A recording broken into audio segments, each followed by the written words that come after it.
سلام خوبی امیر؟ الان زد اینجا رو.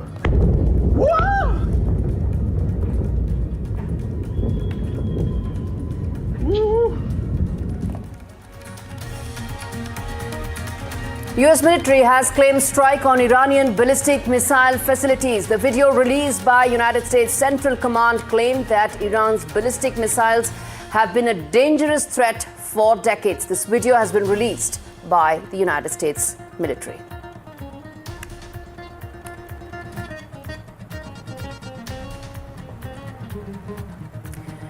US Central Command released video footage of strikes on Iran as part of Operation Epic Fury. United States claims that these strikes will continue to eliminate imminent threats posed by the Iranian regime.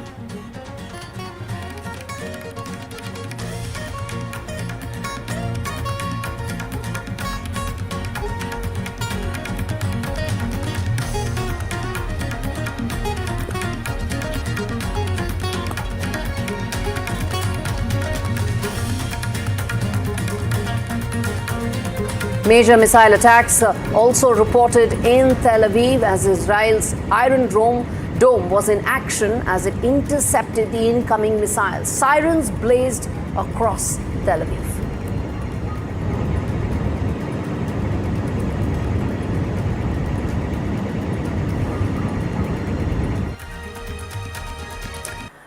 Iran's rockets and projectiles also hit West Bank as Tehran vowed harsh punishment in retaliation for the killing of its supreme leader.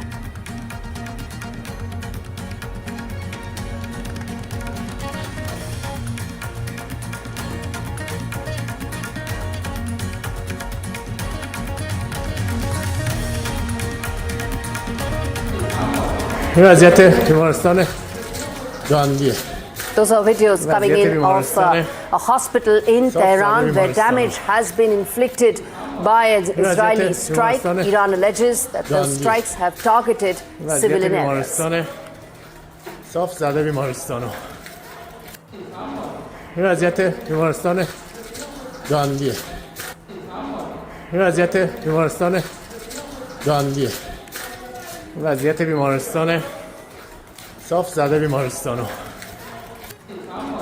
وضعیت بیمارستان گاندیه وضعیت بیمارستان صاف زده بیمارستانو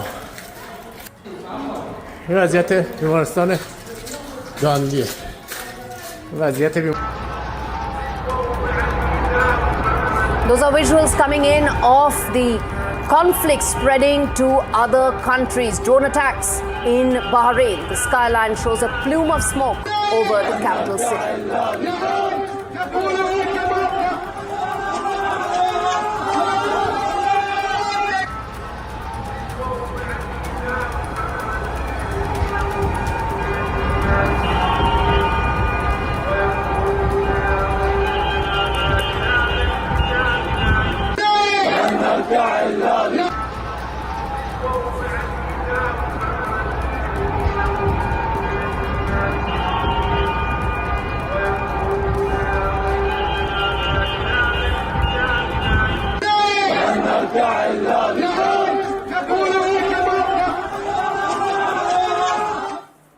Now, what does this mean as far as India is concerned, from equity markets to commodities to currencies to our energy security? Those are big questions.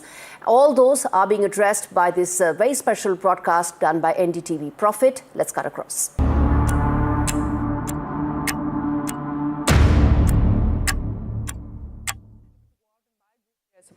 OMCs, that's oil marketing companies, IOCL, BPCL, HPCL, all with deep knocks expected.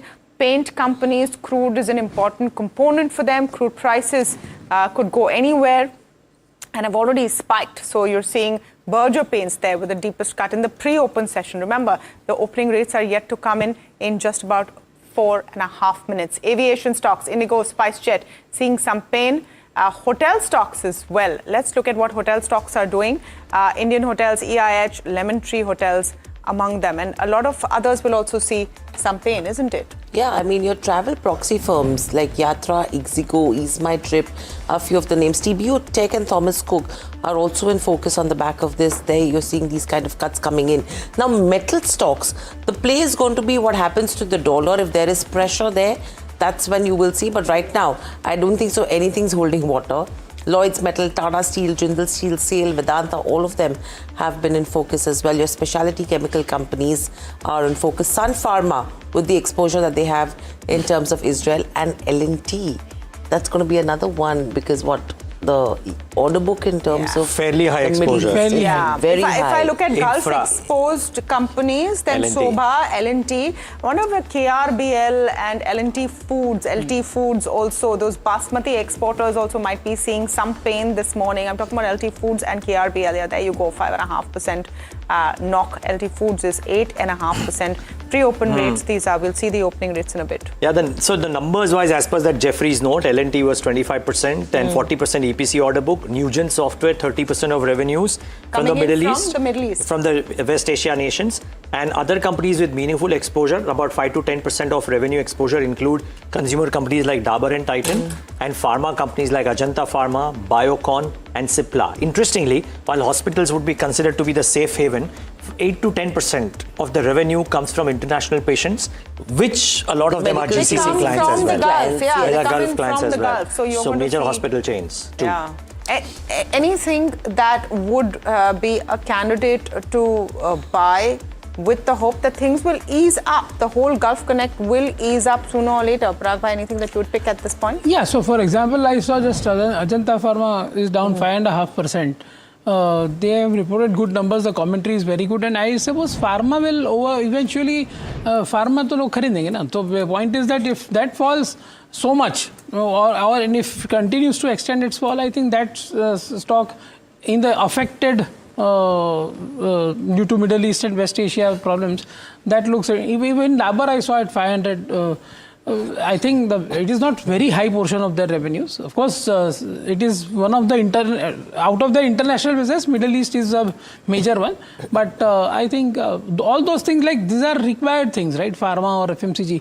If those kind of companies fall, then definitely that will be a good opportunity to buy. Okay. What about Kalyan Jewelers as well is what I want to add, because 12% of their total revenues comes in from Dubai. I think 50 or 60 stores is what they operate there. I think Neeraj mentioned Titan as well. So if you have to look at these two jewelry stocks, anything on the charts? I would avoid these, Titan perhaps, but I still prefer Thangamil Jewelers, although this is also opening gap down with the rest of the stocks. And honestly, I think, the pre-opening and the rates at which a lot of stocks are, this is more like what everyone was anticipating, not the 170, 180 point gap down, right? You think we're opening 400-500 points down? I have a feeling we might recover. I have a feeling we might recover from these levels. It's just that if we opened 150 points or 180 points lower and then went to 500 points lower, that'll be more painful. From here on, there's a possibility that we could recover a bit more. And where is that recovery coming from? Do you think defense, companies are going to lead that recovery? Because you have hardly anything in the green right now.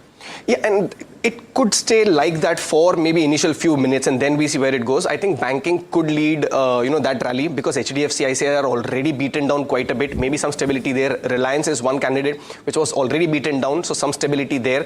PSU banks could see some profit booking because overheating, but I think Reliance and, your financial pack could perhaps see some sort of recovery and stability.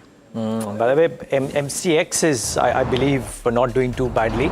And remember, viewers, for one disclaimer, for all the names that are being mentioned as stocks which could be considered as well, please do your own due diligence.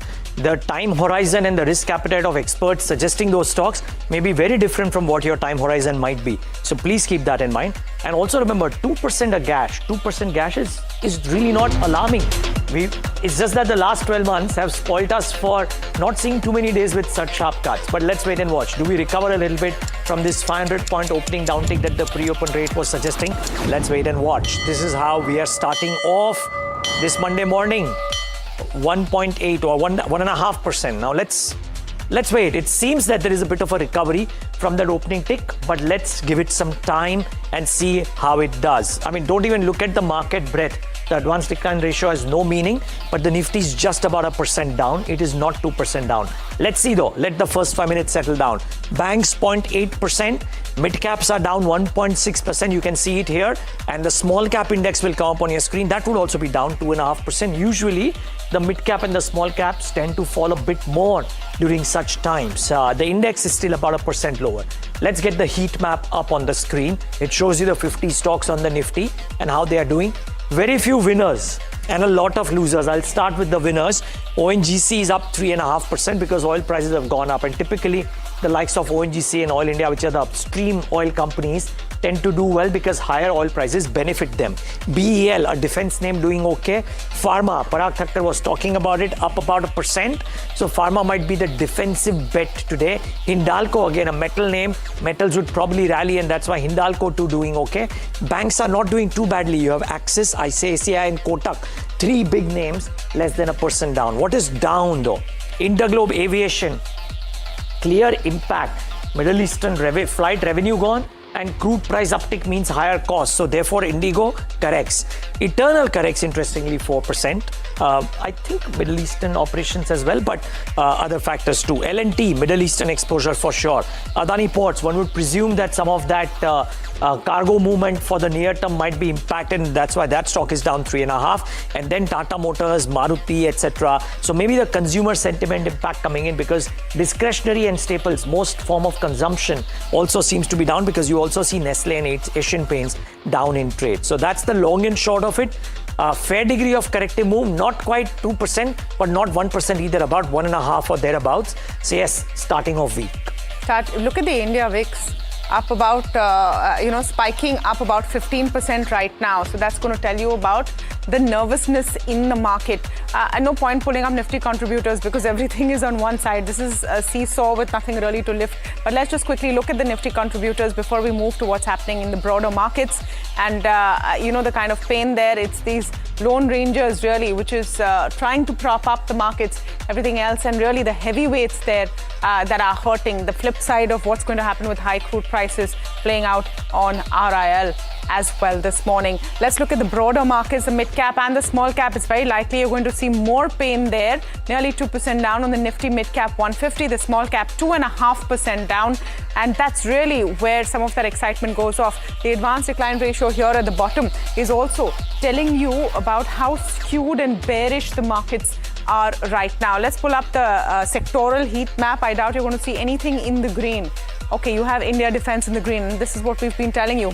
As the world gets more and more uncertain, it's defense stocks which are going to see some up move, and that's why you have that sector about 0.5% up. We'll pull up the internals in just a minute. But the fact that the small cap 250 is the biggest loser, I think, is a little concerning. Realty stocks also, because more and more Indian companies now have exposure to the Middle East, to West Asia, and that's why you're seeing some pain over there. But across the board, it is weak. Let's talk about specific stocks, and most of them will end up being in the red. I'm talking about Sobha Realty first. They have business in Dubai. So 2.5% down, but as Neeraj has explained, a lot of that business in Dubai is from their family office. Nevertheless, you'll have some sentimental impact. Fino Payments, the MD and CEO has been arrested. There has been some kind of an explanation by the CFO, who's now the interim leader. Street is not buying it, about 8% down. Crude impact. Just going through a list of some of those things, HPCL, BPCL, IOC, all of them. These are the ones where their margins get squeezed as crude prices go up. That's why these companies are all seeing that pain. IOC 4.5% down, but ONGC, Oil India, it's the reverse, right? It's good for them if prices go up. Indigo, again reiterating how much that is hurting. Same for tire companies, right? SIAT, Apollo Tires. Let's look at what's happened to them. Their expenses go up as crude prices go up. That's why 3.5% up there. Let's look at Muthoot and Hind Zinc. Silver, gold prices are up. Are you seeing a positive impact? Yes, you are. So 1%.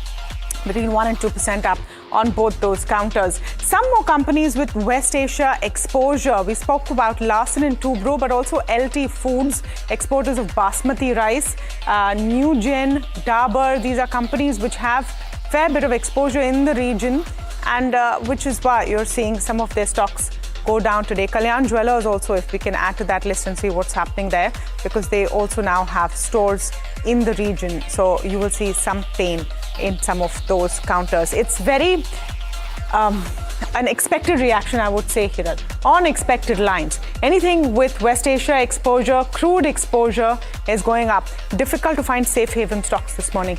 Absolutely difficult to find safe haven options, and the obvious ones are seeing some bit of pressure. You talk about all the shipping names as well, from a GE Shipping to any of them trading under pressure as we speak right now.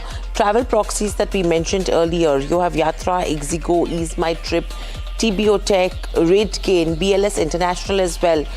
All of these are seeing cuts in that range of 2 to 8% in today's session. BLS International also 3.5% downtick coming in there. We've spoken about gold financiers, jewelry stocks already. Let's just look at hotel companies, Indian Hotels, EIH, Lemon Tree Hotels. If any impact coming in on any of these hotel plays, I mean, not a major cut, I mean, barely a percent and a half, but it's your aviation stocks, your travel proxies, which are under pressure, your gold financiers, which are seeing some bit of a safe haven bet in today's session.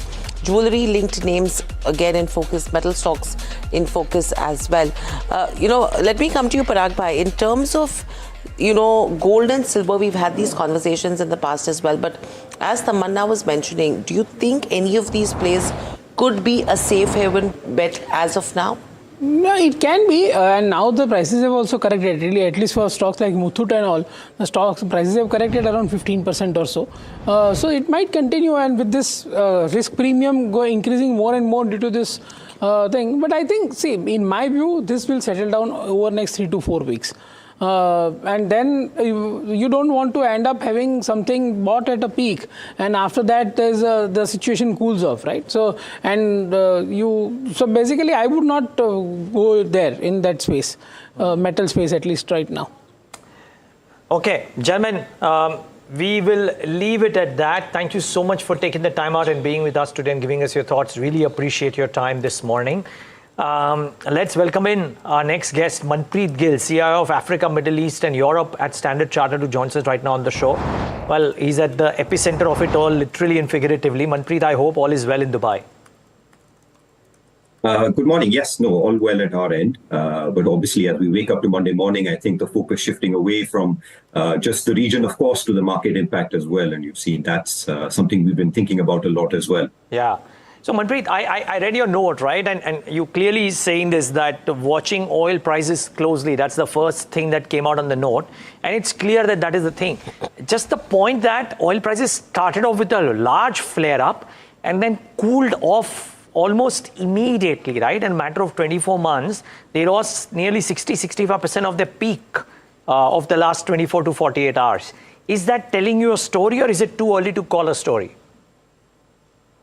So I think it's partly about two factors here, right? I think one is, let's not forget that when you look at the pattern of oil prices, we've seen oil prices price in a bit of a risk premium very gradually since the start of the year. So we're not our starting point has not been one of complete sort of non-pricing of the risks. So this has been building for some time.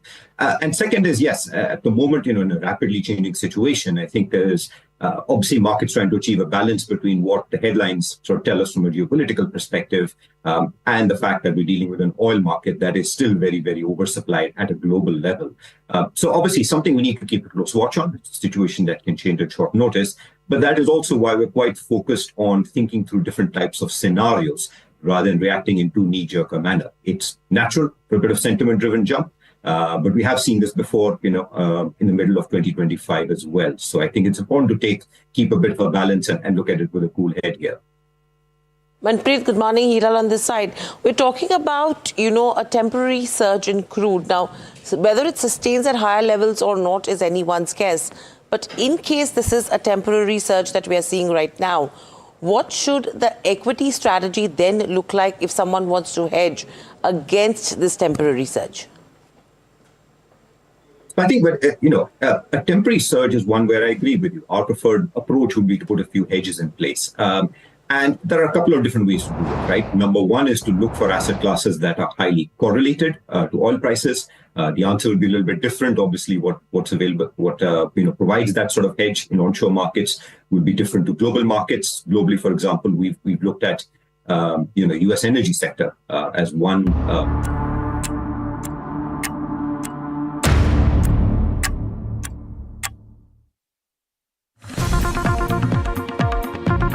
Attention now to more news that's coming in, which is a huge remark that's been made by US President Donald Trump, who has said with regard to the Khamenei death, where he has said that I got him before he got me. He said they tried twice. Well, I got him first. That is a very, very significant comment coming in from the US President, who's gone on to say that twice there was an attempt by Khamenei and his core team to get President Trump. That didn't happen, and the US president ordered a strike which led to the killing of Iranian Supreme Leader. Extremely significant commentary coming in from Donald Trump. Remember, Donald Trump has also come out with some other extremely important comments saying that he's open to talks. He said that the new Iranian leadership wants to talk to me, wants to talk to the Trump administration. But in the wake of that, this comment really is extremely significant, saying that the Iranian leadership under Khamenei tried twice to get Donald Trump. That's what he has said. Though they failed, they were unsuccessful. Donald Trump's strike wasn't. It was successful, and that's when they got the Iranian Supreme Leader. This is what Donald Trump has told ABC regarding the killing of Iranian Supreme Leader Ali Khamenei, apparently referring to the 2024 Iran-linked plot to assassinate him. Now, this is, as I said, extremely significant, coming in at a time when there's a lot of focus on what next, and also the U.S. strategy in the region as well. Let's get in Abhishek for more on this. Extremely significant commentary coming in from Donald Trump, says that, twice Iran tried, they failed.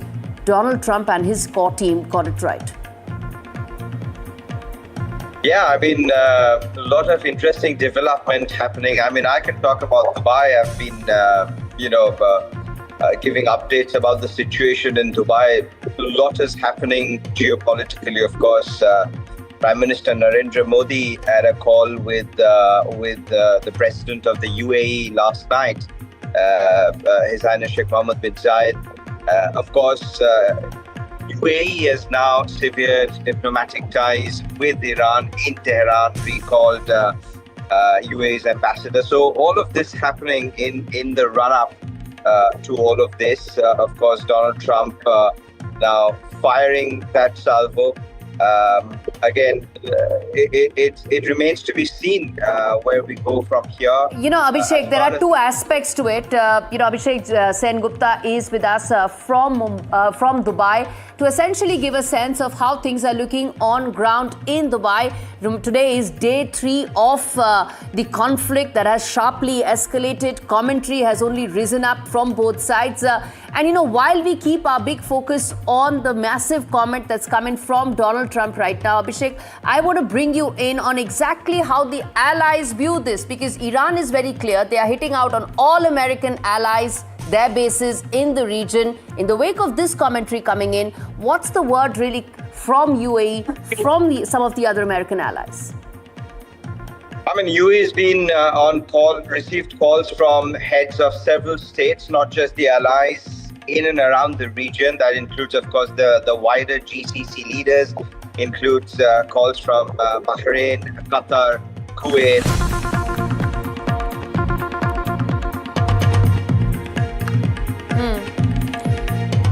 Okay, so more news coming in as we speak.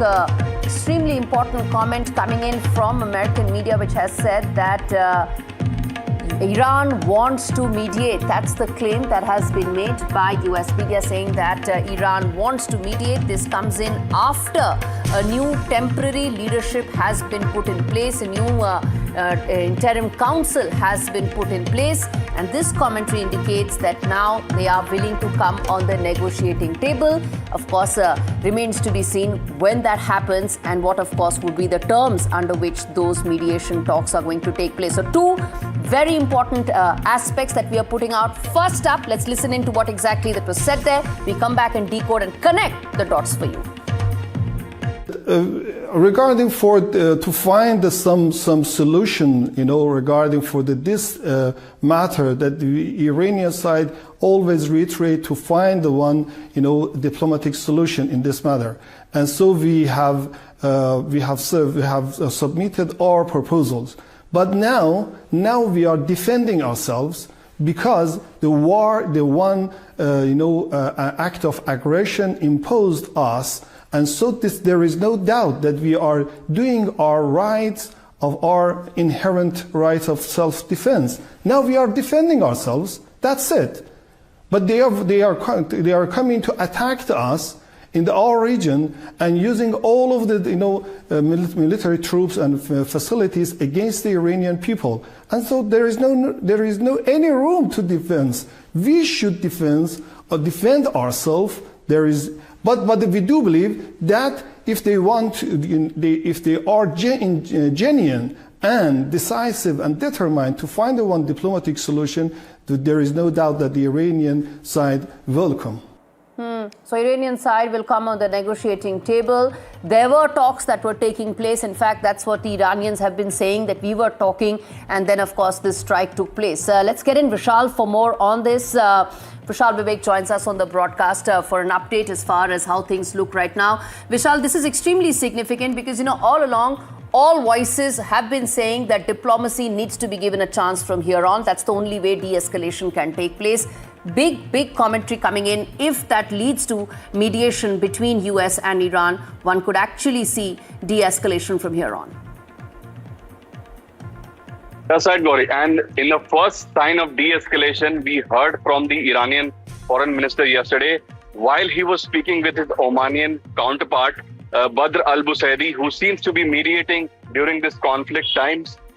He seems to have conveyed this message of de-escalation, that Iran is ready to de-escalate if US wants to do so.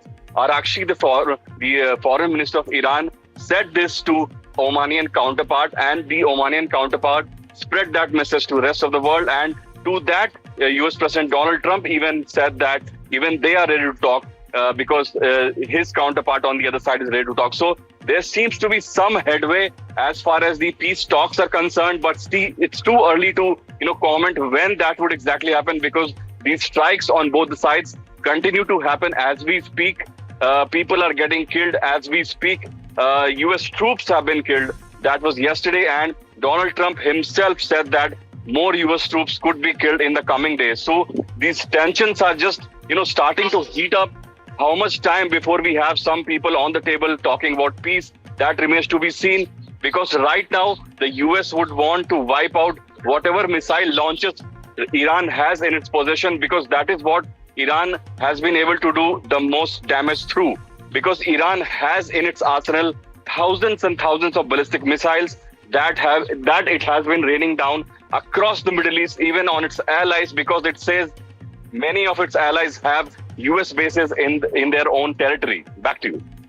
Indeed, Vishal, extremely significant. Ali Larijani, who has said that they want Oman to resume talks with the United States. Oman has been the one negotiating, and just 12 hours prior to the first strike, Omani Foreign Minister was briefing US Vice President J.D. Vance. Will diplomacy get a fresh push is the key question, and will there actually be de-escalation? Well, the world is hoping for it. As of now, we are waiting and watching if that happens. More news coming in. Let's address that.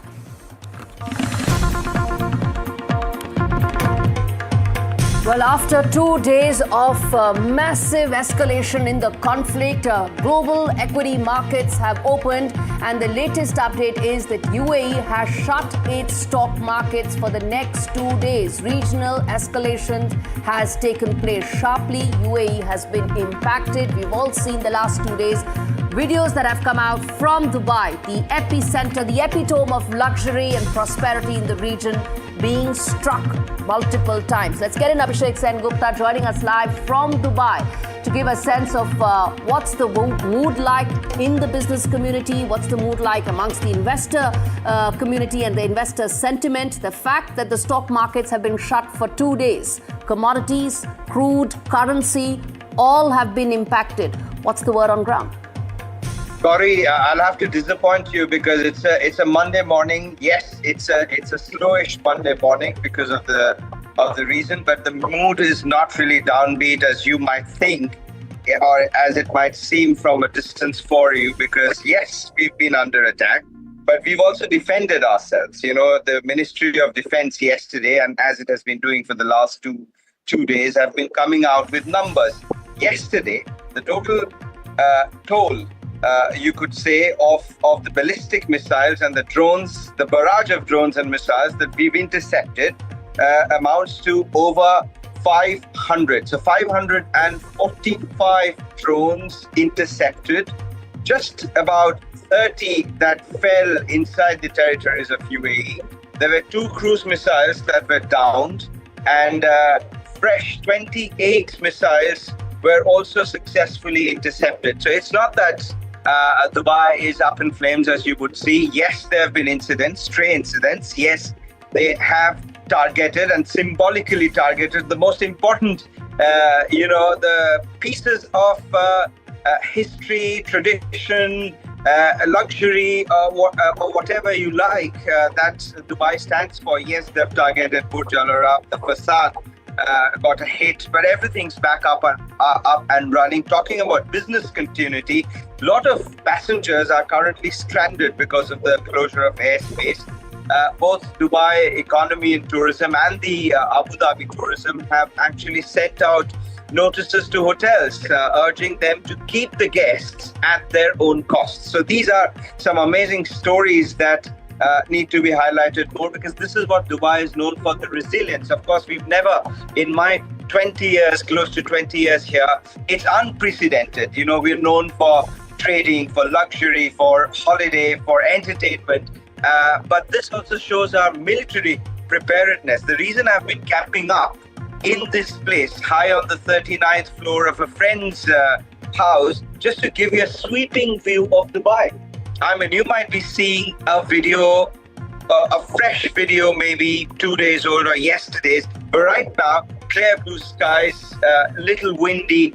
Yes, a lot of people are working from home because there's been a directive from the government asking us to avoid open spaces, just maintain safety. And much like the schools, we're all operating, going back to work from home or in a hybrid model. But that is not to say that, things are really looking that doom and gloom at the moment. Yes, we've been vigilant. We've been getting messages from the authorities. In fact, last night, all our phones just went up with a common alarm asking us to stay indoors. And within a few minutes, we got a message saying things are normal. The drones have been intercepted and you can resume your normal activities, which I can look around. Yes, traffic's slow for a Monday morning, but that's because a lot of us are continuing business as much as we can, working from home. Mm-hmm. All right. The market cap of the UAE exchange is about $1.1 trillion, ranks 19th in terms of overall market cap in the world, but extremely significant. It's been shut for 2 days as volatility continues to increase. Thanks much, Arjun, Abhishek, for breaking that down for us. There's more news coming in. Let's quickly address that as well.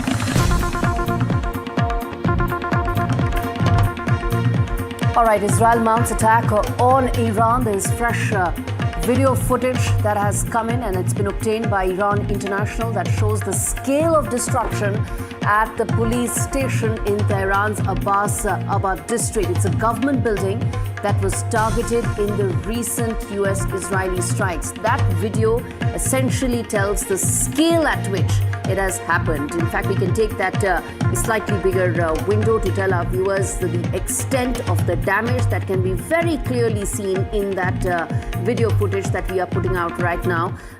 It's a police station in Tehran's Abbas Abad district, which is in fact a government building where this has happened. All right, let's get in Priyanka for more on this. Even as we put out some of these very important set of video footage that are coming in, essentially to tell the scale, the extent at which the damage has been done, there are now talks coming in of a potential back channel, mediation and, diplomacy being given a second chance, Priyanka. Donald Trump's comments that Iran wants to speak and, it wants Oman to negotiate that, something that Iranians have also been saying is extremely significant. There are increasing signs that both the United States and Iran are expressing interest in reducing current hostilities. You can see the scale, like you just mentioned, of how things are happening and escalating, and returning to that dialogue. Iranian officials, including the foreign minister, have indicated that Tehran is absolutely open to de-escalation if military strikes stop and conditions for diplomatic engagement improve, in the willingness to engage in serious negotiations on key issues, including nuclear limitations and sanctions relief.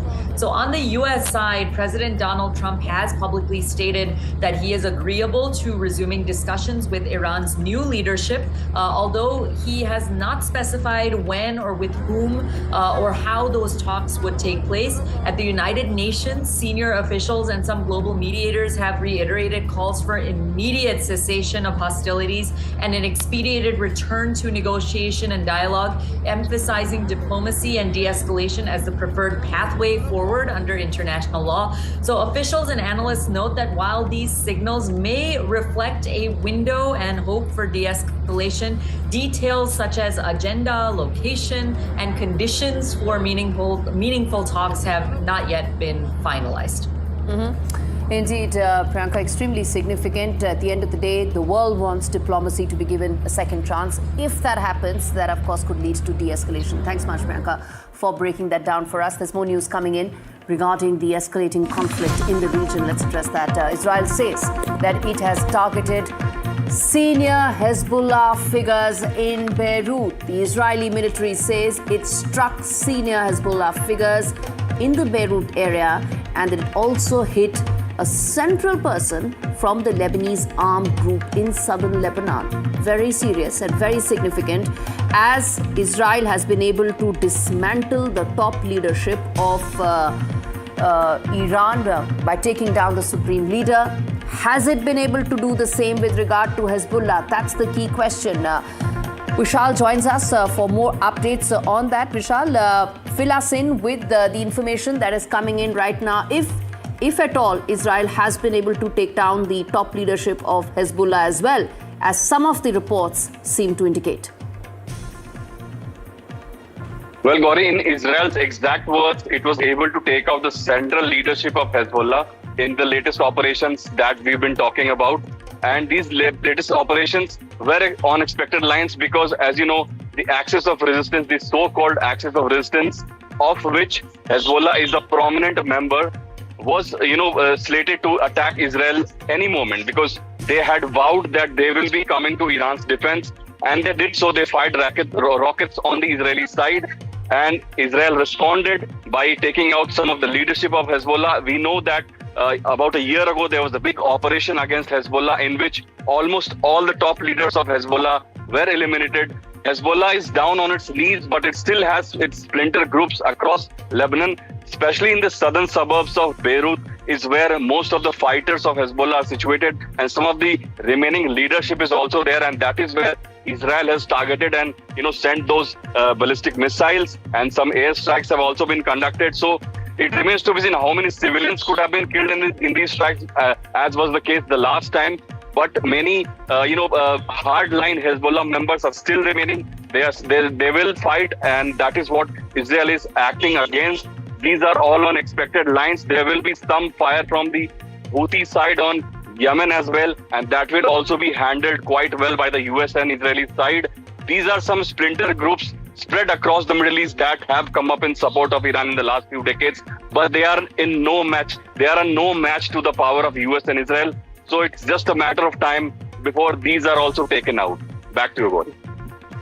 Hezbollah was also part of the earlier war that started after the Hamas attack in 2023. Since then, Hezbollah's overall strength has diminished, but it continues to be a big terror outfit. In fact, on that, there's been a response and a comment that's come in from the Lebanese president, which says that rockets on Israel hurts the efforts to spare Lebanon from regional conflict. That's a word coming in from the Lebanese president. That's what the latest reports are indicating. On that note, a quick check of the big developments as they are unfolding in the region. The escalation between Israel and US and Iran is intensifying after the death of Iranian Supreme Leader Ayatollah Khamenei. A lot has been happening across the world in the backdrop of this escalation. These are some of the latest visuals that we are putting out.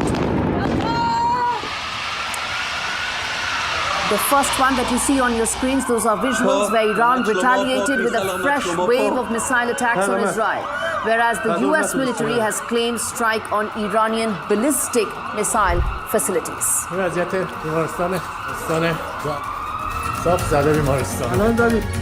US President Donald Trump has pledged to continue the righteous mission against Iran. He says, until all objectives are achieved, adding there will likely be more American troop deaths in the process.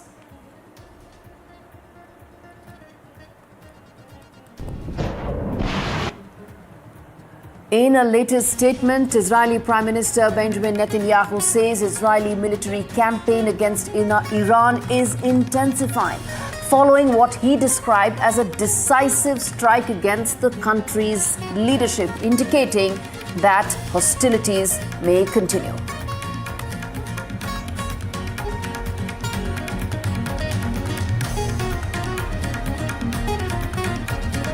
Meanwhile, Prime Minister Modi has spoken with UAE President Sheikh Mohammed bin Zayed Al Nahyan amidst the escalating US-Iran tensions which have engulfed the wider Middle East.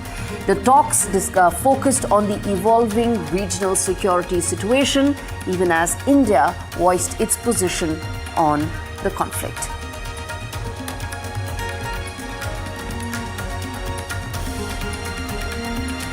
And Saudi Arabia and Jordan have summoned Iranian ambassadors in their countries, while UAE recalled its ambassador from Tehran.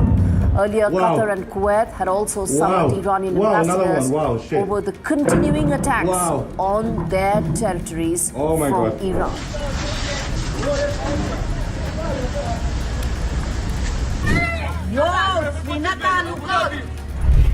No joking, guys. We have just been hit by a drone. We heard it coming. It stinks of oil in here. I didn't even finish my cup of tea.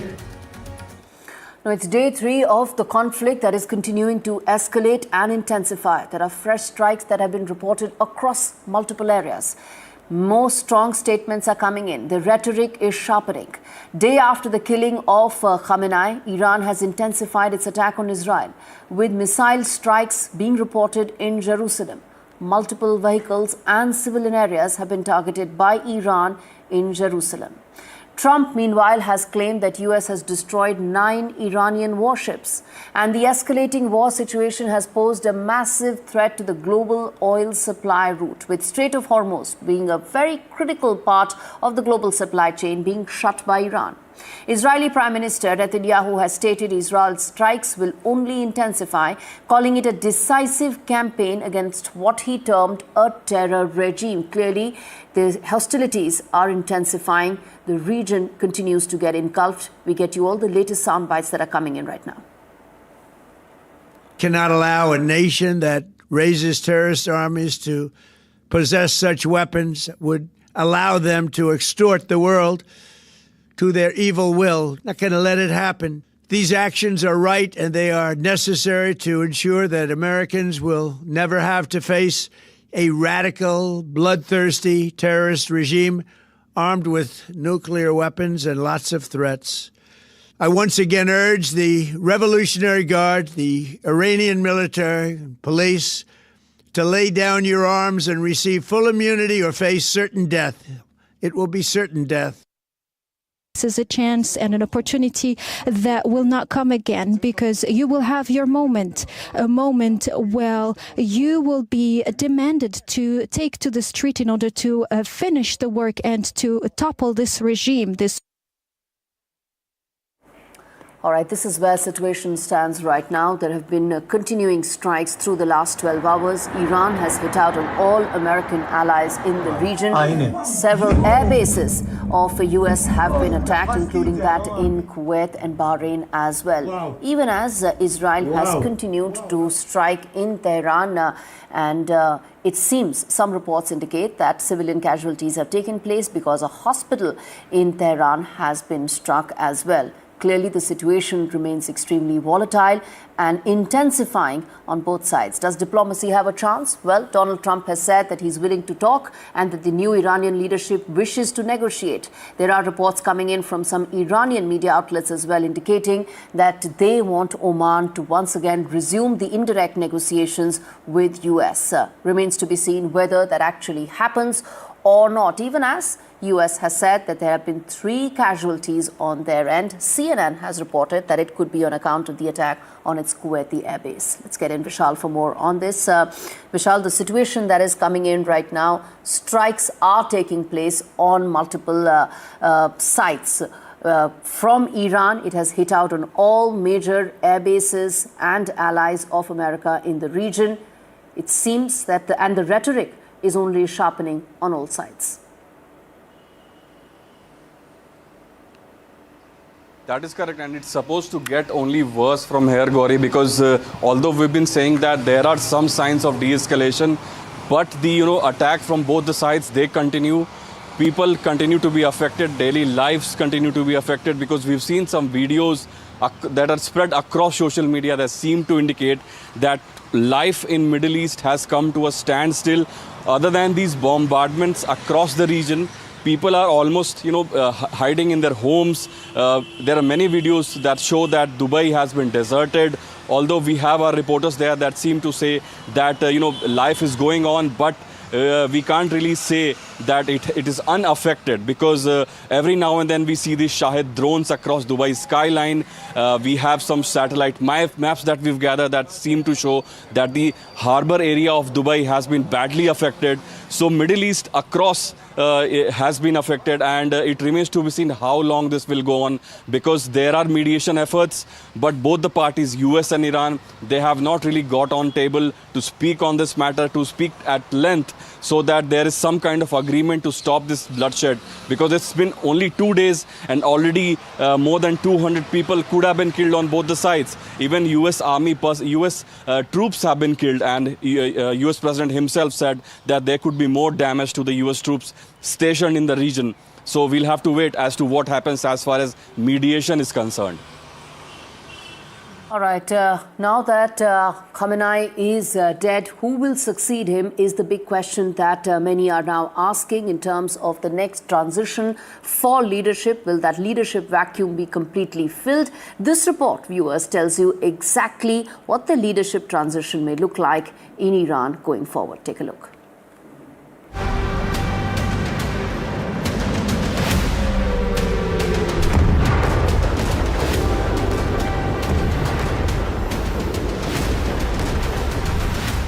With the killing of its supreme leader Ali Khamenei, Iran is faced with a rare situation: leadership change.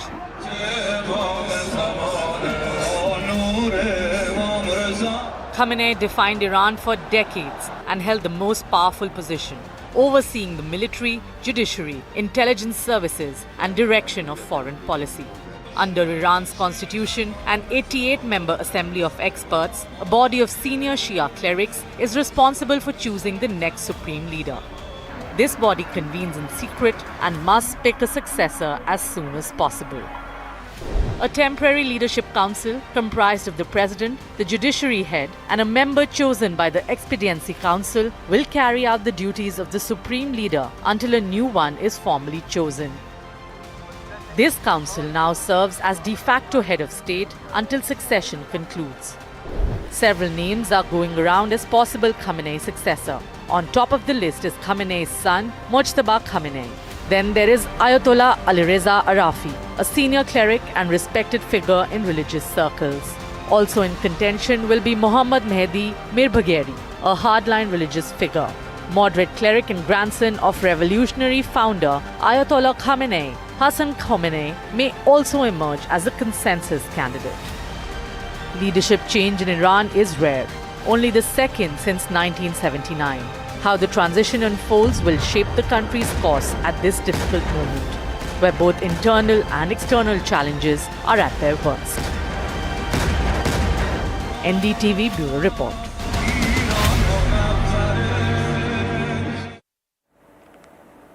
All right, let's now tell you about what's happening in Dubai.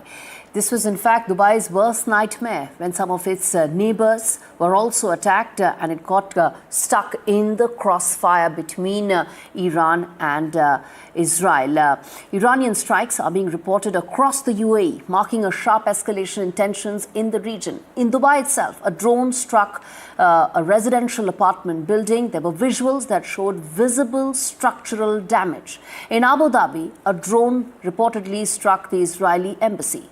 Meanwhile, the Jebel Ali port, which is a very significant connectivity hub, has also been hit, raising concerns over disruption to key trade as well as shipping routes. In a separate development, a French naval base in the UAE was also struck. Remember, these are all NATO allies that have been struck, is what Iran has been very clear about. All those who are friends and allies of America are targets. From Dubai and Abu Dhabi to Sharjah, several key sites appear to have been targeted, underlining the widening scope as far as Iranian strikes are concerned across the entire UAE. What you see on your screens are some of those hits that we have told you in detail, those prominent hits by Iran on UAE. All right, on that note, slipping into a very short break, we come back with more news and updates on the big story that we are tracking for you at NDTV. Stay with us.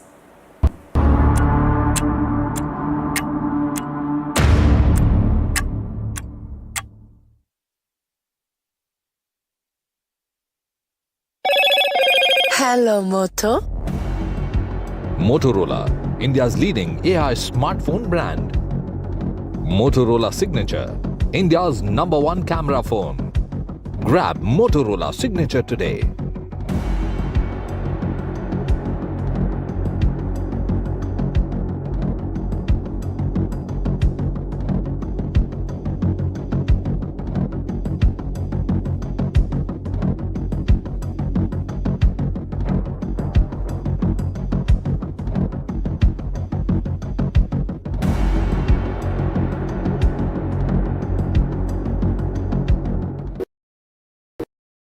आपको शायद पता नहीं होगा, अपार ने INS Vikrant के लिए 150 से ज्यादा तरह के केबल्स बनाए हैं। देश के टॉर्पीडोस में भी हैं अपार के केबल्स। वंदे भारत भी अपार के केबल से ही स्पीड पकड़ती है और यही वायर्स और केबल्स हमारे घरों को भी पावर करती हैं। विश्वास इसमें अपार, तभी तो ये है देश का तार। करियर से अर्ली रिटायरमेंट हो या नए करियर की शुरुआत, रहो दोनों के लिए ready. PNB MetLife retirement plans के साथ लॉक करें 10.2% guaranteed annuity rate for life. PNB MetLife, always ready for life.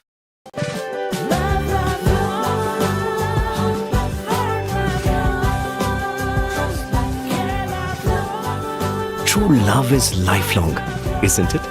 Just like Tata Power's solar roof, best quality solutions, lifelong service guarantee and unmatched expertise. Ye on the quality lifelong.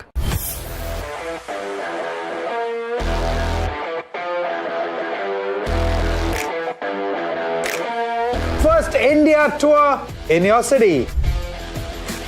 Rock on with Shankar Ehsan Loy and Siddharth Mahadevan and Shivam Mahadevan. 5 times melody, 5 times masti with NDTV Good Times. Go, grab your tickets. What seems settled for me is unfinished business. So I rewind, I pause, I reflect, I dig until what's buried stands up to be counted. Breaking ground, not just headlines, the meaning behind them. This is Breaking Ground with me, Vedika Sood. Straight from the heart of the newsroom to the core of the stories shaping your world. Join me, Gargi Raut, as I track all the developments as they break. Live from the NDTV newsroom, weekdays at 4 p.m. Career से early retirement हो या नए career की शुरुआत, रहो दोनों के लिए ready. PNB MetLife retirement plans के साथ लॉक करें 10.2% guaranteed annuity rate for life. PNB MetLife, always ready for life.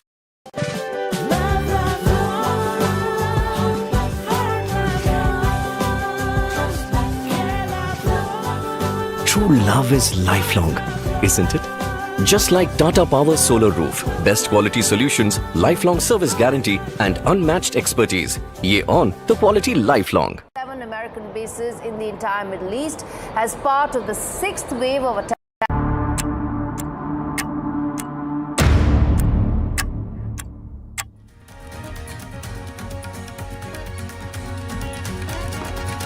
You're watching NDTV. I'm Gauri Dwivedi. Our rolling coverage continues of the escalating tensions after Iranian supreme leader was killed in joint US and Israeli strikes. It's day 3 of the tensions. We get you all those developments. But first up, a quick check of the big headlines that we are tracking for you this hour.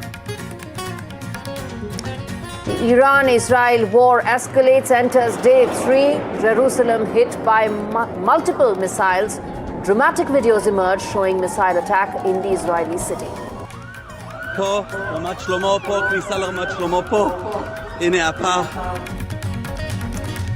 Iran softens stand amidst US-Israel attack, says it's ready for talks if US goes diplomatic way. US media claims Iran is seeking Omani mediation to continue the discussions.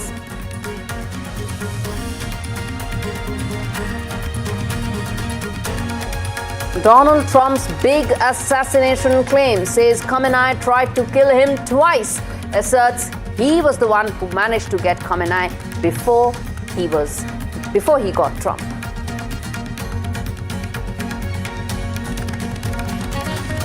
Prime Minister Modi chaired a 3-hour-long cabinet committee on security as the war in Middle East continues to escalate. Prime Minister Modi also spoke to his Israeli counterpart, conveyed India's concerns.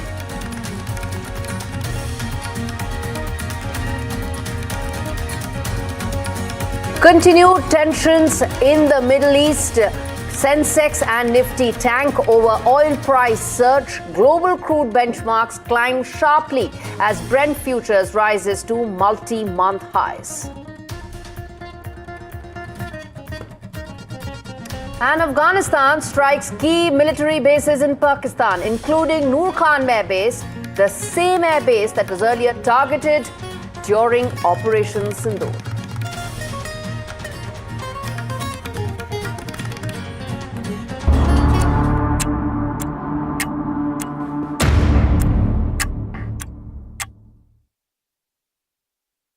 It's day 3 of the conflict, and as things stand, viewers, we are going to get you some of the most defining images and videos that tell you the story so far. Several people have been injured after an Iranian ballistic missile struck a road in West Jerusalem. Missiles could be seen in that video bypassing air defense in the city. This as Iran retaliated with a fresh wave of missile attacks on Israel. Multiple injuries have been reported so far.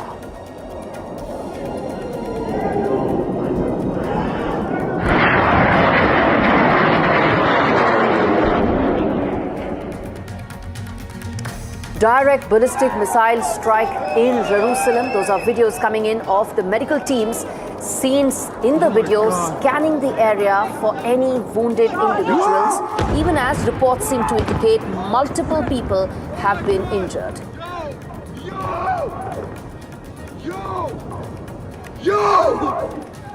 No way! Iranian missile shrapnel also hit a vehicle while it was in motion in Jerusalem, leaving 7 people injured, including one who's now grievously injured. That is the video of that exact moment the strike hit that vehicle.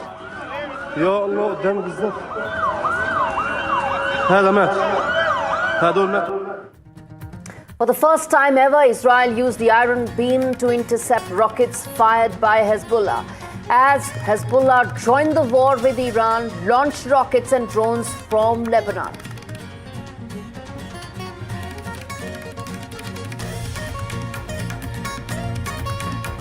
Israel launched strikes on Lebanon's capital, that is Beirut, after the Lebanese terror outfit fired missiles across the border, opening another front for Israel.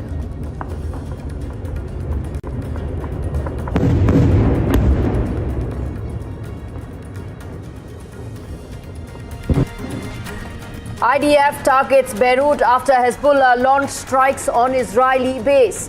Beirut Airport Road was targeted in the Israeli strikes. Those videos that we are putting out right now are exactly of the moment when the Beirut Airport Road was struck by Israel.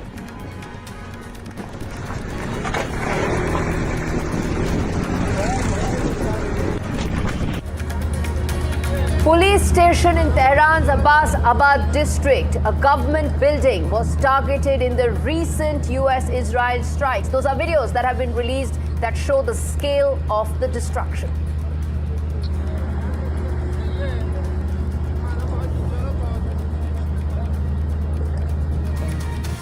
Iranian state broadcaster was also targeted by Israel late night. Images that you see on your screens, viewers, show a ball of fire and smoke coming out of the building in Tehran. The broadcaster has confirmed that it had been struck.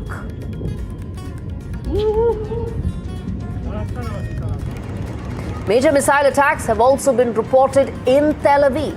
Israel's Iron Dome was in action as it intercepted the incoming missiles. Sirens blared across the city. What you see on your screens is that Iron Dome in function, ensuring that it has intercepted the incoming missiles.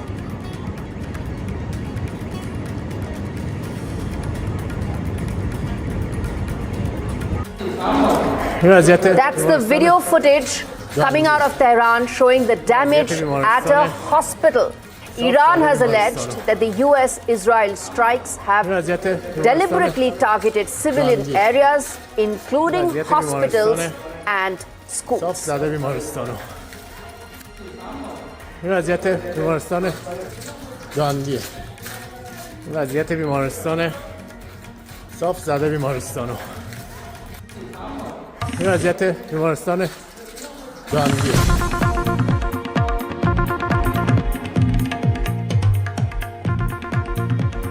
Turning attention now to more news that's coming in on the broadcast. The update with regard to Israeli strikes in Lebanon is that the death toll now stands at 20. That's the death toll coming in from the Israeli strikes in southern Lebanon, where Hezbollah has promised to confront US and Israel. Let's get in Vishal for more on this. Now, Vishal, this is extremely significant. Israel, which only a short while back, some commentary was coming in about Israel saying that it's been able to actually eliminate the central leadership of Hezbollah. Now, the death toll that is coming in from some of its very decisive strikes at Hezbollah indicates 20. Are we looking at Israel willing to escalate this at its second front, ensure it's able to eliminate Hezbollah as well, another very deadly terror outfit in the region?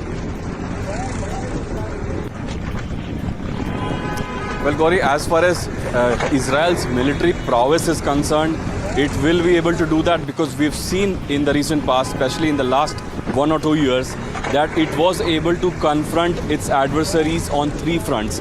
First one in Gaza, second one in Lebanon, and third one across the Houthis. So it has already showed that it can, stage wars on multiple fronts. But this time it's certainly slightly different because this is a much bigger war. You have a much bigger adversary in the name of Iran. Iran itself has in its arsenal, huge ballistic missiles numbering in thousands, some hypersonic missiles that it can, fire non-stop for at least 10 days. It's what some of the experts have suggested. So as far as the duration of this big conflict is concerned, this can go on for at least 2 to 3 weeks. And Trump himself has suggested that this will go on for at least 4 weeks. In an exclusive interview with Daily Mail, he mentioned that. So that goes to show that Israel and US are, ready to take this to the next stage this time. They want to obliterate the Iranian regime, is what we can gather. And as far as Hezbollah's front is concerned, Hezbollah, as I mentioned a few moments ago, Hezbollah is quite weakened at the moment. It won't be able to, disrupt this whole procedure. There will be some distraction for Israel for sure. It will have to certainly mobilize some of its troops towards the Hezbollah region, towards Lebanon, especially towards the southern suburbs of Beirut is where the heart of Hezbollah is. So they will be distracted. But as far as the overall of the war is concerned, Israel will not really bat an eyelid. No, as far as Hezbollah is concerned, that's the second front in Israel's war. And these are actually proxies of Iran. Hezbollah, Hamas, Houthis, and several other splinter groups, Shia-led militias. They all form part of the resistance that has been created by Iran in the last several decades, ensuring that it takes Israel from multiple fronts. That has been the strategy all along. And that is the strategy now as well. But this time around, why it's very significant is for two reasons. One, that Iranian supreme leader has been killed. So there's a decisive strike that has been taken by Iran. It has been able to wipe out the top leadership of Iran. And secondly, Israel is saying that it has done so in Hezbollah as well. Central leadership has been taken down as well. And Vishal, that's the larger point here. All along, there has been talk about the fact that there is this axis of resistance that Iran has been able to create. It has, and all of which collectively and individually form massive threats to the entire region in terms of terror threats, security threats. The fact that 20 people have been killed in this strike could also mean two things. One, Hezbollah is going to double down in terms of more strikes, or it could mean that Israel has a huge upper hand in terms of being able to eliminate the terror threat that comes in from Hezbollah. Well, Gauri, at the outset, it seems it's the latter. Israel clearly has the upper hand because we've been discussing throughout that Hezbollah is already weakened. Its top leadership has been decapitated. But there is, of course, it's a very powerful group. It had at least 1 lakh members before the huge war broke out about a year and a half ago. So there are still thousands of fighters that Hezbollah had. And these fighters are way more trained than your average Hamas fighters. It's like a proper army, Hezbollah. Though that army has been splintered into various groups now, Hezbollah had to scatter itself across Lebanon. It's not concentrated in a single place anymore. So it was already struggling before this huge war erupted. So Hezbollah will be able to strike some damage, but will it be able to change the course of the war? I don't think so. It will not be able to change the course of the war, but could this mean another front opening? That's the big part. Thanks much, Vishal, for giving us all those details. There's more news coming in. Let's address that as well. IDF has targeted Beirut after Hezbollah launched strikes on Israeli base. Beirut airport road targeted in Israeli strikes.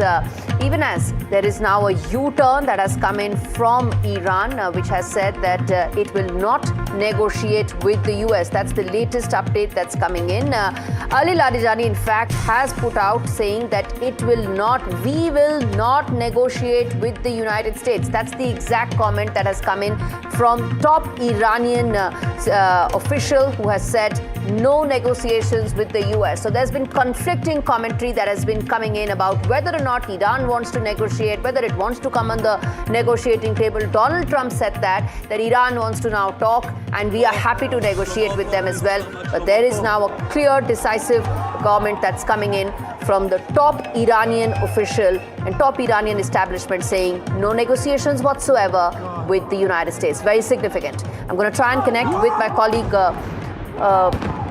before we get in, Arjun, I believe, okay, let's go back to Vishal for more on this. Now, this is very significant. There's been an expectation, there's been a hope that diplomacy would be given a chance. that isn't the case. Vishal. That's exactly right, Gauri, because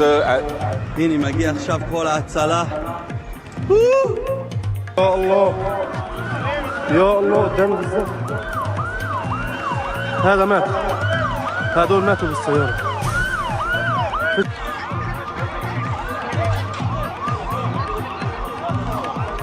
All right, let's get in our other reporters as well joining us on the broadcast. Mohammad Ghazali joins me. Hopefully, we'll also have Arjun in just a bit as well. Vishal continues to be with us on this story. Now, Ghazali, this is very significant what has come in because Donald Trump had earlier said that Iran wants to talk, and I'm happy to do that because now there's a new Iranian leadership. There is now a word coming in from a top Iranian official who says no negotiations with the US. See, Gauri, this is a war of deception because this entire war started when the negotiations were on, and Iran thought that perhaps this negotiation will earn some kind of breakthrough as far as the nuclear deal is concerned, but US went ahead with the strike. So now both sides are playing to the gallery. Whoever had thought that perhaps killing the Iranian supreme leader and immediately getting to the negotiating table is significant or even possible with Iran must be a great strategist, because at no cost Iran will expect to sit on the negotiating table at a time when they are still mourning the loss of their supreme leader, when the entire country is mourning the loss of supreme leader. It's a big loss. Even for symbolism, at least for 40 days when the mourning is going on in the country of Iran, it is not expected from any top leader to come on record to say that perhaps you are willing to go for negotiation. Back channel negotiations are obviously going on. All the Middle Eastern countries who have bore the brunt of this entire attack since yesterday are expecting that perhaps some kind of back channel negotiations should continue with Iran, and that is why Oman and Omanian leadership, perhaps the foreign minister of Oman and other team in Oman, are already active trying to somehow connect the Iranian leadership with the US as far as talks are concerned. And this is also a war of attrition to a large extent. Who blinks first is what it also is. But Ghazali, as things stand, diplomacy was taking place, some negotiations were taking place, then of course the strike took place. Day 3 of this conflict, the sharp comment and a very clear, decisive comment that's coming from the Iranian establishment essentially means they are now going to not look at diplomacy as an option. They are willing to escalate. They are willing to retaliate. Something that they said yesterday as well through N number of messaging. See, as you rightly pointed out, who blinks first is a question, and that is why Iran is attacking all the seaports. They are attacking the airspaces in order to sort of impact the financial economy of the major states like Qatar and UAE and Saudi Arabia, because Iran has nothing to lose now. As far as the supreme leader is concerned, he is gone. And this entire axis of resistance, which was built by Iran, which was developed by Iran, was for this day, that when kind of push comes to the shove, because the top leadership is killed, they have been eliminated, and that is why you are seeing responses from Hezbollah, even Houthis are threatening. We are seeing the situation in Iraq as well, that how the Shiite militias and armed groups are there, they are threatening the US embassy in Iraq. So in this situation now, Iran is testing the waters, that perhaps putting this kind of pressure by attacking the seaports, by attacking the maritime trade routes, perhaps it is putting pressure on the Gulf countries to go to US and push United States for negotiation rather than Iran asking for negotiations. Indeed. Thanks much, Ghazali. I'm going to keep coming back to you for more updates. This is a developing story, viewers, and we're going to keep getting back all those details. And Mohammad Ghazali will fill us in with all of those aspects. On that note, let's get you now details as far as what really are some of the most defining images that capture and essentially tell how things are unfolding right now. The US military has claimed strike on Iranian ballistic missile facilities. That's the first key defining image that we put out for you right now. A video released by the Central Command says that the US has said that Iranian ballistic missiles have been a dangerous threat for decades, a threat that is now being eliminated. And that's the video that has been put out by the US.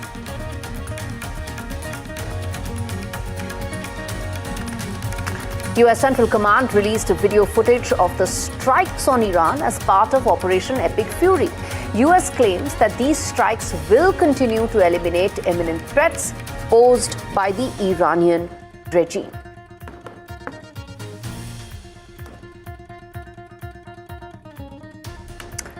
That is an image of Iran rockets and projectiles that also hit West Bank. Tehran has vowed harsh punishment in retaliation for the killing of Ayatollah Khamenei.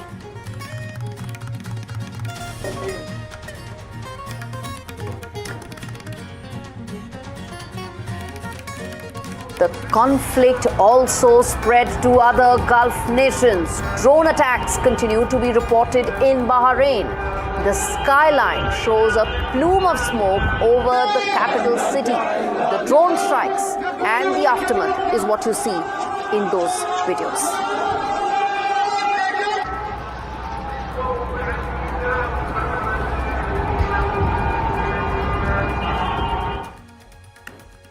And US Central Command has released a video of US B-2 stealth bombers armed with 2,000-pound bombs that struck Iran's hardened ballistic missile facilities. That's the video released by the US.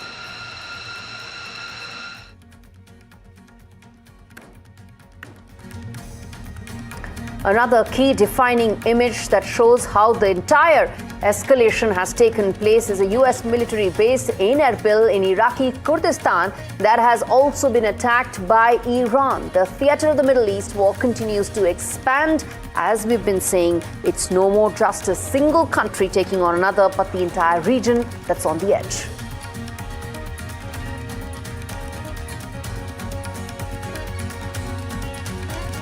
That's the image of a huge fire reportedly ignited by an Iranian strike on a US naval facility at Bahrain's Salman port. The port houses the US Navy's Central Command and 5th Fleet. The focus has been from Iran to target ports, airports, all connectivity projects.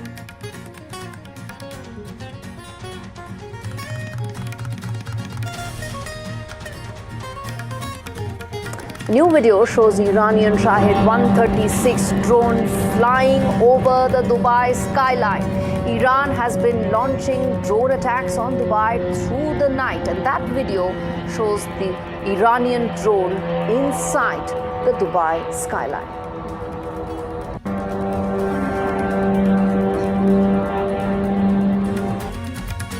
Satellite images accessed by NDTV show at least 2 separate fires in Dubai.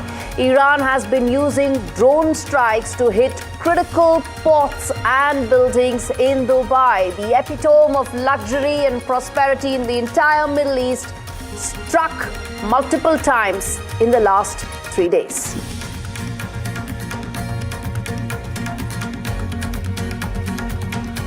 Meanwhile, anti-US protests continue to rage across several countries. In Baghdad, the videos that you see right now on your screens, viewers, are of protests in Baghdad in support of Khamenei that turned violent. There were similar protests in other countries as well.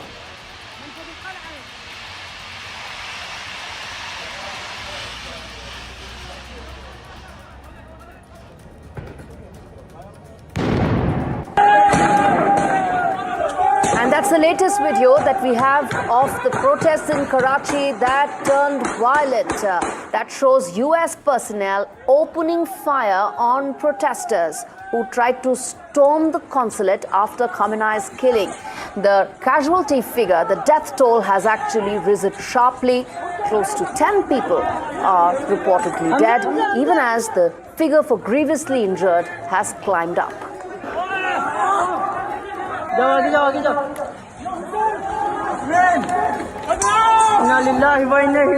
the wall?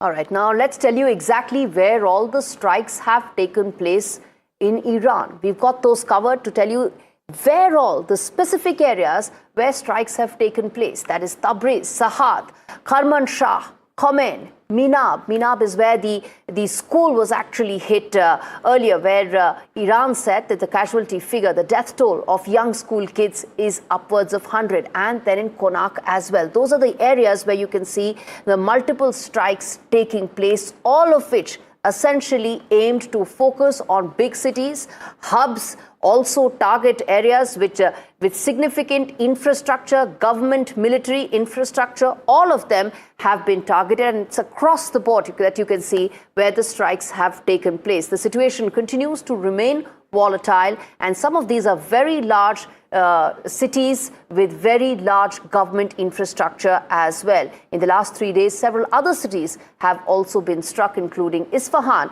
where the Iranian nuclear facility has been kept. In fact, senior officials of the Iranian terror regime that were eliminated by the IDF, we also have details of who all have been eliminated. The supreme leader of Iran, which is Ali Khamenei, was eliminated. Next was the Iranian chief of staff, Abdul Rahim Mousavi. Then other senior officials of Iran that have been eliminated include the Iranian chief of staff. Then there's Mohammad Hossein Baghdadi, who's also been eliminated as well. That is the top leadership of Iran that has been eliminated. You can see that entire flowchart from all the way from the supreme leader to several others also who have been eliminated. That includes the IRGC commander-in-chief, the defense minister, key personnel, and some of them involved in Iran's security strategic roadmap. Some of them actually were involved in the ballistic missile production lineup and the future tactical decisions that they had to make, all of course leading and reporting to the religious leader, the supreme leader Khamenei as well. And those are some of the key leadership. As far as Donald Trump has said, he has said that the figure actually stands at 48, which means 48 top leaders of Iran have been completely eliminated. Some of those are what we are telling you right now, and some of them happened in the last couple of months as well. Arjun joins me for more on this. But before that, I want to address some more news that's coming in, and then we get in Arjun for an update. All right. The latest update that we have is that the chief of Hezbollah's parliamentary faction, that is Mohammad Raad, was killed during the IDF strikes on Hezbollah targets in Beirut and southern Lebanon. So very key personnel in the top leadership of Hezbollah has been killed by Israel. Arjun, now this is significant. This is extremely important. This comes in after Israel has said that we've been able to eliminate central leadership of Hezbollah. Gauri, a major announcement, in fact, coming in from Israel, which is now claiming to have killed Hezbollah's parliamentary faction head, Mohammad Raad. And Mohammad Raad, mind you, was one of the top remaining functionaries of Hezbollah in southern Lebanon. Now, this killing, Israel says, came as part of its strikes on capital Beirut and other southern parts of Lebanon. Now, a very important thing about Mohammad Raad, I must mention here, he was personally appointed by Hassan Nasrallah, who was again killed by Israeli airstrikes in Lebanon, as his personal spokesperson, not one, not two, but multiple times on record. Mohammad Raad, the head of Hezbollah's parliamentary committee, was self-appointed multiple times himself by Hassan Nasrallah to be his his personal voice, someone who conveys Nasrallah's message to the rest of the Hezbollah cadre, not only in Lebanon, but also the cadre spread out in West Asia. So a major blow being dealt there to Hezbollah. One of its last surviving, must I say, tall leaders, Mohammad Raad, now in fact reportedly being killed as part of Israel's retaliatory airstrikes. Remember, these airstrikes were performed after Hezbollah fired a volley of rockets towards Israel, and in a retaliatory fire, Gauri, Israel took on parts of capital Beirut and southern Lebanon, from which we are now getting reports that the head of Hezbollah's parliamentary committee, Mohammad Raad, has finally been eliminated. Back to you. Okay, now this is extremely significant for our viewers tuning in right now. Let's tell them exactly what we are talking about. There is this huge terror outfit, Hezbollah, which also struck Israel in the last 2 days, trying to open another front. Israel hit back. Massive strikes were held and led by Israel. And in those strikes, a key member of Hezbollah's top leadership has been eliminated, in line with the Israeli message that came in a short while back, which said that central leadership, a member of the central leadership of Hezbollah has been eliminated. We're going to connect with Mohammad Ghazali as well to really get a sense of where this is headed from here on. But any more details, Arjun, that you can share with us in terms of the significance of the elimination of someone like Mohammad Raad? What does it mean for Hezbollah? What does it mean for Hezbollah's ongoing and continuing war against Israel? Well, Mohammad Raad, as you clearly mentioned, was not only the head of Hezbollah's parliamentary committee, he was in fact also heading the support front for other Hezbollah cadres who still remain in Gaza, even after the ceasefire was announced. And very importantly here, Gauri, his own son, Abbas Raad, was also killed in Israeli airstrikes, similar Israeli airstrikes back in 2023. And I cannot emphasize one point enough, that Mohammad Raad was himself personally at multiple occasions, at multiple times, appointed Hassan Nasrallah's private spokesperson. Back to you. So major blow being dealt there to Hezbollah's remaining heads. Back to you. And that, of course, is an extremely significant aspect, where Hezbollah joined in Iran in a war with the Israel conflict, spreading to Lebanon as the IDF strikes hit Hezbollah after the attack on Israel. Israel launched a barrage of strikes on Lebanon's capital, Beirut, after Hezbollah fired missiles across the border. Beirut's airport road also was destructed in the Israeli attacks, whereas people were seen fleeing Beirut's southern suburbs after Israeli strikes hit the area. Meanwhile, for the first time, Israel used iron beam to intercept rockets that were fired by Hezbollah. In a statement, Israel said that they have targeted senior Hezbollah figures in Beirut. And it's very important to understand that Hezbollah is also a very well-armed militia terror group. It has massive cadre, a very well-trained army, and huge weapon pile-up. All of which due to its linkages with Iran, it being part of the axis of resistance. If Israel is able to make massive dents into Hezbollah at a time when it's been able to eliminate the top leadership in Iran, it's going to have a decisive impact on the entire region from a security point of view. In fact, the big story that we are telling you viewers right now is the continuing escalation between Israel, US and Iran, which has intensified after the death of Iranian Supreme Leader Khamenei. A lot has been happening across the world in the backdrop of this escalation, and some of those visuals we are putting out to essentially tell you the story so far. First up, what you see right now, US President Donald Trump, who's made a big claim on Khamenei, saying that Iran tried to kill him twice and he got him before Iran could kill Donald Trump. That's a big statement coming in that 2 assassination attempts were made on Donald Trump, except that the US succeeded and Iran didn't. Conflict has spread to Lebanon as IDF strikes Hezbollah after attack on Israel. Israel has launched a barrage of strikes that you can see on your screens. Those are videos coming in of the multiple strikes on Lebanon's capital, Beirut, after Hezbollah fired missiles across the border. Hezbollah, remember, has a huge pile-up of rockets that some of it it's used right now.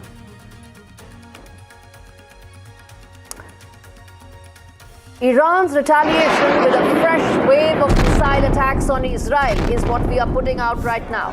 US military has claimed strikes on Iran's ballistic missile facilities, even as there's been an exchange of fire, and you can see some of those videos on your screens telling you that.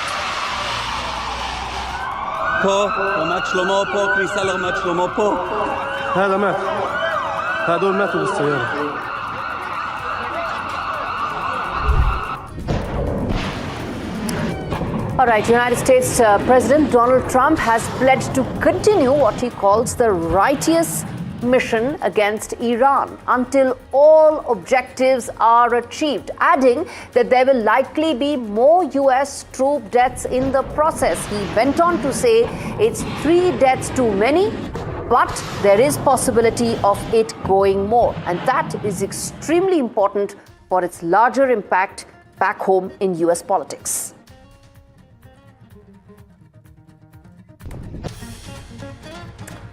In the latest statement, Israeli Prime Minister Netanyahu has said that Israel's military campaign against Iran is intensifying, following what he described as a decisive strike against the country's leadership, indicating that this campaign is going to continue, is going to escalate. It will not stop till Israel and US's objectives are met.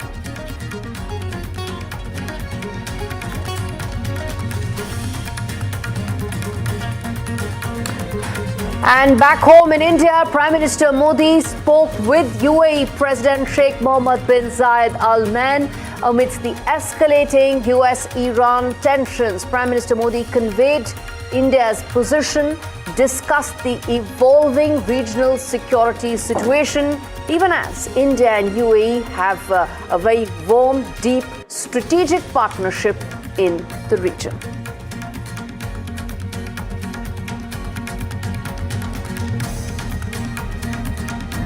Saudi Arabia and Jordan have both summoned Iranian ambassadors in their countries. This comes in the wake of what you see on your screens.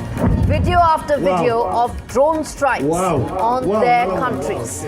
UAE has recalled its ambassador from Iran in the wake of multiple strikes on Abu Dhabi and Dubai. Earlier, Qatar and Kuwait had also summoned Iranian ambassadors over the attacks on their country. So that's the big diplomatic fallout that's taking place. Oil in here. I didn't even finish my cup of tea.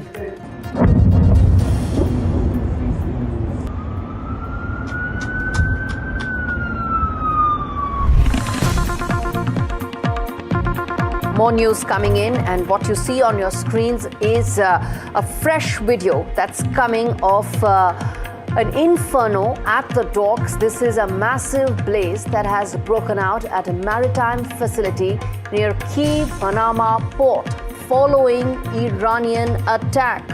There have been multiple strikes that have taken place in Bahrain. That's a video of an inferno, a massive blaze taking place in Manama port. That is a very critical port in Bahrain. Let's get in Mohammed Ghazali, who's been tracking the latest there. Now, Ghazali, this is another video that really shows the extent of damage that is being done by Iranian strikes on some of the other Gulf countries, particularly with regard to this video. First, walk our viewers through exactly the details that we have so far with regard to that blazing fire at the port in Bahrain.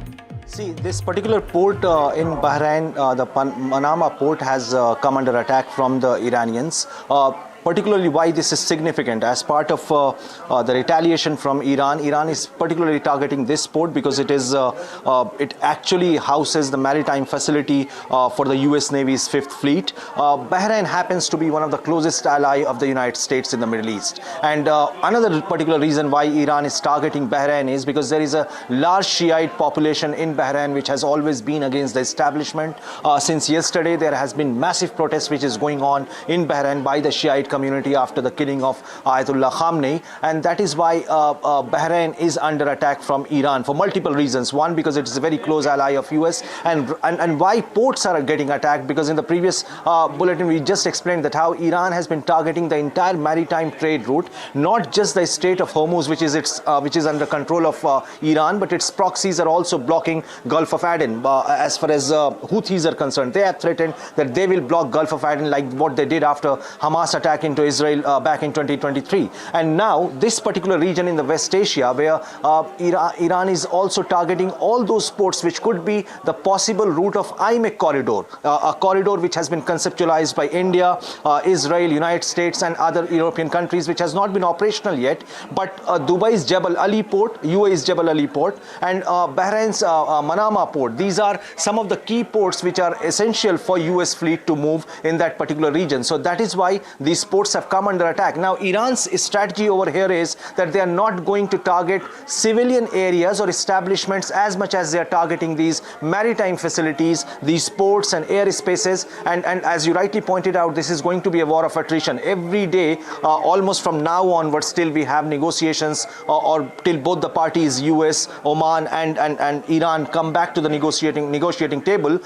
Till then, Iran will continue to pound, will continue to strike these facilities in the entire region to put pressure on not just Gulf partners but also on the United States that come on the negotiating table and stop this attack on Iran or don't try for regime change. That has been the objective of this war, of this attack from US and Israel, but that doesn't look so as of now whether Iran is going to see a regime change in the next 24 hours. Indeed, a regime change cannot happen till the time there are boots on ground. Only airstrikes have never led to a regime change, which is why it remains to be seen how it pans out from here. Thanks much, Ghazali, for bringing us up to speed with that big story. In fact, viewers, at least 9 people have been killed in the Iran missile attack on Israel's Beit Shemesh. The missile struck a residential area in the city, destroying a synagogue and causing extensive damage to a public bomb shelter and surrounding homes as well. Those videos that we put that you can see on your screens tell you exactly the extent of the damage that has been there. This report tells you more.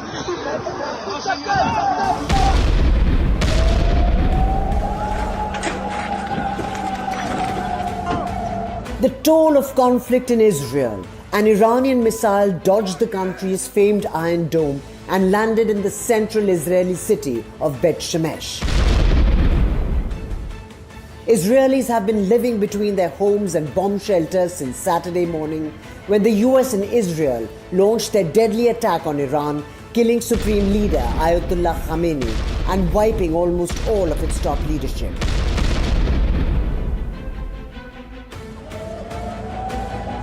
Bomb sirens continued to blare through Sunday across Israel as its defense system intercepted a barrage of missiles from Iran in retaliatory strikes.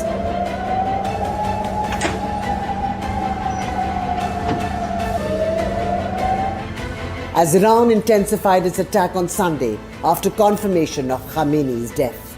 One such missile fire was caught live on NDTV's camera in the Tel Aviv neighborhood, as our correspondent made his way to a bomb shelter. There's a fresh missile that has come in right behind me here. You can see the missile being neutralized. This is the Iron Dome and, of course, the air defense mechanism that is at play.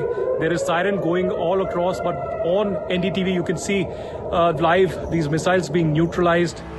The city of Beit Shemesh came under attack. Videos showed missiles in the sky being intercepted by the Iron Dome. But soon, one went past and landed on Beit Shemesh, leading to large-scale devastation. At least 9 people have been reported dead in the strike and many have been injured. This takes the toll on the Israeli side to 10. Videos showed rescue workers sifting through the debris and rushing the injured, including children, to hospital. According to Israeli media, the missile hit a safe room. The Israeli agencies are probing the missile attack. An NDTV Bureau report.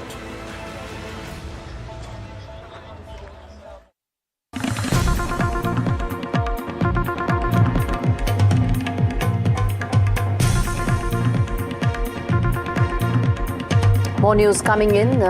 Fresh videos that have been released by the Israeli Defense Forces. That is the footage of a strike on air defense systems in Tehran. That's the fresh visuals and the footage that IDF has released. Yet another instance, yet another video that tells the strikes that were held on the air defense systems in Tehran. Now, Iran has put in place, and in fact, it has bought the Chinese air defense systems, HQ-9, which did not do its magic. And one saw that as well when the strikes were decapitation strike, took down the entire compound of Khamenei in less than 2 seconds. And that yet another video that has been released is about the air defense systems in Tehran, which frankly were not effective at all. This is the second time the Chinese air defense system HQ-9 has been used and has been proven to be completely ineffective.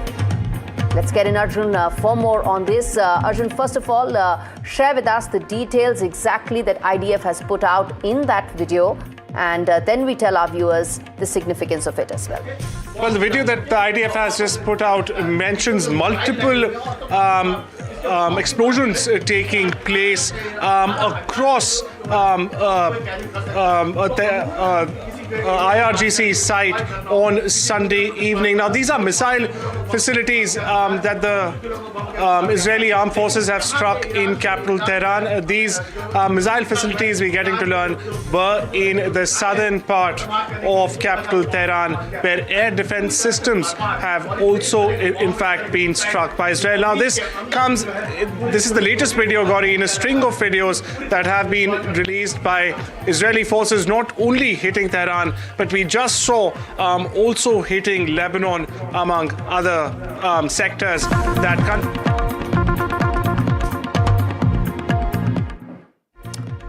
Okay, turning attention now to visuals that we are putting out right now that you can see on your screens. Prime Minister Modi and Prime Minister Mark Carney. Prime Minister Mark Carney is on his first official visit to India. Remember, ties between India and Canada have been on the path to recovery ever since Prime Minister Mark Carney came to power last year in April. When he met Prime Minister Modi at the G7 summit last year, the effort was to rebuild, to ensure that the relationship is able to now recover from the lows it saw during Justin Trudeau's tenure. Now, on agenda are two very clear set of items. First and foremost, the strategic rebuilding of the partnership comes at a very critical time where Canada itself is at the receiving end of massive headwinds from Donald Trump and America. The second very important aspect is this also comes at a time when trade is going to be extremely significant. Mark Carney's first leg of the tour was in Mumbai, where he met senior CEOs and top industry leaders, both from India and Canada. So he met India Inc., the who's who of India Inc., along with top leaders from Canada who had come. There is a $2 billion deal that is likely to be signed between India and Canada with regard to critical minerals. Let's get in Vishal for more on this. Vishal, now trade, strategic partnership, energy, AI, all on the table as the two prime ministers look to rebuild the relationship. Yes, Gauri, and rebuild is the key word here because, we've been talking throughout that the ties were at an all-time low just not too long ago, about a year ago. But in came Mark Carney, and he has, totally flipped the script. And of course, it has taken, cooperation from both the sides to, reinvigorate and, consolidate the partnership.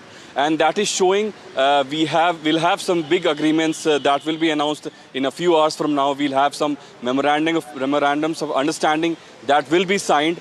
They will be on the lines of AI, they will be on the lines of innovation, a uranium deal that we've been talking about for years now, that could be finalized. And the FTA, the free trade agreement that seemed to have been derailed, that was derailed indeed, that could also be on track. And these are some of the details that we've picked up, but we'll have the details of the MOUs in about an hour and a half when the signing takes place. But some of the expected outcomes of the big meet between both the prime ministers is that there will be a formal revival of the FTA negotiations and a conclusion of a long-time uranium supply agreement that I was talking about. There will be cooperation on research, artificial intelligence, quantum computing, education. These are some of the reports that we've collected in the last few days. And trade opportunities pertaining to nuclear power, oil and critical minerals is what we're picking up that could be signed. Because critical minerals, Gauri, seem to be at the center of everything nowadays, be it semiconductors, be it high-end chips that seem to fire AI across the globe, the data centers. Critical minerals is the word that leaders on across the spectrum talk about. So there will be some agreement on that as well. So we'll have to wait as to what are the exact wordings of the agreement. Now, the two leaders did meet last year in in Canada when the G7 summit was held there. Prime Minister Modi was invited. And then, of course, later in Johannesburg as well in November. So they've been able to sort of connect even as the focus remains on rebuilding the tie-up. There's more news coming in. Let's address that as well.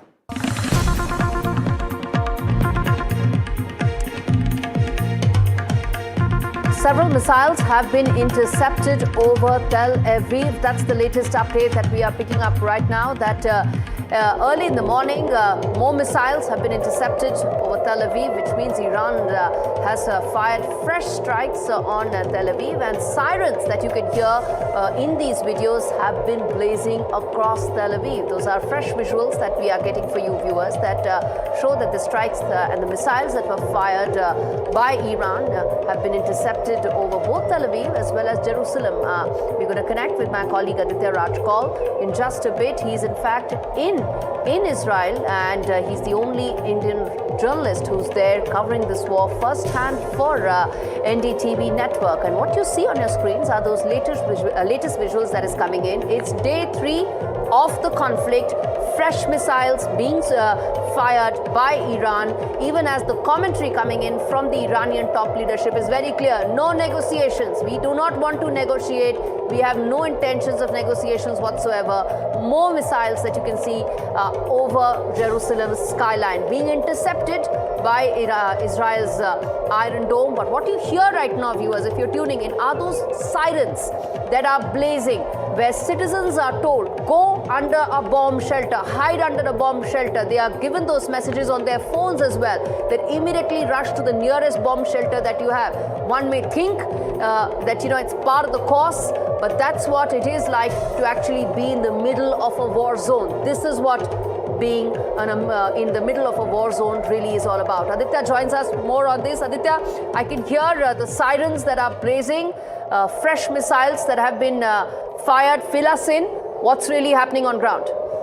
Well, it's the beginning of the third day. It's a little after 7 a.m. this morning, Gauri, and we are reporting live here on NDTV from Tel Aviv. There have been several sirens that have gone across the city of Tel Aviv, also Jerusalem. What I'm being told now is that several missiles, incoming missiles from Iran, have been intercepted. One, the visuals of the sirens that you're getting on the screens that I recorded a moment ago. And right behind me here, there were several missiles. I could hear at least 6 of them that have been intercepted over Tel Aviv, and many Iranian missiles over Jerusalem have been intercepted as well. So it seems to be successful right now, but many people are inside the bomb shelters. We are waiting for a green signal for people to move out, but people are taking shelter right now. And of course, this is the beginning of the third day. Last 2 days after the Operation Epic Fury and the killing of Khamenei, we've seen Iranian missile erupt, not just against Israel, but US bases all across the region. We've seen civilian areas being targeted across UAE, where Dubai International Airport, Abu Dhabi Airport, and several hotels were targeted. We saw Qatar, Bahrain, hotels in Bahrain, in fact, and civilian areas, and Kuwait also under attack. There have been some casualties that have been reported. Last night, before I could catch some sleep, I heard another bang, in fact, an impact that happened in Jerusalem.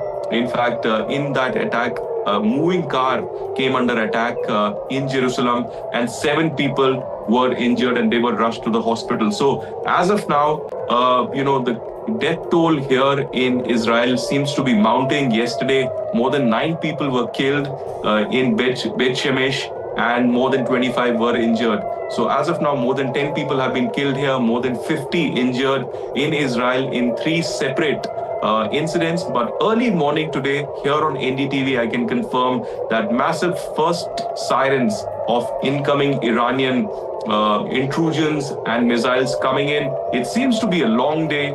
There's no end to the sight. Donald Trump also said that the military campaign will continue, even though he's ready for talks. Back to you. Indeed, and as there are more details coming in, it's still early in the morning. Aditya, it indicates that that Iran is willing to continue to escalate this further. Their top leadership has made it clear there are going to be no negotiations. Yesterday, they had put up that retaliation flag on their key mosque, indicating that the hostilities today may continue to escalate. Absolutely. There is a lot of outrage in Iran their supreme leader has been eliminated and neutralized. So obviously they're angry. There are protests happening all across the world wherever there is a Shia population. In fact, NDTV last night spoke to the representative of the Ayatollah and the Iranians here in New Delhi. He also said that who do we talk to? Is there any trust left now that our supreme leader has been targeted, and that too at a time when talks were underway? So a lot of answers and questions actually that need answers right now. But as of now, I can tell you here in Tel Aviv, there is a crisis that is unfolding, which is spreading all across the region, all across West Asia, and we haven't seen the end of it. Certainly haven't seen the end of it. Aditya, thanks much for filling us in, and you stay safe as you continue to report from Israel, giving us the very latest as far as how things are unfolding right now in the region. All right, viewers, on that note, slipping into a very short break, we come back with more news, more updates, more details, all fact-checked, all credible, all verified, to get you the latest that's unfolding in the entire Middle East. Stay with us.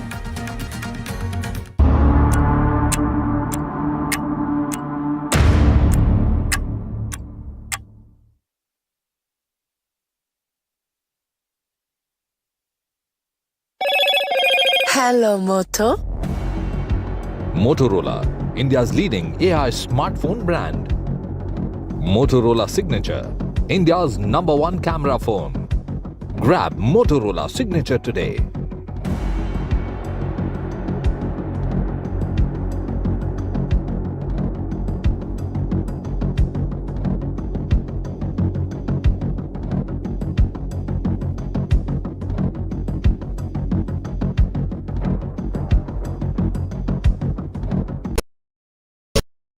आपको शायद पता नहीं होगा, अपार ने INS Vikrant के लिए 150 से ज्यादा तरह के केबल्स बनाए हैं। देश के टॉर्पीडोस में भी हैं अपार के केबल्स। वंदे भारत भी अपार के केबल से ही स्पीड पकड़ती है, और यही वायर्स और केबल्स हमारे घरों को भी पावर करते हैं। विश्वास इसमें अपार, तभी तो ये है देश का तार। करियर से अर्ली रिटायरमेंट हो या नए करियर की शुरुआत, रहो दोनों के लिए रेडी। MetLife रिटायरमेंट प्लान्स के साथ लॉक करें 10.2% guaranteed annuity rate for life. PNB MetLife, always ready for life. 7 American bases in the entire Middle East as part of the 6th across the country. He has tracked the pulse of power from Washington to Korea. Witnessed history being made in global capitals and conflict zones.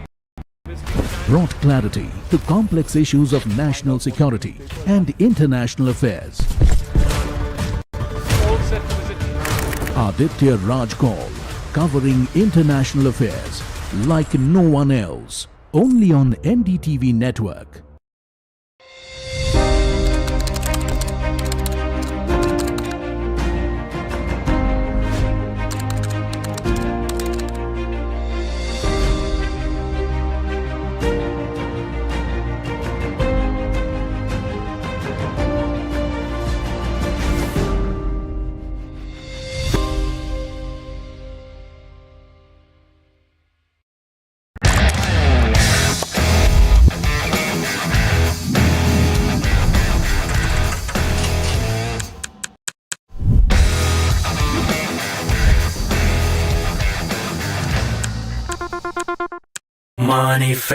Money, fame, dirty money, fame. Spending millions every day, but I still the same. घंटी बजी, jingle, jingle, jingle, jingle, jingle, jingle. बस आज का jingle, jingle, jingle, jingle, jingle, jingle. चल करें थोड़े single, single, single, single, single, single.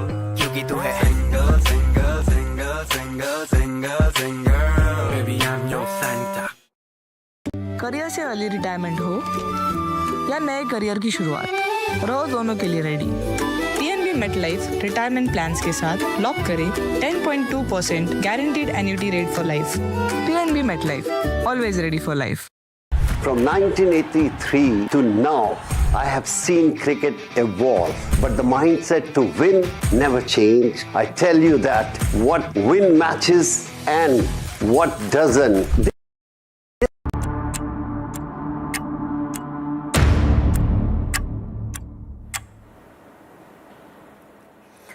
Viewers, you're watching our rolling coverage of the big escalation that has taken place as US-Iran war continues to escalate, engulfing the entire region. I'm Gauri Dwivedi. In the next 1 hour, we get you all the details, the updates, the latest developments, all fact-checked, all verified, all completely credible. Stop a quick check of the big developments that have been taking place. Iran-Israel war has escalated. Jerusalem hit by multiple missiles. Dramatic videos emerged showing missile attack in the Israeli city.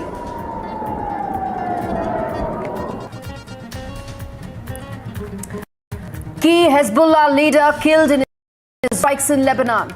Israel struck Lebanon after Hezbollah fired multiple rockets and drones on Israel.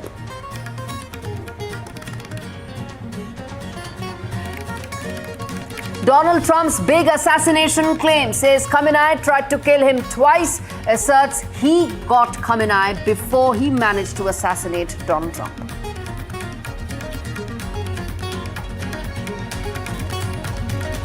Prime Minister Modi chairs Cabinet Committee on Security meeting as the war in the Middle East continues to escalate. Prime Minister Modi also spoke to Israeli Prime Minister Netanyahu, conveyed India's concerns and strategic position.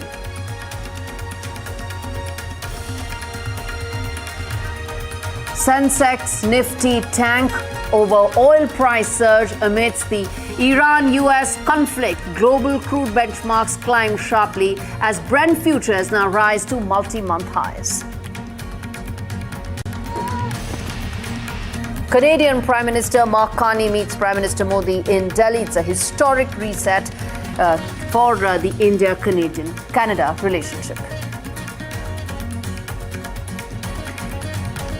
And Afghanistan pounds key military bases in Pakistan, including the Noor Khan Air Base. It is the exact same air base that was earlier pounded during Operation Sindoor. Allahu Akbar.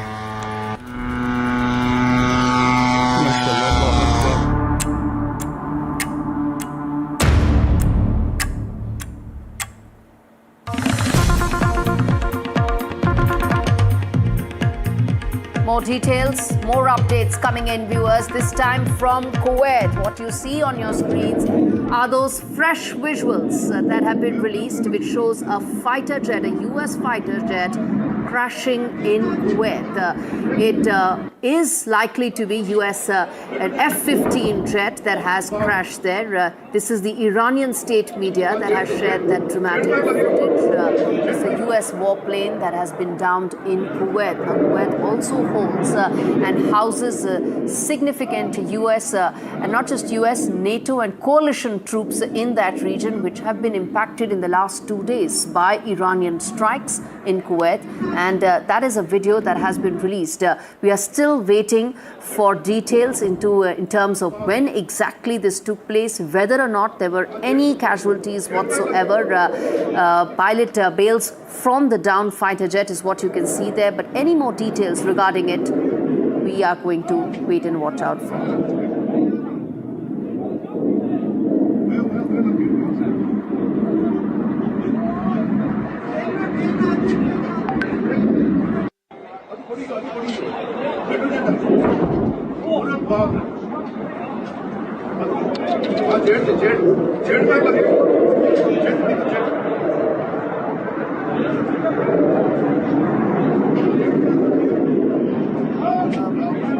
Vishal joins us for more updates on this. Vishal, any more details that you could share with us with regard to this particular fighter jet that seems to have been downed in Kuwait? Any more details that you could share with us? Well, there are several videos circulating on social media as we speak, Gauri. Some seem to indicate that the pilot was rescued. He seemed to have ejected out. Some say that it was a case of friendly fire incident.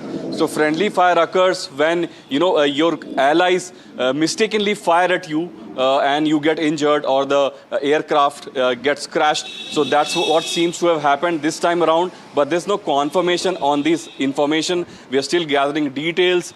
But these are some really high-tension moments as we've been throughout reporting. F-15 is USA's one of the foremost and one of the most used, fighter aircraft.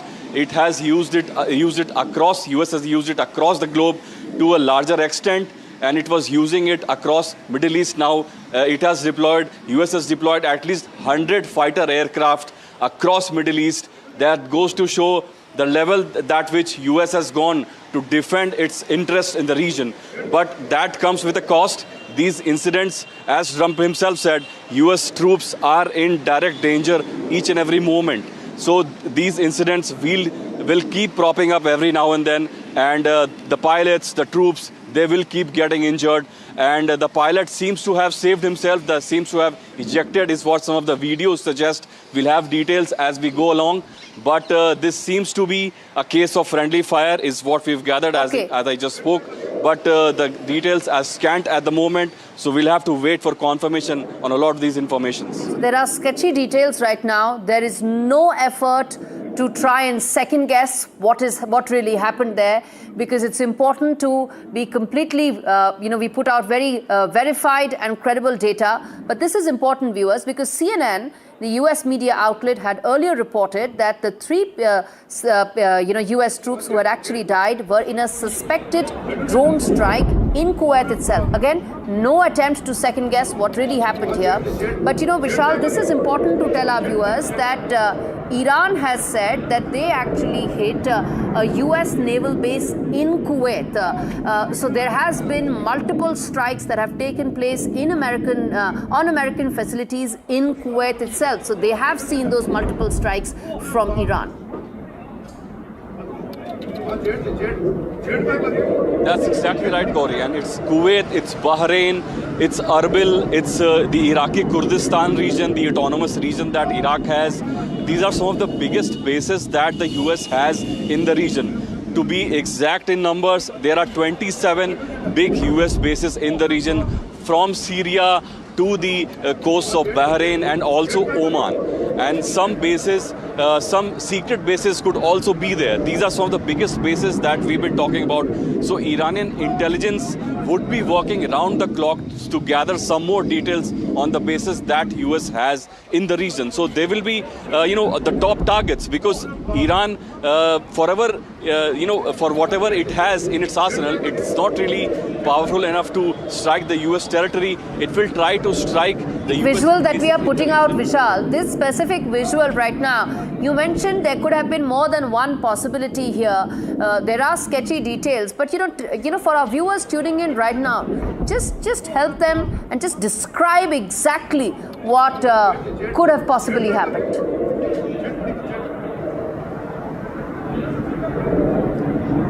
So US fighter jets, they are scrambled across, as I mentioned, at least 100 in number. They are supported by at least 2 aircraft carriers, namely USS Gerald Ford and USS Abraham Lincoln. They are situated on 2 different corners of Middle East, one near the Arabian Sea, the other one near the Mediterranean Sea.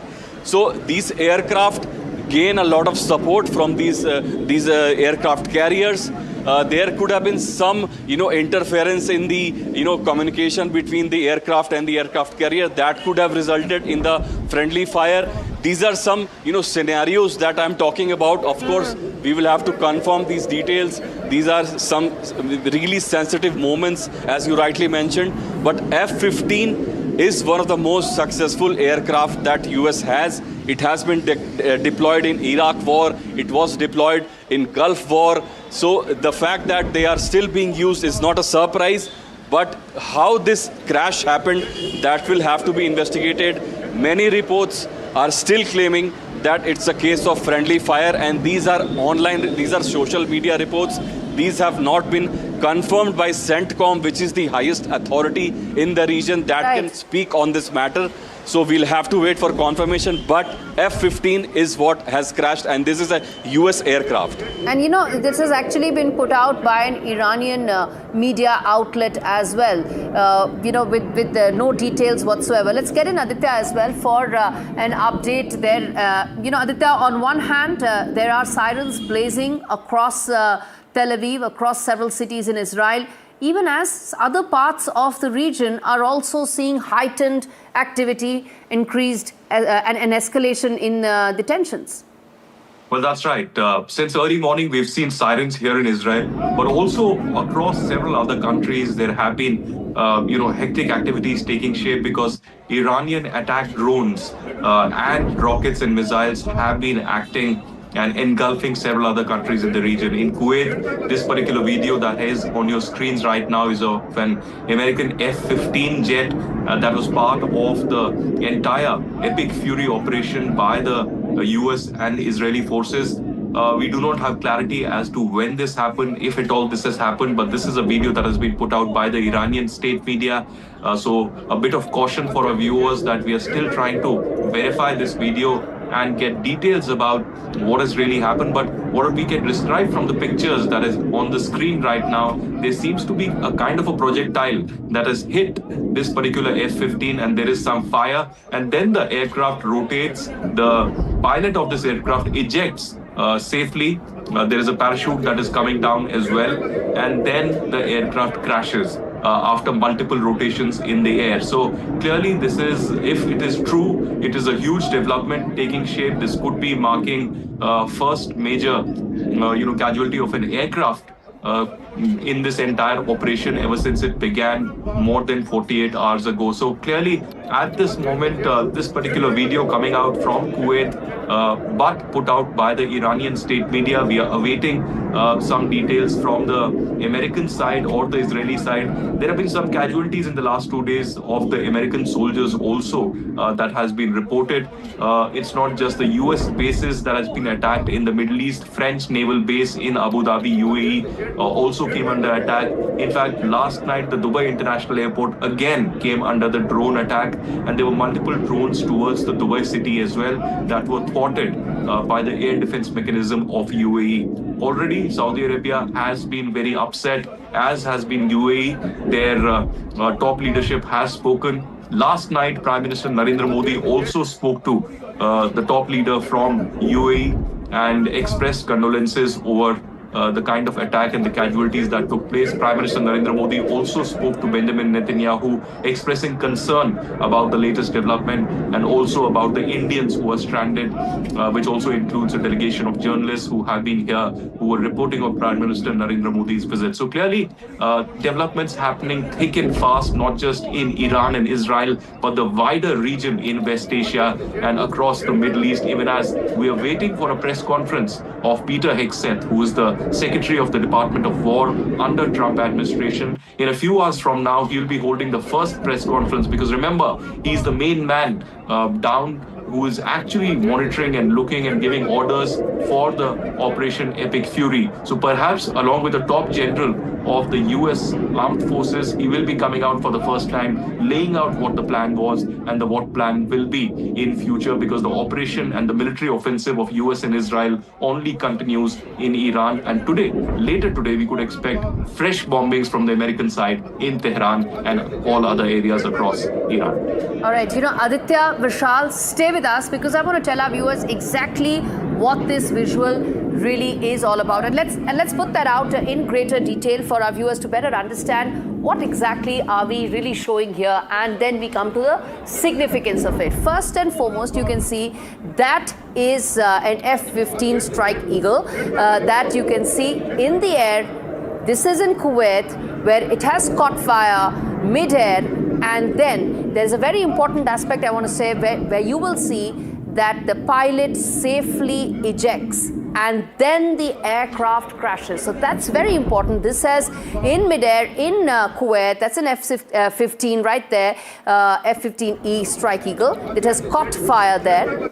Why, the circumstances, was it friendly fire, who struck, all those are details that we are still waiting. But this is what we have right now. At this particular moment, it's very clear that it has caught fire. It is now going down, but before that, there you can see it's going down, but before that, you will see that the pilot has been able to safely eject it, himself or herself, and then, of course, it crashes.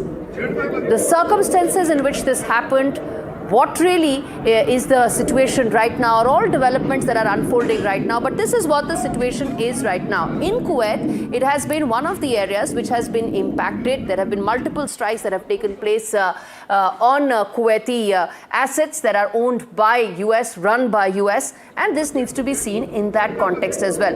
Now, Aditya, in the backdrop of that, you have these regional tensions that are escalating, but this is also the first most visible attack as far as an American asset is concerned, and that needs to be highlighted. You're right about the fact that in about 6 hours or 7 hours from now is when Pete Hegseth is going to give his first detailed account of what really happened. Ahead of that, this striking visual is going to play out and will be asked in greater detail. Absolutely. This is the most striking visual of an American casualty, if at all it has happened, and if at all it is corroborated by the American side also. One thing is very clear, Gauri, that Trump is not going to take this very lightly. He had already warned Iranians that if you continue with the barrage of missiles and drone attacks against US and US allies in the region, there would be consequences. And it's not just the US that we are talking about.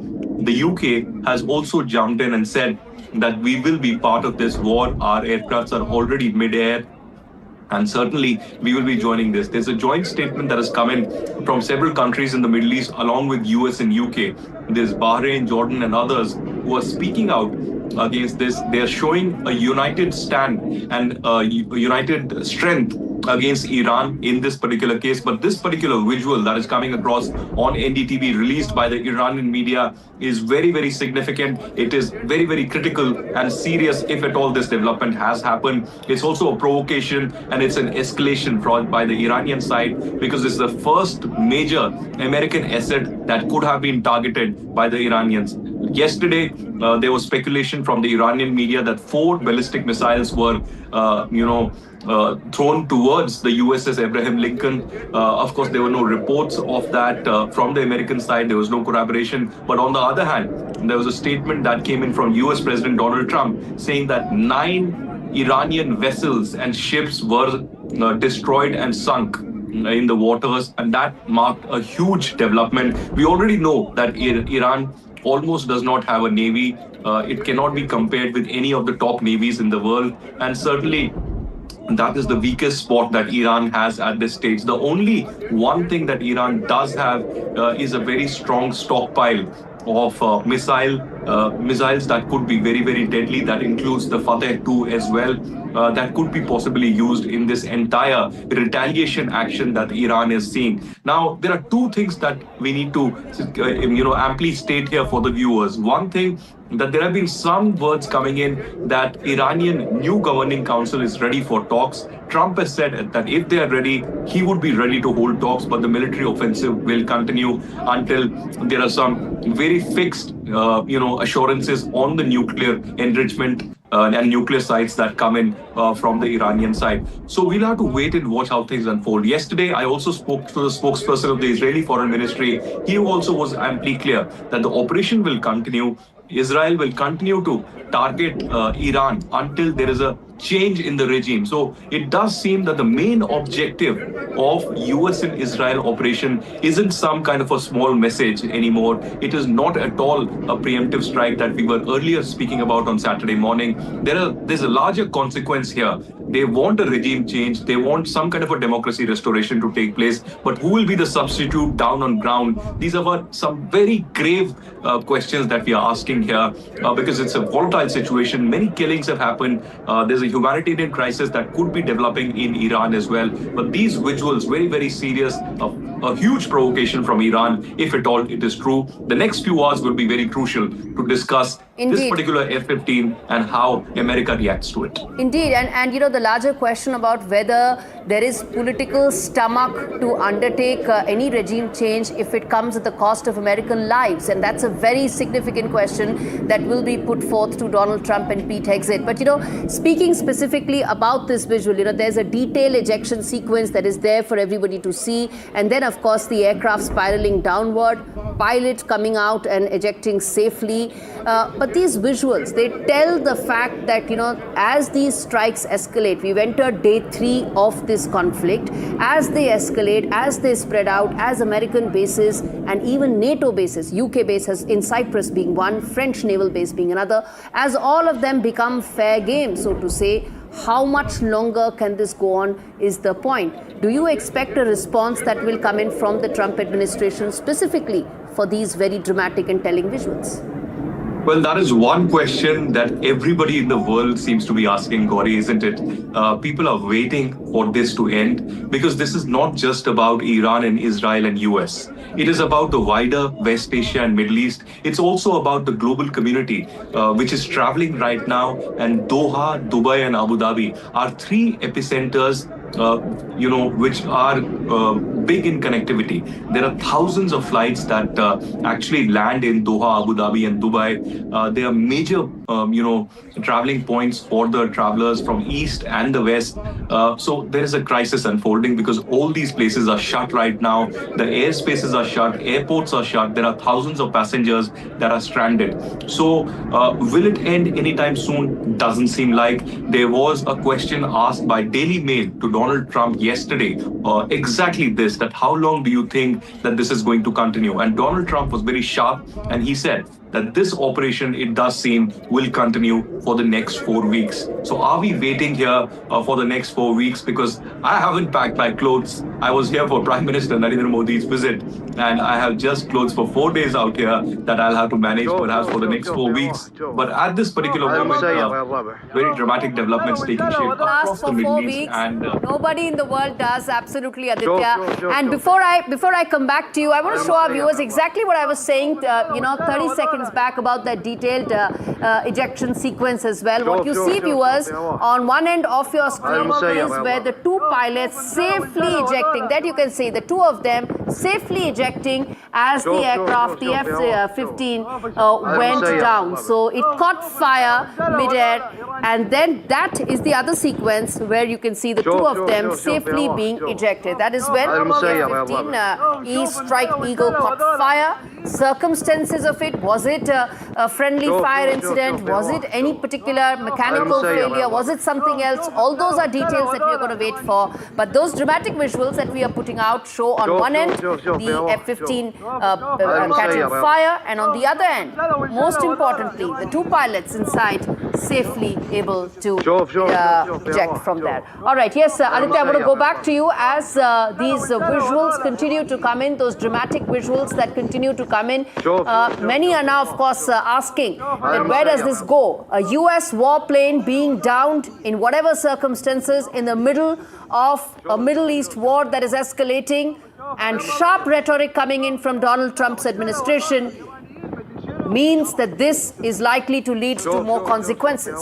Well, certainly it's a big claim by the Iranian state media that an F-15 American jet has been downed, has been neutralized over the Kuwaiti airspace. It's a major escalation by the Iranian side, if at all true. We'll have to wait, of course, for the US side to say. There are multiple theories that are going around. One, of course, is the fact that this could be possibly a friendly fire. Second, there could be a projectile, either a drone or a missile that could have hit this particular aircraft, either directly or accidentally. And third, there could be perhaps a technical failure, which seems very, there is slim chance of a technical failure that could have led to this. So the entire sequence that you already explained to the viewers is very critical as well.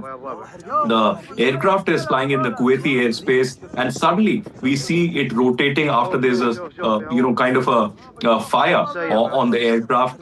Immediately after, when the rotation begins, the 2 pilots of the American F-15 eject very much safely. There are multiple videos that we are putting out here for the benefit of our viewers. You can actually see the entire sequence of the 2 pilots safely evacuating and in fact ejecting from the American F-15. Then thereafter, the aircraft crashes into the land after being in the Kuwaiti airspace. We are awaiting a response from the Kuwaiti Aviation Ministry as well, and how the Kuwaiti government reacts to this. There could be possibly the first statement coming in from the Kuwaiti side about the details of the jet that actually crashed, how this happened, whether the pilots are safe, and what are the countermeasures that the Kuwaiti government now plans to do immediately after this crash. So we'll wait for that particular statement to come in. But on NDTV, for the first time this Monday morning, we are breaking these very crucial details that are coming across about the crash that has happened. It could be possibly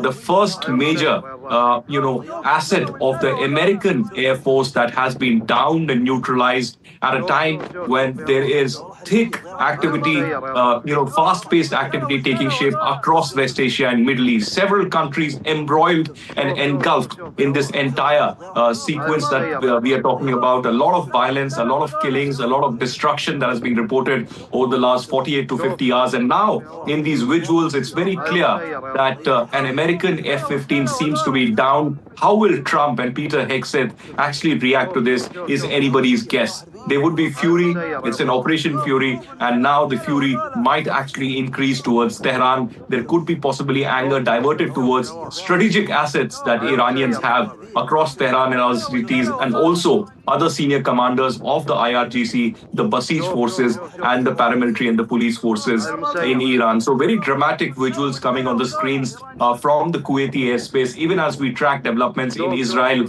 Iran, and several other countries in the neighborhood where continuously sirens have been buzzing, and there are activities that we are talking about, people going into shelter, and of course, people unaware of what the future really looks like. The immediate future does not really look very well with the escalation of the conflict and missiles going from one side to the other. So we are staying with these three important visuals. On one, you can see the aircraft flying in the air, rotating immediately, either with a projectile hitting or some kind of an action in air. The second is of pilots actually ejecting, and third is finally when the aircraft really crashes. So on NDTV, first to report these developments, quoting the Iranian media for safety. It's important.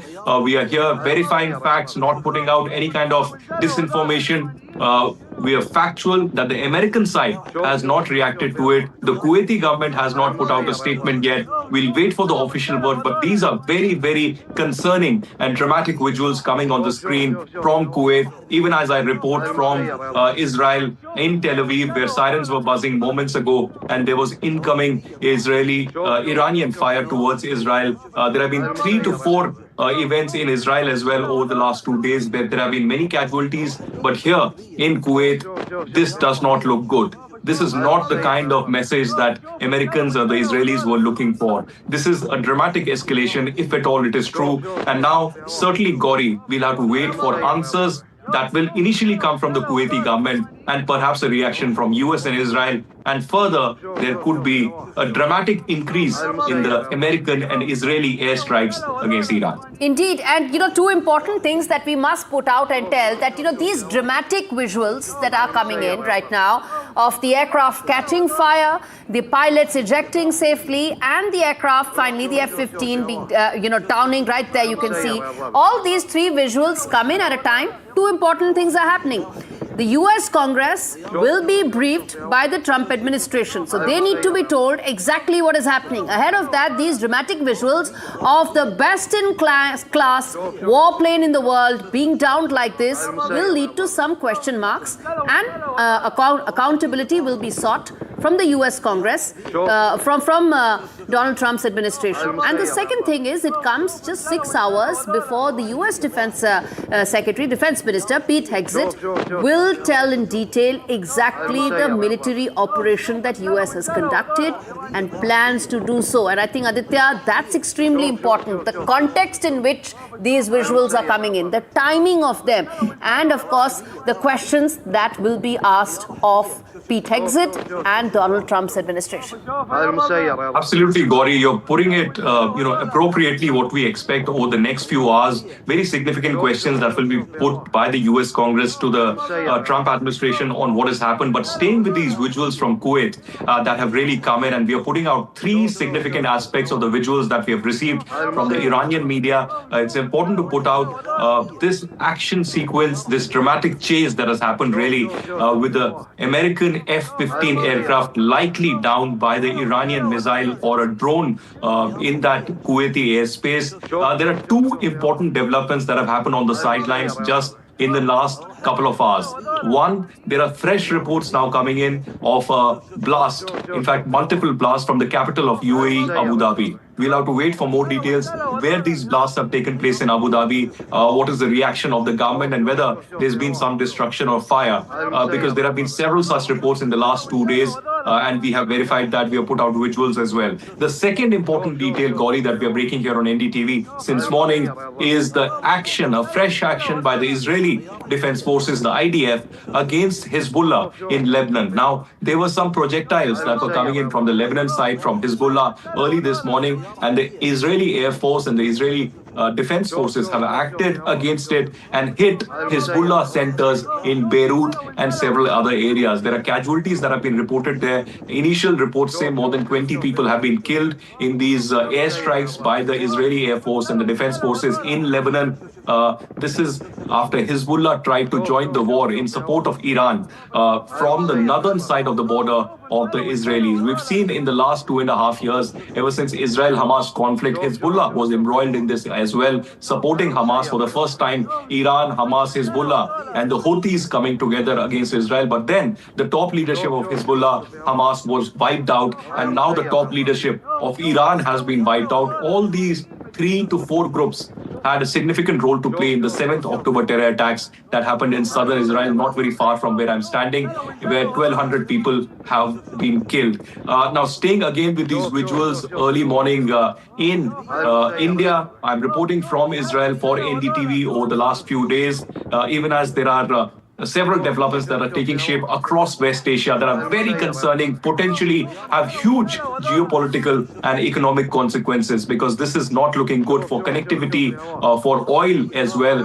because there's a lot of oil that India also gets from the Middle East that could be hampered. There could be connectivity that could be hampered. And here in Kuwait, this visual coming on your screens, 3 important visuals that we are playing out parallelly, does not look good. It is an F-15, an American F-15. These are visuals that have been released by the Iranian media.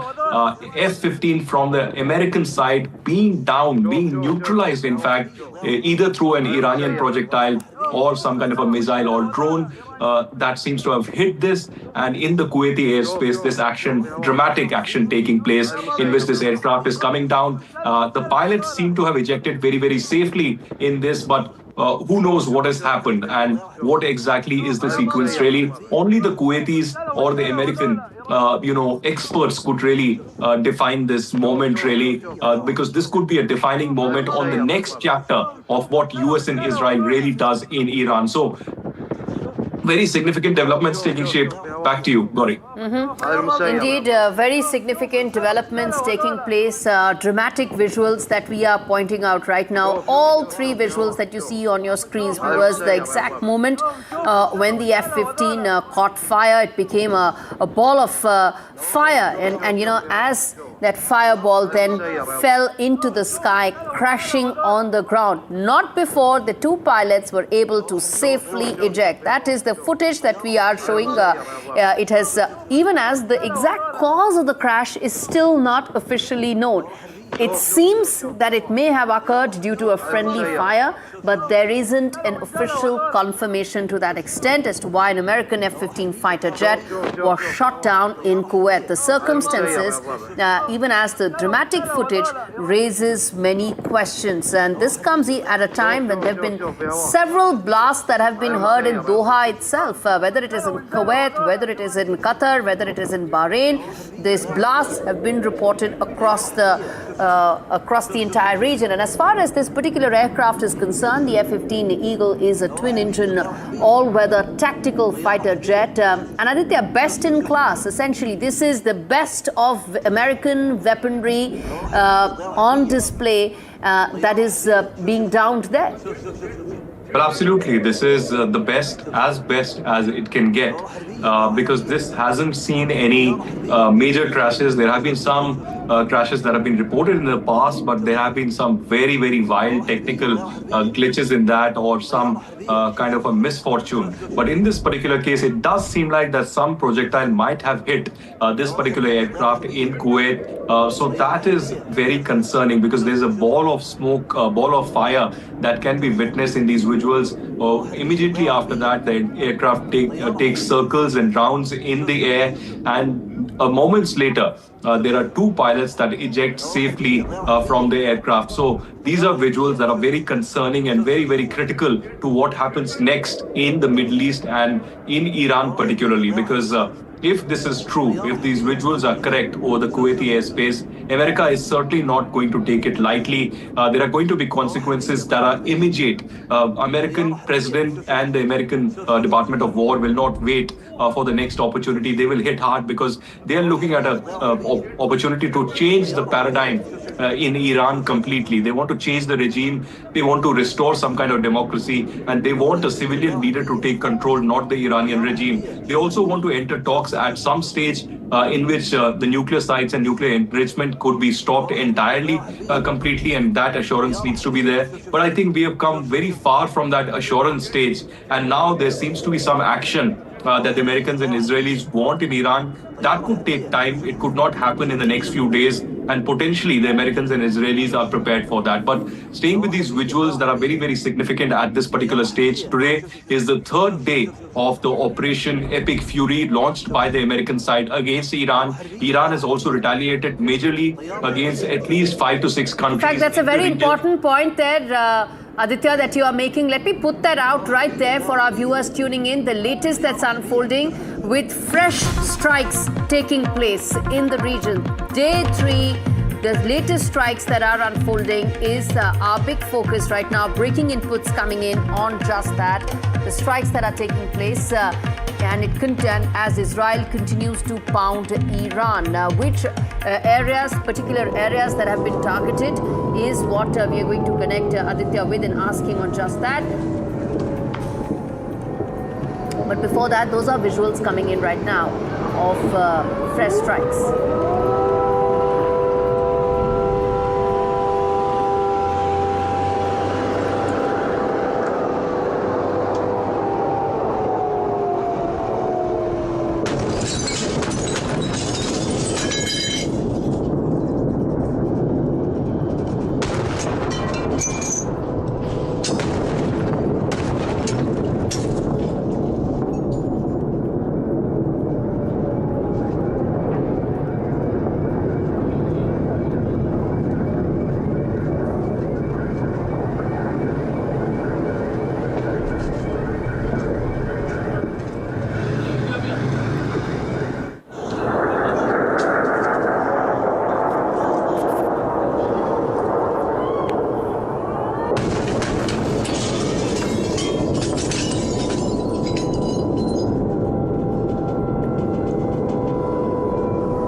Those are fresh strikes that have been launched by Israel as it continues to pound parts of Tehran. Specific details, Aditya, if any, that you could share with us on day 3. What are these strikes? Which are the areas that are being targeted?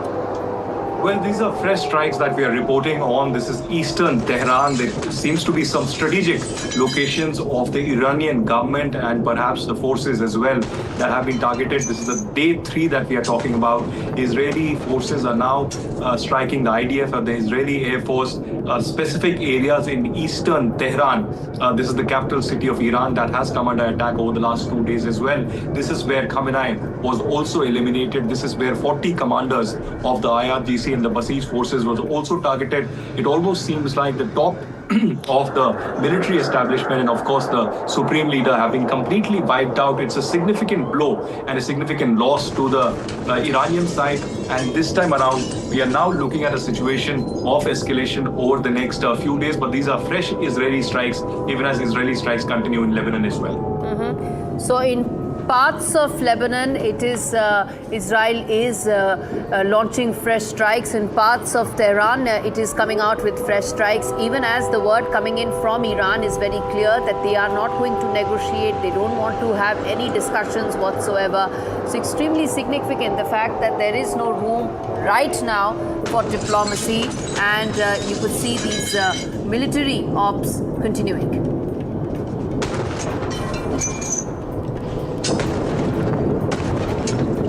Aditya?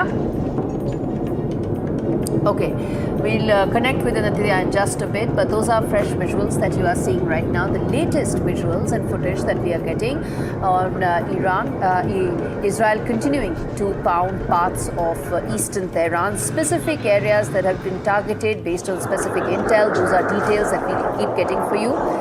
Let's amp up the audio once because there are multiple explosions that can be heard in this video.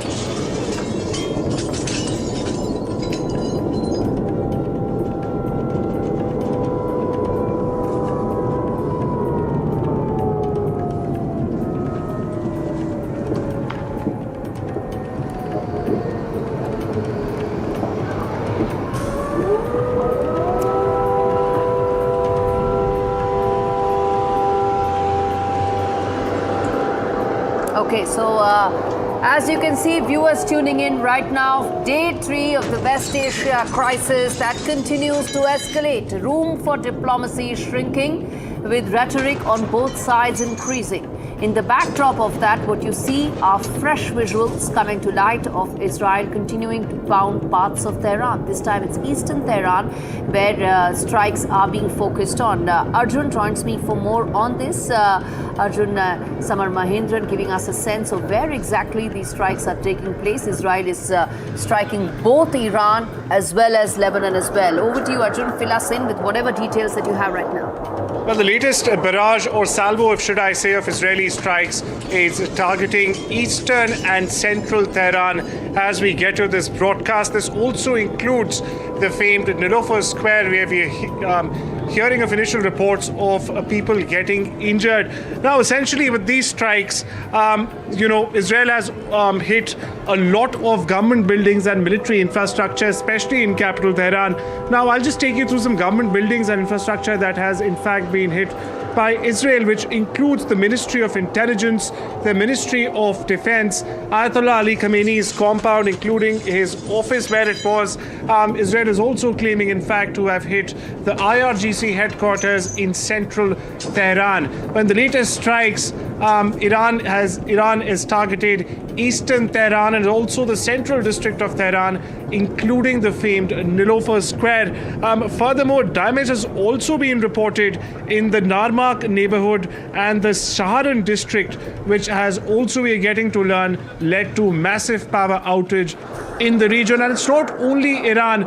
Just a few moments ago, we played out breaking news of Israel also pounding areas in Lebanon, including capital Beirut and other parts of southern Lebanon, where they've in fact also claimed killing Hezbollah's political bureau leader, Mohammad Saad. Back to you.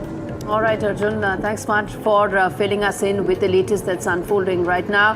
Now, as the war in West Asia continues to escalate, viewers, we are now going to show you some of the most defining images that tell you how things look right now on day 3 of this war. First up, what you see on your screens, Israel launching strikes on Lebanon's capital, Beirut, after the Lebanese terror outfit Hezbollah fired missiles and rockets across the border.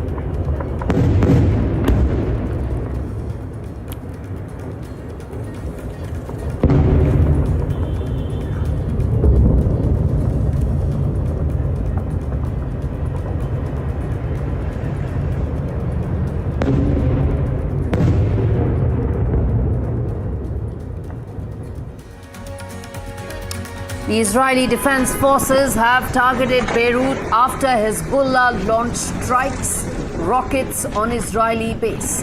The Beirut airport road was targeted in Israeli strikes. Those are the most defining visuals of that strike.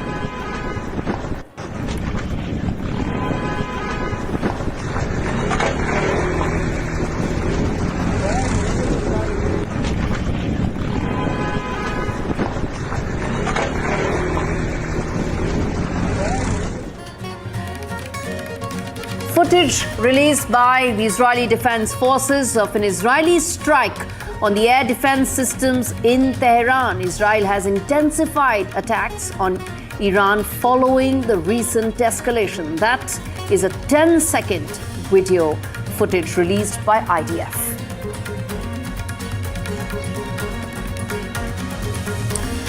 US military has claimed strikes on Iran's ballistic missile facilities. This video that has been released by the Central Command of US claims that Iranian ballistic missiles have been a dangerous threat for decades and a threat that has now been eliminated.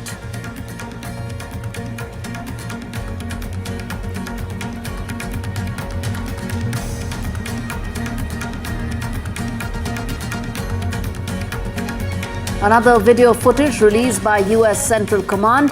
These are of the strikes on Iran as part of Operation Epic Fury. United States claims that these strikes will continue to eliminate imminent threats that are posed by the Iranian regime.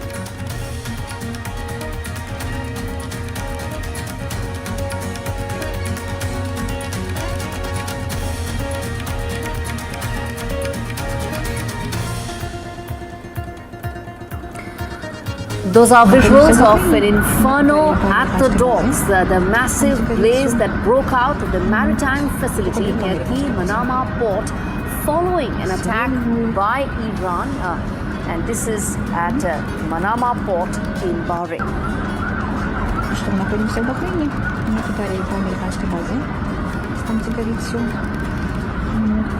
Это бьет по американской базе. The conflict fire has also spread to other Gulf nations. Multiple drone attacks continue to be reported across the region. What you see are drone attacks on Bahrain, the skyline showing a plume of smoke over the capital city.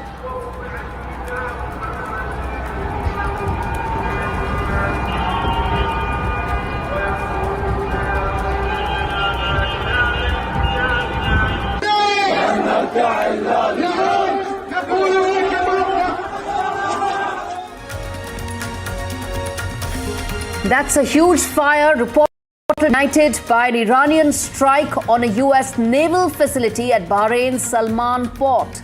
It's a port that houses the US Navy's Central Command and the Fifth Fleet, one of its largest presence in the entire region.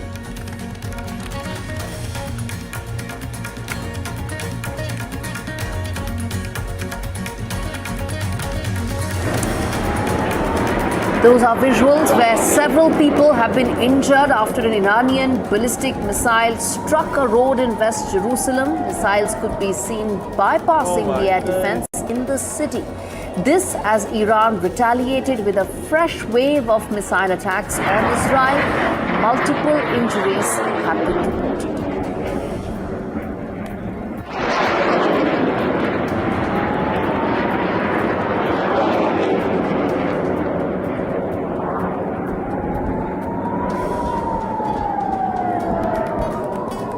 Oh my days. Direct ballistic missile strike in Jerusalem. What you see on your screens are medical teams scrambling to ensure that they provide help to the wounded in time. Multiple injuries have been reported from this particular strike. Yo! No way! No way! No way! פה, רמת שלמה פה, כניסה לרמת שלמה פה. הנה הפער, Iranian missile shrapnel also hit a vehicle while it was in motion in Jerusalem, leaving 7 people injured, one of whom has been seriously injured. פה, רמת שלמה פה, כניסה לרמת שלמה פה. הנה הפר, הרכב, כולם בסדר, אחד יצא. הנה הפיר. הנה מגיע עכשיו כל ההצלה.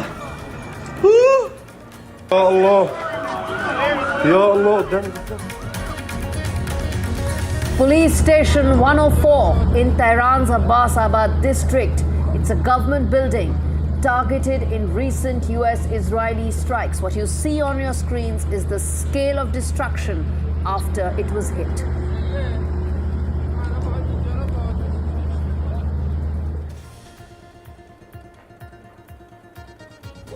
Israel targeted Iranian state broadcaster late night. Images show a ball of fire and smoke coming out of the building in Tehran. The broadcaster confirmed that it had been struck.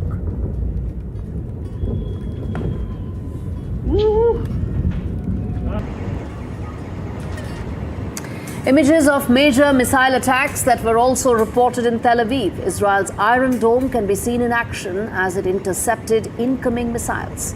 Sirens blared across the city.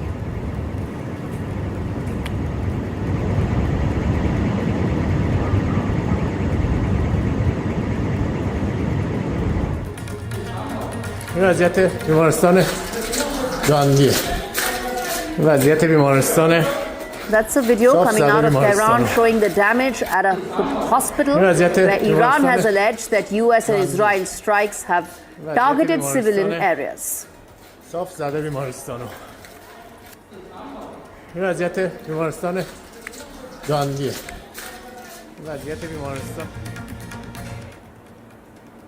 Iran has also hit West Bank with both rockets and projectiles. Tehran has vowed harsh punishment in retaliation for the killing of its supreme leader, Khamenei.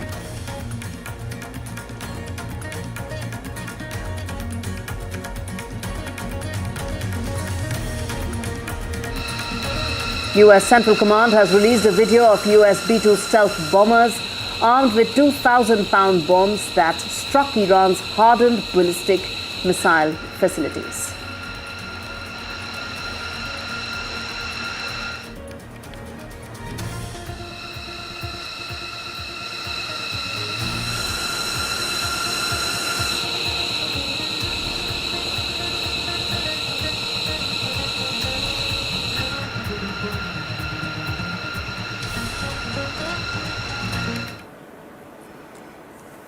Now, the Middle East conflict is only intensifying. Fresh strikes have been reported across multiple areas, and strong statements are now coming in from all sides. Day after the killing of Khamenei was confirmed, Iran has intensified its attack on Israel, with missile strikes being reported in Jerusalem and other cities. Multiple vehicles, civilian areas have been targeted by Iran in Jerusalem. Donald Trump has claimed that the United States has destroyed 9 Iranian warships, and the escalating war situation has posed a massive threat to the global oil supply route as well, which is the Strait of Hormuz, through which at least 20% of global oil passes through daily. Drones were also seen flying over Tel Aviv, and sirens were heard going off multiple times. Even as Israeli Prime Minister Netanyahu has stated, Israeli strikes will only intensify, calling it a decisive campaign against what he termed a terror regime. Now, there is mixed reaction that is coming in from Iran. While last night Iran signaled that they are ready for talks, now there is a very firm commentary that is coming in from top Iranian security official who has said that there is no room for negotiation with the US, that they will not negotiate with America. Listen in. Regarding to find some solution, regarding for this matter, that the Iranian side always reiterate to find the one, diplomatic solution in this matter, and so we have submitted our proposals. But now we are defending ourselves because the war, the one act of aggression imposed us And so there is no doubt that we are doing our rights of our inherent right of self-defense. Now we are defending ourselves. That's it. But they are coming to attack us in our region and using all of the military troops and facilities against the Iranian people. And so there is no any room to defense. We should defend ourselves. But we do believe that if they are genuine and decisive and determined to find one diplomatic solution, there is no doubt that the Iranian side will come. This is a chance and an opportunity that will not come again, because you will have your moment, a moment where you will be demanded to take to the street in order to finish the work and to topple this regime. The objective is very clear: to remove the existential threat that is emanating from the Iranian regime. And this is a threat to Israel, but this is not only a threat to Israel. It's a threat to the entire region. We've seen attacks on 8 countries, 8 different countries, Arab countries. And something needs to be done, and this is what we're doing together with our American friends.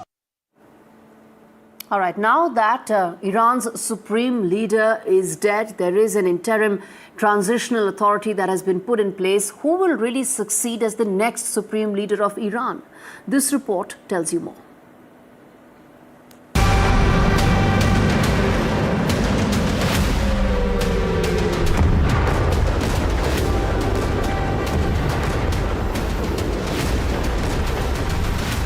With the killing of its supreme leader, Ali Khamenei, Iran is faced with a rare situation: leadership change.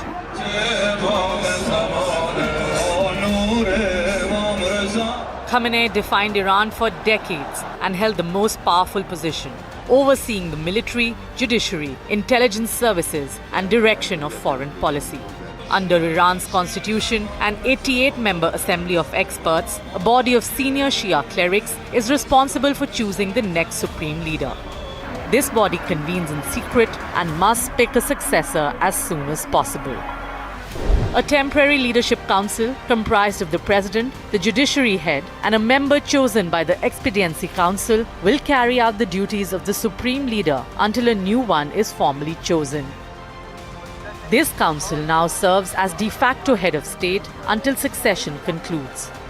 Several names are going around as possible Khamenei successor. On top of the list is Khamenei's son, Mojtaba Khamenei. Then there is Ayatollah Alireza Arafi, a senior cleric and respected figure in religious circles. Also in contention will be Mohammad Mehdi Mirbagheri, a hardline religious figure. Moderate cleric and grandson of revolutionary founder Ayatollah Khamenei, Hassan Khamenei, may also emerge as a consensus candidate. Leadership change in Iran is rare, only the second since 1979. How the transition unfolds will shape the country's course at this difficult moment, where both internal and external challenges are at their worst. NDTV Bureau Report.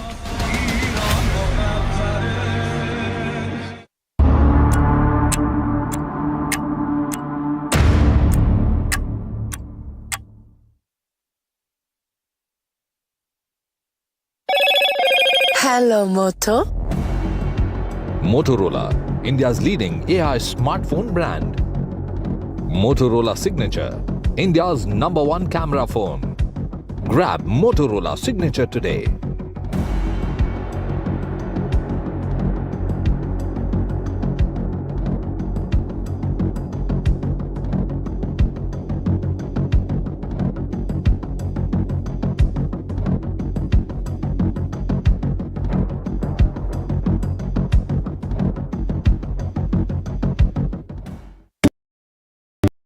Career से early retirement हो या नए career की शुरुआत, रहो दोनों के लिए ready. PNB MetLife retirement plans के साथ लॉक करें 10.2% guaranteed annuity rate for life. PNB MetLife, always ready for life. आपको शायद पता नहीं होगा, अपार ने आईएनएस विक्रांत के लिए 150 से ज्यादा तरह के केबल्स बनाए हैं। देश के टॉर्पीडोस में भी हैं अपार के केबल्स। वंदे भारत भी अपार के केबल से ही स्पीड पकड़ती है। और यही वायर्स और केबल्स हमारे घरों को भी पावर करते हैं। विश्वास इसमें अपार, तभी तो ये है देश का तार। Across the country, he has tracked the pulse of power from Washington to Korea. Witnessed history being made in global capitals and conflict zones. Brought clarity to complex issues of national security and international affairs. Aditya Raj Kaul, covering international affairs like no one else. Only on NDTV Network.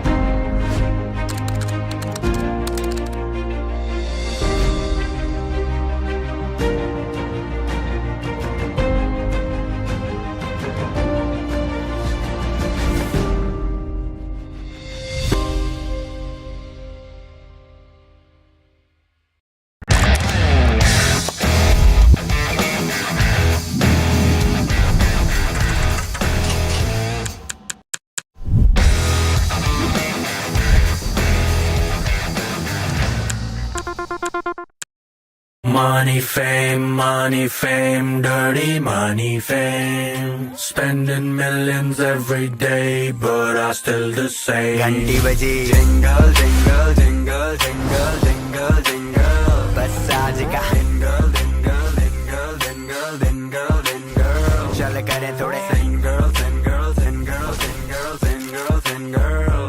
क्योंकि तू है single, single, single, single, single, single. Baby, I'm your Santa. Career से early retirement हो या नए career की शुरुआत, रहो दोनों के लिए ready. PNB MetLife retirement plans के साथ लॉक करें 10.2% guaranteed annuity rate for life. PNB MetLife, always ready for life. From 1983 to now, I have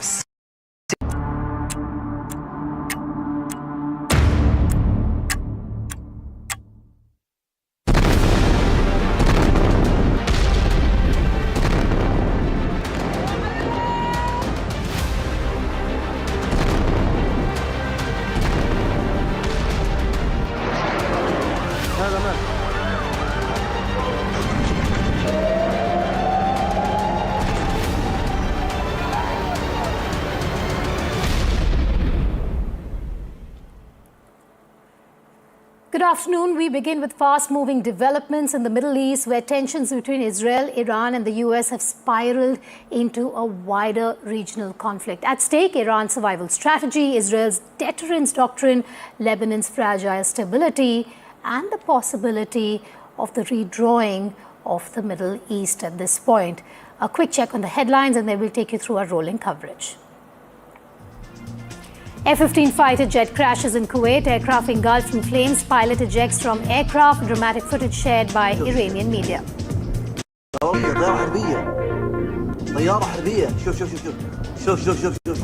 Iran-Israel war escalates, multiple explosions heard in Tel Aviv, Jerusalem.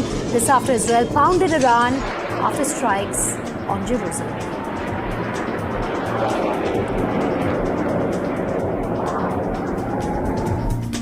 Key Hezbollah leader killed in Israeli strikes in Lebanon. Israel struck Lebanon after Hezbollah fires rockets and drones. Casualties reported.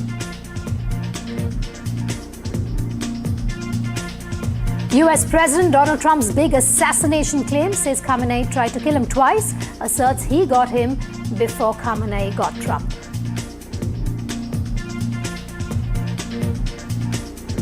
The big global effect and impact of this conflict. Sensex Nifty tank over oil price surge amid Iran-US conflict. Global crude benchmarks climb sharply. Brent futures rises to multi-month highs.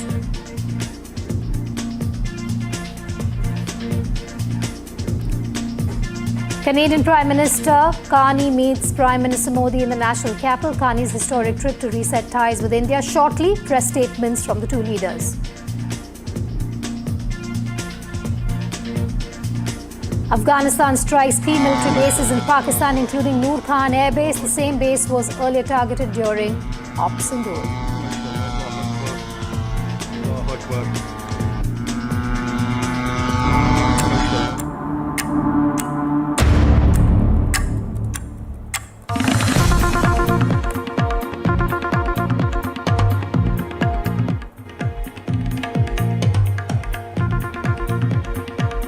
just coming in. The IDF has released a video of the attack on Hezbollah. Israeli strikes on Lebanon, remember, have killed about 31 people and wounded more than 140. And this is what the Lebanese Health Ministry had to say. Now, we have that video that the IDF has released, striking targets of terror group Hezbollah. The IDF has now begun striking additional targets is what the IDF is saying of the terrorist organization Hezbollah in Lebanon. Among the targets that were struck, weapons storage facilities and additional infrastructure of the terrorist organization Hezbollah in several areas in Lebanon. Aditya Rajkol joining me live. Aditya, this was something that was expected after the last few hours of what we've seen on the ground. Now the casualties really going up in Lebanon. Well, that's right. The casualties are going up in Lebanon since early morning today when projectiles were seen coming in from the Hezbollah side in Lebanon. Immediately, Israeli Air Force and the IDF launched a massive attack against the storage facilities of the Hezbollah in Beirut and several other areas of Lebanon. These are massive strikes that we are talking about against Hezbollah, which was trying to join the war in support of Iran against Israel and United States. So these are videos that are coming across from the IDF. Very dramatic visuals of the airstrikes, the pounding of the bombs that has taken place. Really very, very dramatic visuals from the IDF taken from the air when the launch of these bombs towards the storage facilities of the Hezbollah took place in Lebanon. The casualties are mounting. We've been told that more than 20 people have been killed in these fresh airstrikes that have happened in Lebanon. Since early morning, these attacks have actually taken shape across the Hezbollah centers in Lebanon as well. On the other hand, of course, there are reports of fresh strikes in Tehran, in eastern Tehran. The IDF and the Israeli Air Force has conducted operations against the Iranian regime. There seems to be some centers of the Iranian regime or the IRGC in that entire area where the action has actually taken place. And now we are waiting for further confirmation of what route this entire development will take as of now. There are massive clashes that are being reported. We haven't seen the end of it. There are also reports of fire being seen at the US Embassy in Kuwait. Apart from that, there are also unconfirmed reports from the Iranian media that American F-15 jet could have crashed there after a projectile hit it. So these are very serious and critical developments taking at this shape. Even as I continue to report from Israel, there were a couple of sirens early in the morning here in Israel, after which people took to shelter. There were multiple Iranian missiles that were intercepted and neutralized over the skyline of Tel Aviv and Jerusalem as well. Till now, there have been 3 to 4 major impacts in the last 2 days that have happened, in which there have been more than 10 casualties and more than 50 people injured here in Israel. Back to you. All right, more news coming in as a part of the wider retaliatory strikes. We're getting breaking news coming in that Iran has struck Bahrain with ballistic missiles this morning. Tehran isn't just targeting Israel, it is firing across the Arab world. Now, like Aditya was pointing out, we also have the US Embassy in Kuwait now saying there is continuing threat of missile and UAV attacks over Kuwait. Take cover in your residence on the lowest available floor and away from windows. Do not go outside. Aditya Rajkol, we were just talking about Kuwait and about that fighter jet also that has been down there. But now you have the US Embassy in Kuwait coming out and putting out an advisory there that there's this continuing threat of missile and UAV attacks over Kuwait. Also, the worry is for the embassy itself, Aditya. Well, absolutely. The worry is for the embassy. There is, in fact, a statement that have been put out, an advisory just now by the US Embassy in Kuwait, advising people to take precautions, the staff as well as American nationals in Kuwait.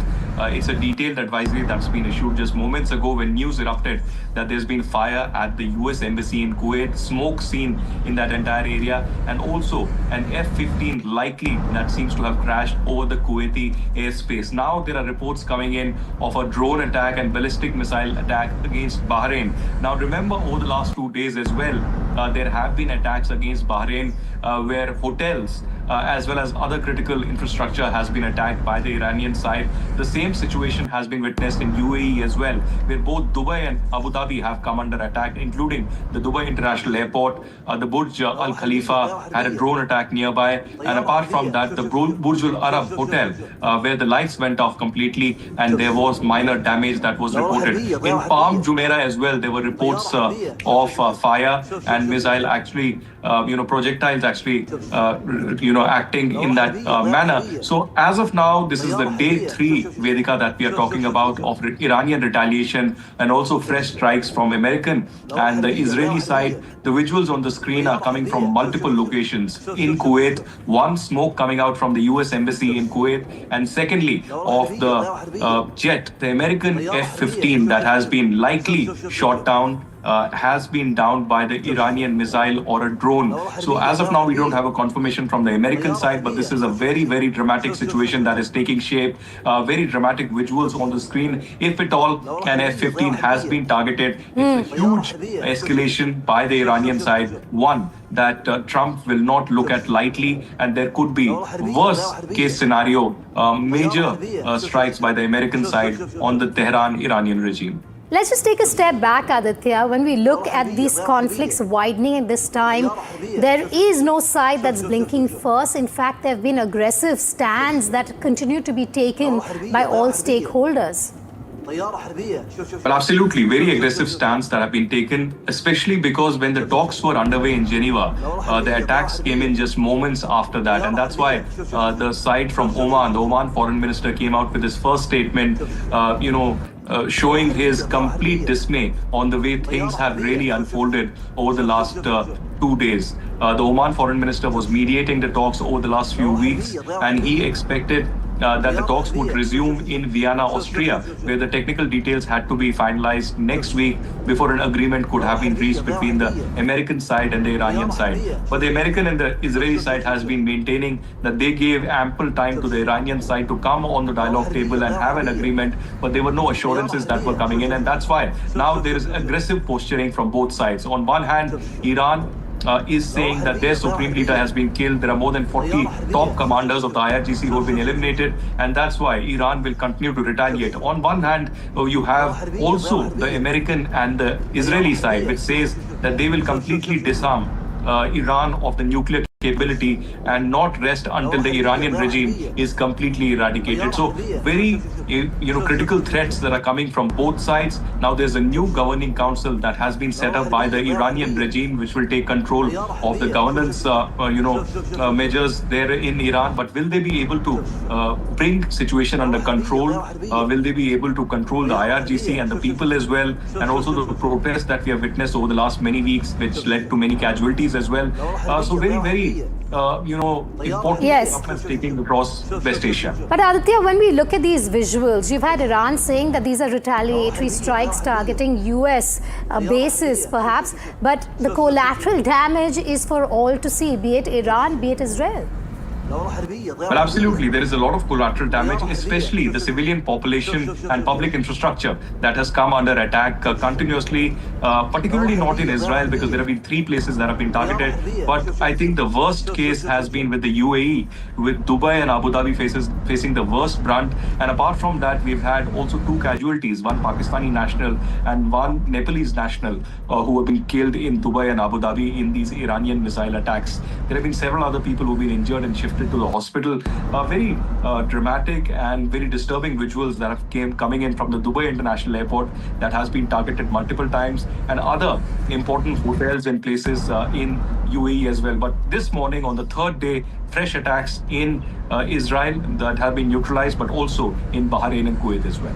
Do stay with me while we also update our viewers on what else is developing in terms of this huge escalation that is taking place in West Asia. Iran has claimed that it has shot down a F-15 fighter jet which crashed in Kuwait as the Middle East war escalated. Visuals which have emerged showed an F-15 jet spiraling downwards in slow motion with flames visible from its rear. But it was not immediately clear, and I'm going to bring in Aditya on this. It's not immediately clear, Aditya, if the plane belonged to the US or Israel, since both operate the fighter jet. Well, that's right. It's not clear, but most likely it could be the American F-15 because there are American bases in and around Kuwait. We are talking about all those countries with US bases that have come under attack, be it Kuwait, Qatar, UAE or Bahrain. So clearly there's been a statement that has been issued by the US, UK and a lot of their allies in this entire region. So of course, it's a very volatile situation that we are talking about, but these are very, very concerning, critical, and dramatic visuals on the screen. If at all it is true that an American aircraft and jet F-15 has been neutralized and shot down by the Iranian projectile, it is a massive escalation that we are talking about. One where Trump and Peter Hegseth will react very, very sharply, and there could be another blow, a very serious blow in terms of escalation from the American and the Israeli side when you're talking about strikes against Tehran that have only continued over the last few days. So there could be possibly more strikes against the Iranian regime, government buildings, paramilitary and the IRGC that could be targeted. Aditya, do stay with me. It's very important for our viewers to understand how far this conflict has escalated, because of which we're going to get you some very strong defining images from across the Mideast at this point to show you the impact of the damage on both sides. Now, Israel continues to pound Iran. Several consecutive explosions happen at a site in eastern Tehran, as you can see on your screen.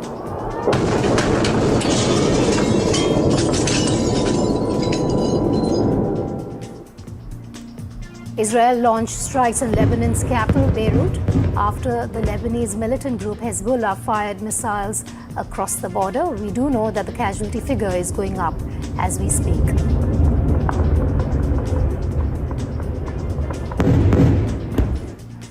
The IDF target Beirut after Hezbollah launched strikes on Israeli base. Beirut Airport Road has been targeted in those strikes by Israel.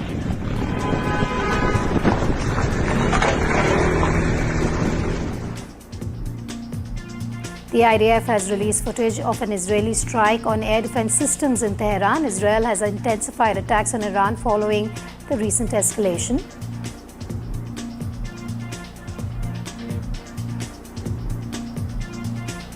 The US military has claimed strike on Iran's ballistic missile facilities in a video released by Central Command.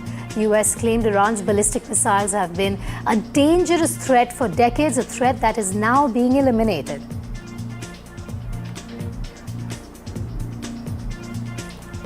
US Central Command has also released video footage of strikes on Iran as part of Operation Epic Fury. US claims that these strikes will continue to eliminate imminent threats posed by the Iranian regime.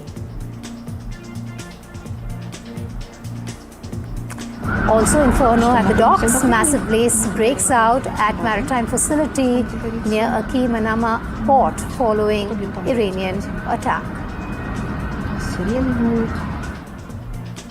Staying with Bahrain, the conflict fire has also spread to other Gulf nations.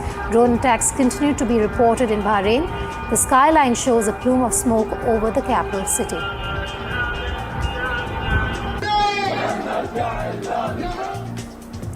A huge fire reportedly ignited by an Iranian strike on a US naval facility at Bahrain's Salman port. The port houses the US Navy's Central Command and 5th Fleet.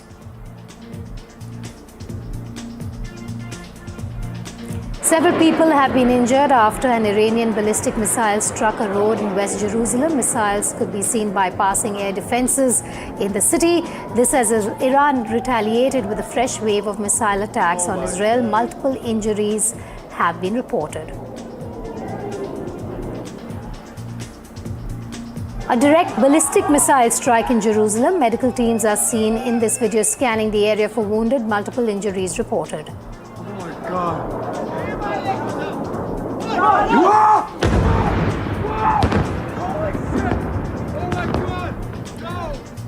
Iranian missile shrapnel also hit a vehicle while it was in motion in Jerusalem, leaving 7 people injured.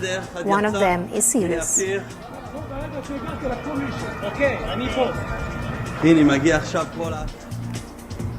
A police station in 104 in Tehran's Abbasabad district, a government building, was targeted in the recent US-Israeli strikes. The video shows the scale of destruction.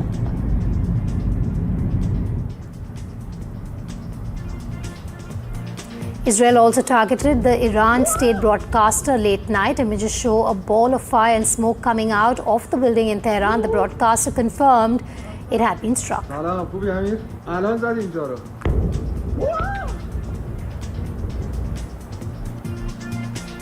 Major missile attacks were also reported in Tel Aviv. Israel's Iron Dome was in action as it intercepted the incoming missiles. Sirens blared across the city.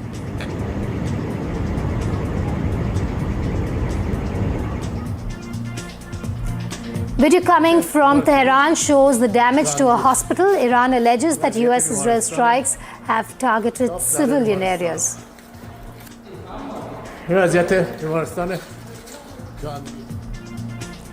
Iran rockets and projectiles also hit West Bank. Tehran has vowed harsh punishment in retaliation for the killing of Ayatollah Khamenei. The US Central Command has released a video of US B-2 stealth bombers armed with 2,000-pound bombs that struck Iran's hardened ballistic missile facilities.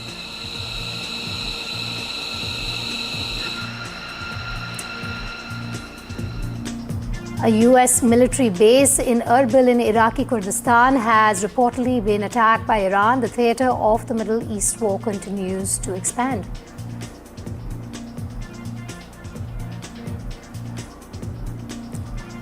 A new video shows Iranian 136 drone flying through Dubai skyline. That's the number of drones that you can see, some of them on your screens there. Iran has been launching drone attacks on Dubai through the night.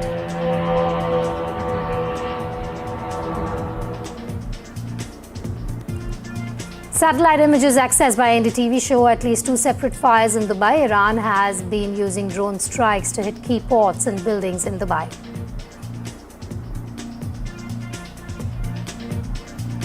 Meanwhile, anti-US protests continue to rage on in Shia countries. In Baghdad, the protests in support of Khamenei also turned violent.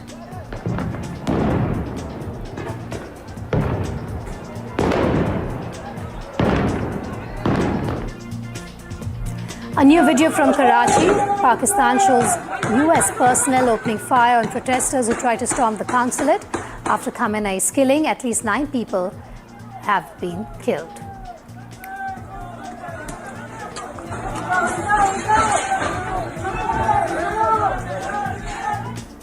All right, we brought you those visuals. We brought you the large-scale impact of this conflict, which has entered its 3rd day. But now I want to show to you, when it comes to the retaliatory strikes, the impact to the Middle East at this point. We're going to pull up that map for you. Iran has attacked parts of the Middle East. You can see Israel, Jordan, Kuwait, Bahrain, Qatar, UAE. Now, these are retaliatory strikes on this entire region. As you can see, of course, they've all come out to condemn these attacks, but that's the latest in terms of the widespread attacks, attacks by Iran at this point in the Middle East. This could redefine the red lines within the region.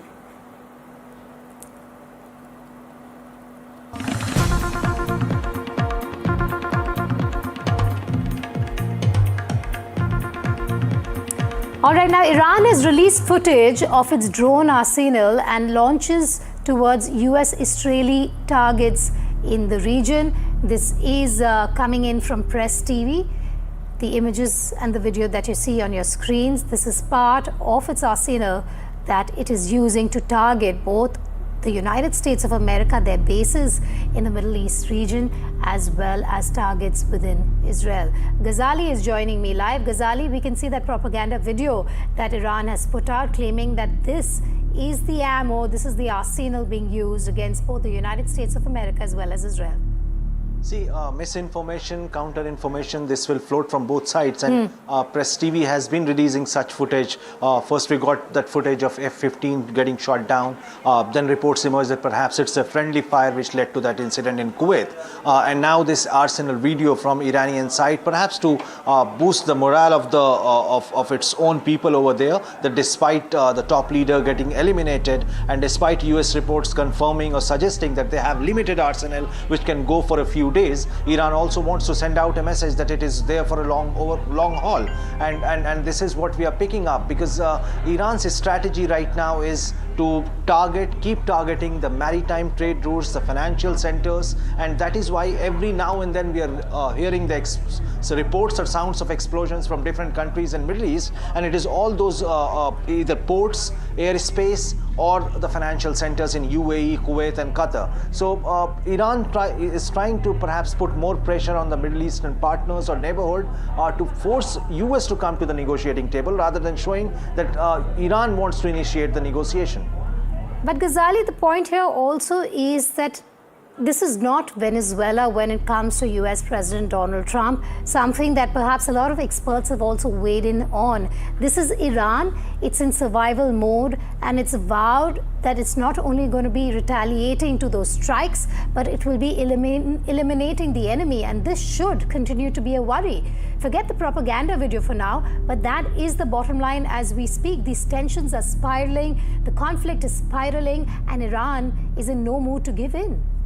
Certainly, because any analyst or a strategist who thought that perhaps just killing Mr. Khamenei in Iran would bring a regime change without having any boots on the ground is not looking very likely in the next coming days, because it's been 2-3 days since US and Israel jointly attacked Iran, and after that it was perhaps expected that people will come out on the street. It will be more like a situation what we saw in Iraq with Mr. Saddam Hussein, or what we saw in Libya with Gaddafi, but that has not happened here. IRGC or the Iranian forces are still in command. Perhaps some of the top commanders have been killed, but the chain of command or through which the instructions are being passed on is still existing there. We have Iranian foreign minister admitting that that though there is some discrepancy or when it comes to passing on the instruction, there are some independent decisions which are being taken by the IRGC, but the transition of this entire leadership in Iran, which was expected that perhaps the chain has been broken after Mr. Khamenei's death, still looks intact. There were protests, there were people who were rejoicing his death, but there were enough number of people who are mourning also for the death of Mr. Khamenei. So perhaps that is why after 3 days of this attack, US and its allies as well as Iran, they're all looking towards the negotiating table. Ghazali, you're going to stay with me. We're just going to play out that video that has been released by Iran. It's been released by Press TV.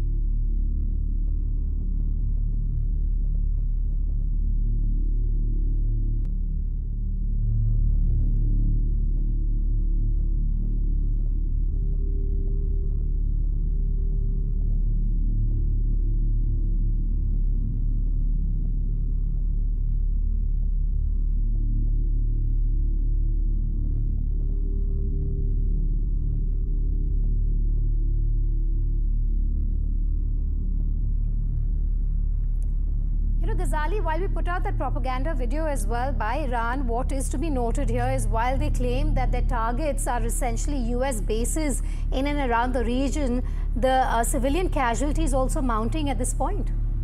Yes, civilian casualties mounting in every country. We have reports from Qatar, we had reports from Kuwait. Israel obviously is facing the major brunt of that. Many deaths have been reported from there as well. But this is a direct ploy of Iran. The intention is to keep attacking every country. Maybe the frequency will reduce in the coming days as the clamor grows louder for more negotiations. But there is not even one single West Asian country over there which has not come under attack from Iran. Perhaps Oman was one till yesterday, because it appeared that Oman had started these negotiations between US and Iran. So perhaps it will be saved from these attacks, but it has also come under attack. So perhaps the entire point of these attacks from Iran is to keep continuing to keep pushing for negotiations and not also appear as if they initiated the negotiation. So it's more about perception that in the eyes of its own people, it should not look that Iranian regime has weakened and they are looking for peace talks. But on the simultaneously, they will keep continuing the attacks in the neighborhood on the US bases as they claim, but it is also ending up creating a lot of casualties. Right, Ghazali, do stay with me. We want to just take our viewers through this latest video that has been released by Iran at this point. Ghazali reporting on it. Ghazali, also, this is a survival game for Iran at this point. They have lost their leader, their supreme leader, but there is a chain of command for now, while a formal chain of command needs to be established, but that's not taking away from the aggression and the claims they're making at this point. We can't dispute the intelligence. Largely, the intelligence of US and Israel has not sort of produced any fake reports, because Israel and US had only initially said that we are getting reports that Mr. Khamenei has been killed in the morning attack on day one, which Iran kept sort of negating, or Iran kept denying it till the late evening. But there is also other side of the story is that martyrdom is celebrated in that particular country and community. So even if the supreme leader is killed, that is something which is being celebrated, and even if there are top leaders have been killed, the chain of command still exists. The foreign ministers is there. Top IRGC commanders who were very close to Khamenei have replaced the ones who were killed in these operations. So Iran's army, or what you call the IRGC and other forces, are still in place. There has been no defection as per the US reports. There has been no defection in any of these forces in Iran. So perhaps the attacks will continue as long as they have this arsenal in their command. Ali, thanks for joining me live.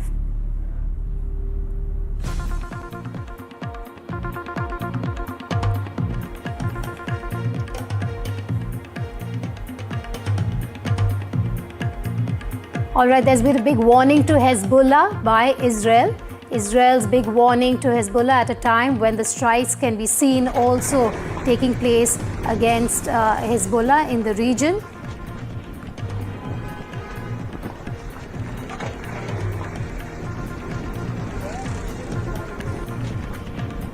We just are bringing you images as well. Remember, the casualty figure has gone up in Lebanon as well.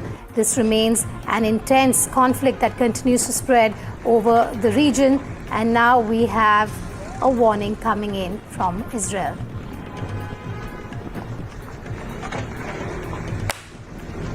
מערכה התקפית מול חיזבאללה, אנחנו לא רק בהגנה, אנחנו יוצאים עכשיו להתקפה. צריך להיערך למספר יממות של לחימה, רבות מאוד.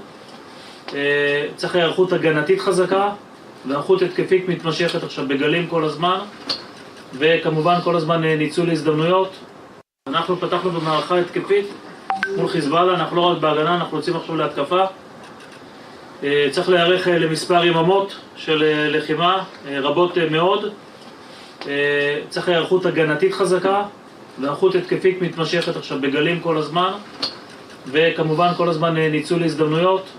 אנחנו פתחנו במערכה התקפית מול חיזבאללה, אנחנו לא רק בהגנה, אנחנו יוצאים עכשיו להתקפה. צריך להיערך למספר יממות של לחימה, רבות מאוד.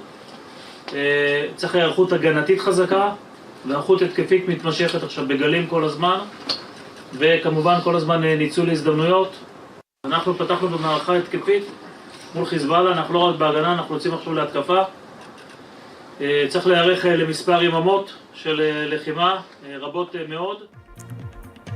All right, so that's the IDF chief warning the Hezbollah at a time when Israeli strikes on Lebanon have killed at least 31 people and wounded about 149.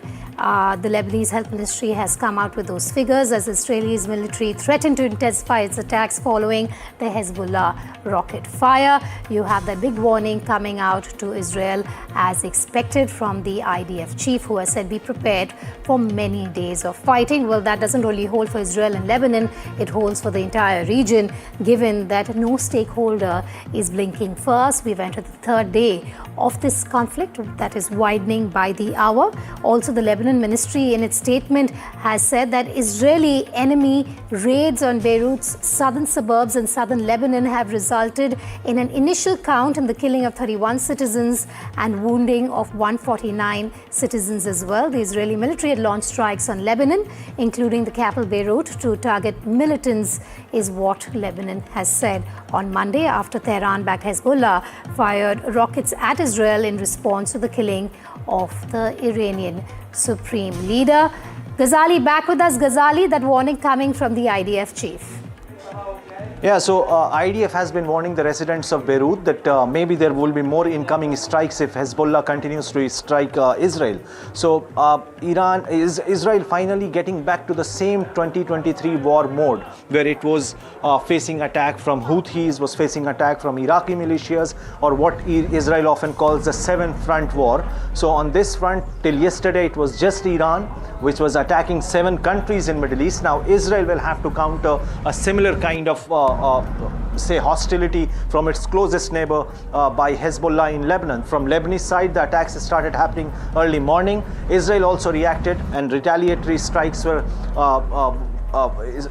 done on urban areas in Beirut, and Israel claimed that perhaps those were the command centers or weapons storehouses for Hezbollah. It also claims that top leadership of Hezbollah has yet again been killed in these attacks. But the overall story is that how far or how long will this continue?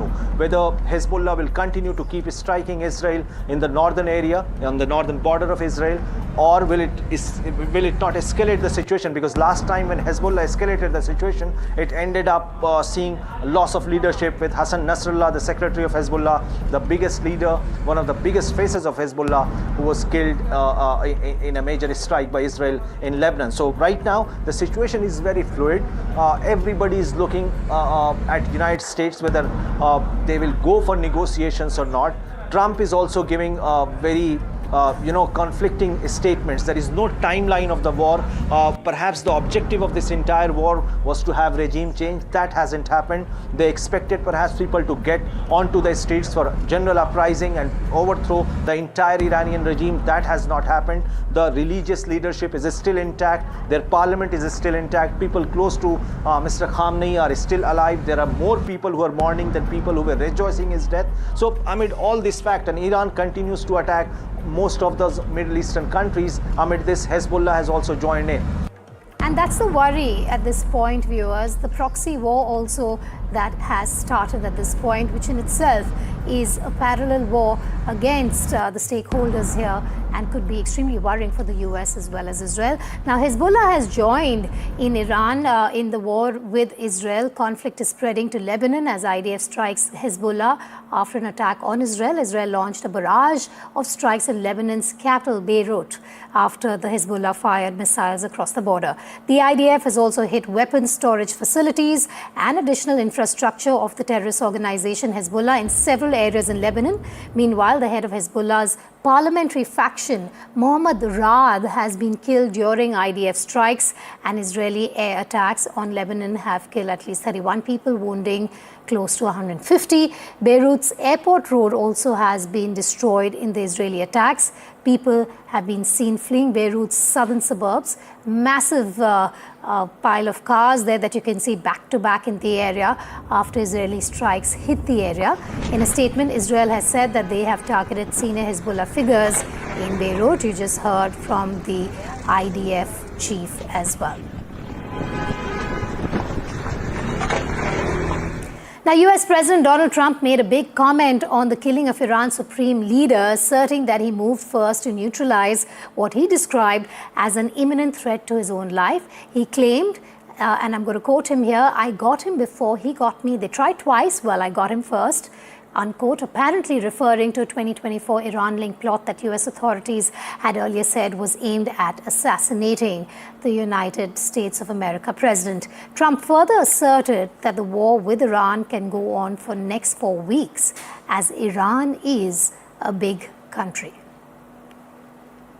We cannot allow a nation that raises terrorist armies to possess such weapons that would allow them to extort the world to their evil will. Not going to let it happen. These actions are right, and they are necessary to ensure that Americans will never have to face a radical, bloodthirsty terrorist regime armed with nuclear weapons and lots of threats.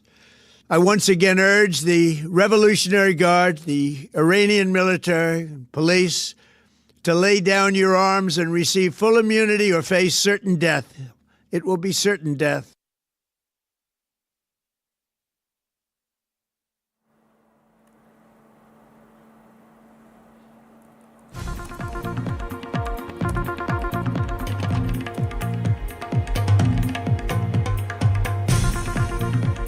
Well, allies of the US also bearing the brunt when it comes to this conflict in the Middle East. The latest that we're getting for you is Iran has struck an oil refinery in Saudi Arabia. This is an oil refinery in Tas Tanura in Saudi Arabia. Ghazali is going to join us shortly to bring you more details on this development. Ghazali, just bring us the developments in terms of this news that we're sharing with our viewers. Like I said, you have allies of the stakeholders on both sides clearly bearing the brunt. In this case, this time, once again, it's Saudi Arabia. Yeah, while Saudi Arabia, a foreign publication report suggested that perhaps Saudi Arabia and Israel kept pushing Mr. Trump to attack Iran, while in public Saudi kept talking about de-escalation. And it was expected that perhaps Iran will avoid attacking Saudi Arabia. Till yesterday, in a strong worded comments, Saudi Arabia was also issuing a statement saying that perhaps Iran should not attack our brotherly Arab countries. And today the reports are coming that one of its oil refineries, Aramco oil refineries in Ras Tanura, has been attacked by Iranian drones. So first major attack, though what I'm picking is that it's a limited attack. The fire was there, but that has been controlled by the authorities. But in symbolic terms, it's a big attack, because last time oil refinery in Saudi Arabia was attacked, it was by the Houthis in Yemen. So it's a direct attack from Iran. We are still not sure if it is just Iran which is attacking the oil refinery, or its allies or its proxies in the Middle East, be it Hezbollah in Lebanon or the Houthis in Yemen. So that is still unclear, but Iran perhaps is involved in this particular attack. Its Shahed drones are involved in attacking or striking those oil refineries in Ras Tanura area near Riyadh. All right, Ghazali, thanks for joining me live there. I want to introduce our guests also who are joining us on this rolling coverage on the crisis and the conflict in the Middle East. We have Ariel Kahana, diplomatic commentator, Israel Ayom Daily joining me live from Jerusalem, and we have Ali Dirios, associate professor, Taub University, joining me live from Turkey at this point.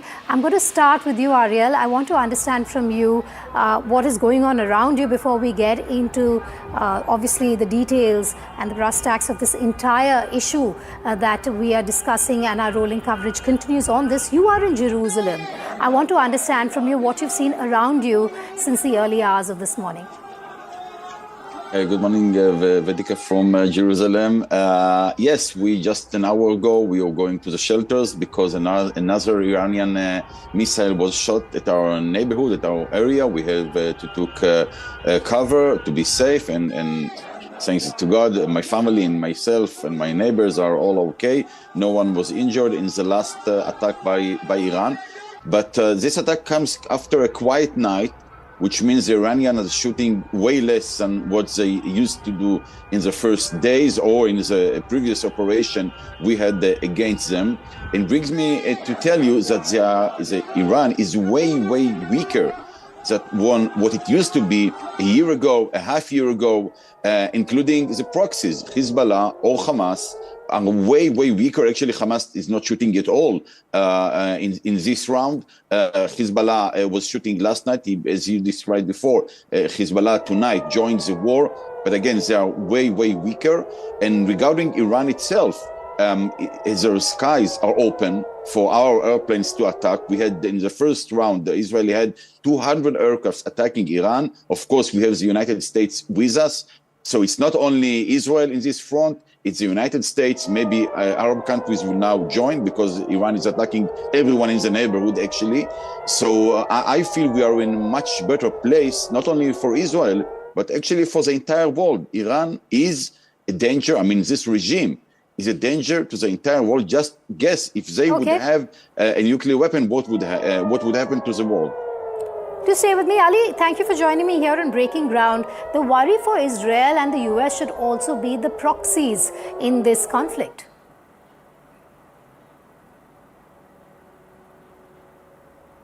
Yes, hello. And first of all, I would like to wish Ariel to be safe, and I wish peace in the region. And yes, well, I do agree with him that Iran has been weakened, especially with the view of the proxies. But yesterday, something important, Hezbollah has entered the game, not only vis-a-vis Israel, but also vis-a-vis Cyprus. There was an attempt of an attack on a British base, sovereign British base on the island of Cyprus.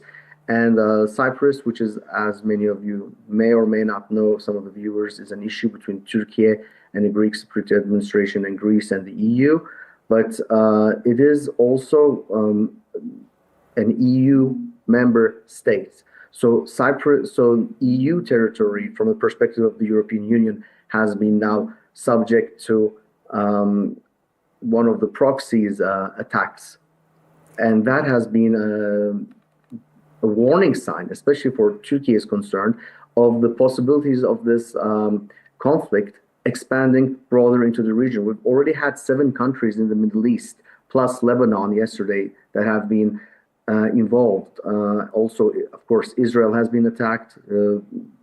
Beirut has been bombed, and we've seen other countries, more than 7, sorry. We have United Arab Emirates. So we are really worried that this can become an even broader regional conflict. And my worry is that the 4 days or a couple of days has already been announced as becoming 4 months, possibly, by President Trump. And my worry is that those 4 months will 4 weeks will become 4 months, and that can even drag on longer because regime change is a risky business. And as far as many people in Turkey are concerned, or academics, you do need the consent and the will of the people to have a regime change. You cannot superimpose it. And it's only up to the Iranian people to change their own regime. Right, but Ariel, I want to come back to you and I want to understand from you. We know that Iran has entered a survival mode, but it's not Venezuela, and US and Israel should be aware of it. I mean, this is a country that has survived so much. It's had the supreme leader at the top for decades. It's had clarity in many ways on how to take on its enemies. So this is not a Venezuela that can be taken over easily. You're right. And actually, from Israeli point of view, there are 2 goals over here. The first one, and hopefully it will be succeed, is to change the regime.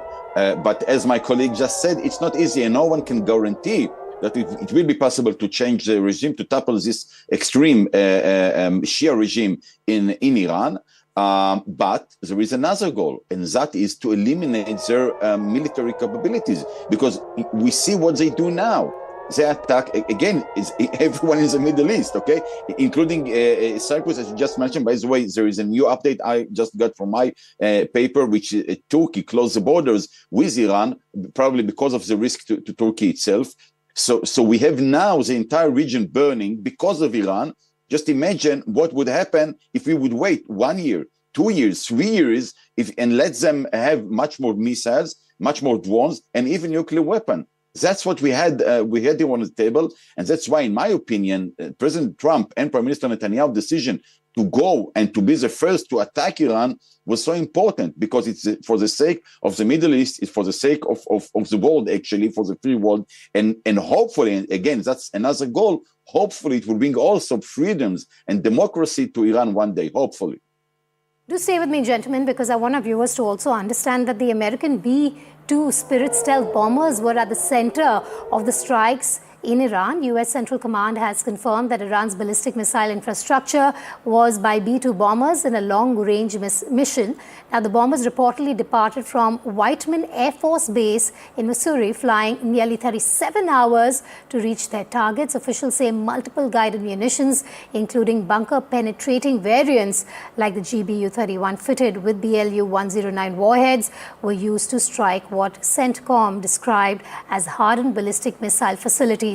This follows last year's large-scale mission dubbed Operation Midnight Hammer, where US forces deployed 7 B-2 bombers in coordinated strikes on key nuclear facilities, including Fordo and Natanz. Now, the B-2 Spirit remains one of the most advanced stealth bombers in the world, designed to penetrate heavily defended airspace and strike strategic targets with precision, reinforcing Washington's message that long-range deterrence remains firmly intact.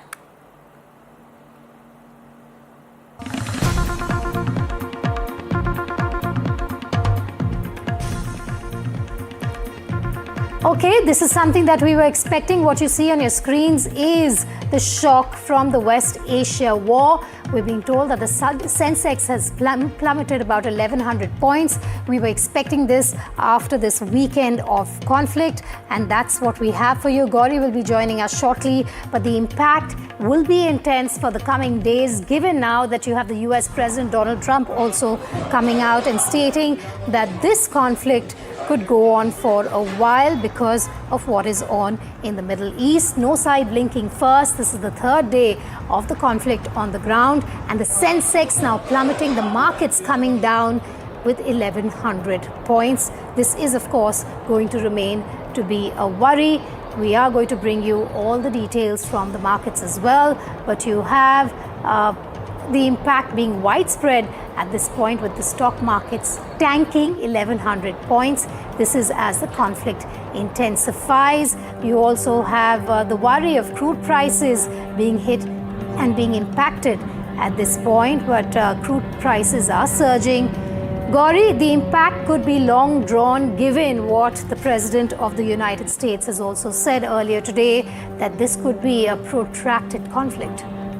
Indeed, and it's very significant, Vedika, in terms of just how sharply the reactions have come in. The Sensex, the last I checked, was almost about 1,450 points down. The Nifty is also significantly impacted, even as oil prices have climbed. And, you know, this also is indicative of just how much investor sentiment, market sentiment has been impacted. When it comes to India, our impact is on three fronts. First and foremost, India is a country that imports 85% of its energy needs, 40% of which come from Strait of Hormuz. That has been closed by Iran. So that means that where do we get our energy in terms of our overall energy security? That's a key concern, and that is being reflected in the sentiment that is there on the markets.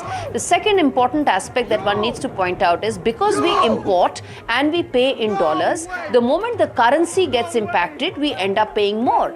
Obviously, in such a volatile situation, currency markets do get impacted. So the moment Indian rupee becomes gets devalued against the American dollar, it will cost us more to buy the exact same amount of oil.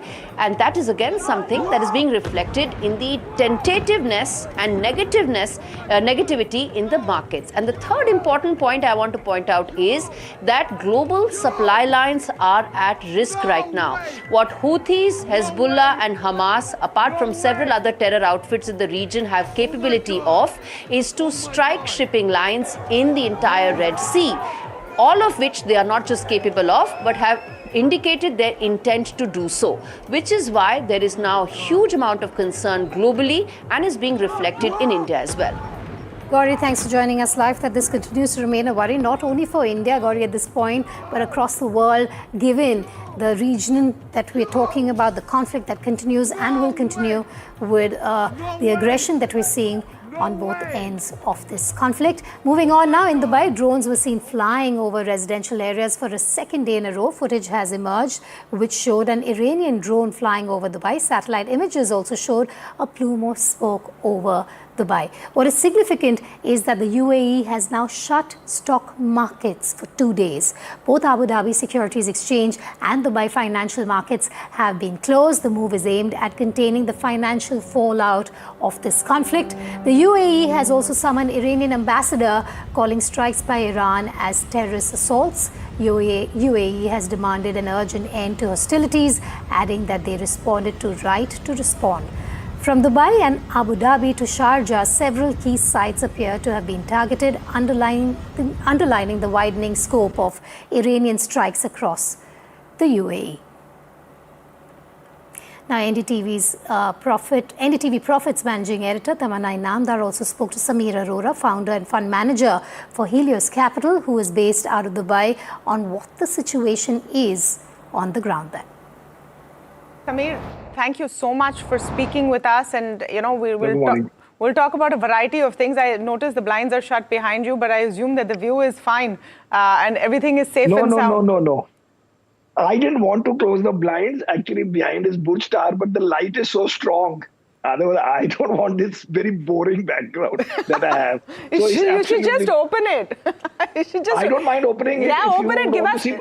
Open it and give us at least a peek of what the Burj is looking like. But you won't be able to see, na. Acha, we'll see it. We'll see it for a second. We're seeing it for a second, and it's good, Samir, because that's what happens in the world of social media, right? Everyone is thinking, oh, the Burj was attacked. You're sitting there with the Burj behind you. And the Burj is here, and we paid extra for this view, of course, before we knew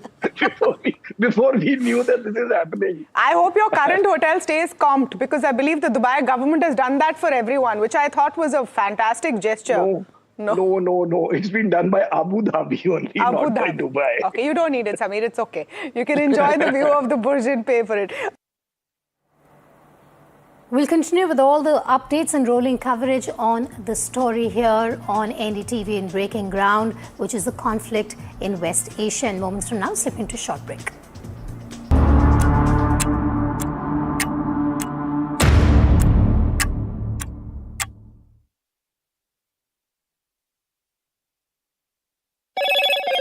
Hello, Moto. Motorola, India's leading AI smartphone brand. Motorola Signature, India's #1 camera phone. Grab Motorola Signature today.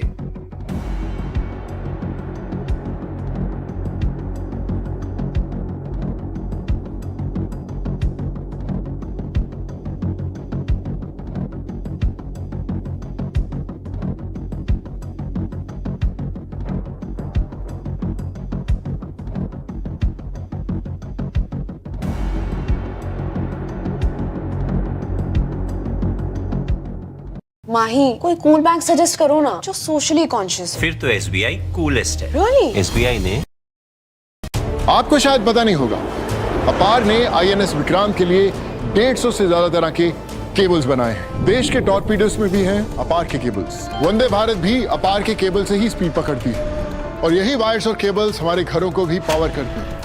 विश्वास इसमें अपार, तभी तो ये है देश का ताज। Career से अर्ली रिटायरमेंट हो या नए करियर की शुरुआत, रहो दोनों के लिए ready. PNB MetLife retirement plans के साथ लॉक करें 10.2% guaranteed annuity rate for life. PNB MetLife, always ready for life. After the roaring success in Delhi, Hyderabad and Mumbai, the NDTV DP World PGTI Golf Pro-Am now travels to Ahmedabad. India's finest professionals, the city's most accomplished business leaders. Great golf, great company. NDTV DP World PGTI Golf Pro-Am. The course of champions, the conversation of leaders. 8th March, Kalhar Blues and Greens, Ahmedabad. इनको यहाँ से जाना ही होगा। जय मां Durga! There is no bigger battle in 2026. And nobody has reported Bengal like I have. Buckle up for an unforgettable election thriller. Will the BJP breach Mamta's fortress? TMC जावे, BJP आसपे। Can Didi fight off her life's biggest challenge? BJP double engine সরকার এই লড়াই বাঁচতে হবে। Battleground Bengal with Manogya Loiwal. 7 American bases in the entire Middle East as part of the 6th wave.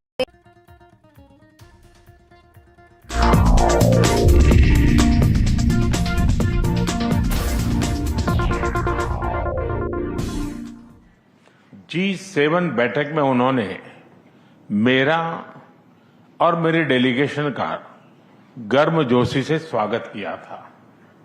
आज उसी आत्मीयता से उनका स्वागत करना मेरे लिए सौभाग्य की बात है।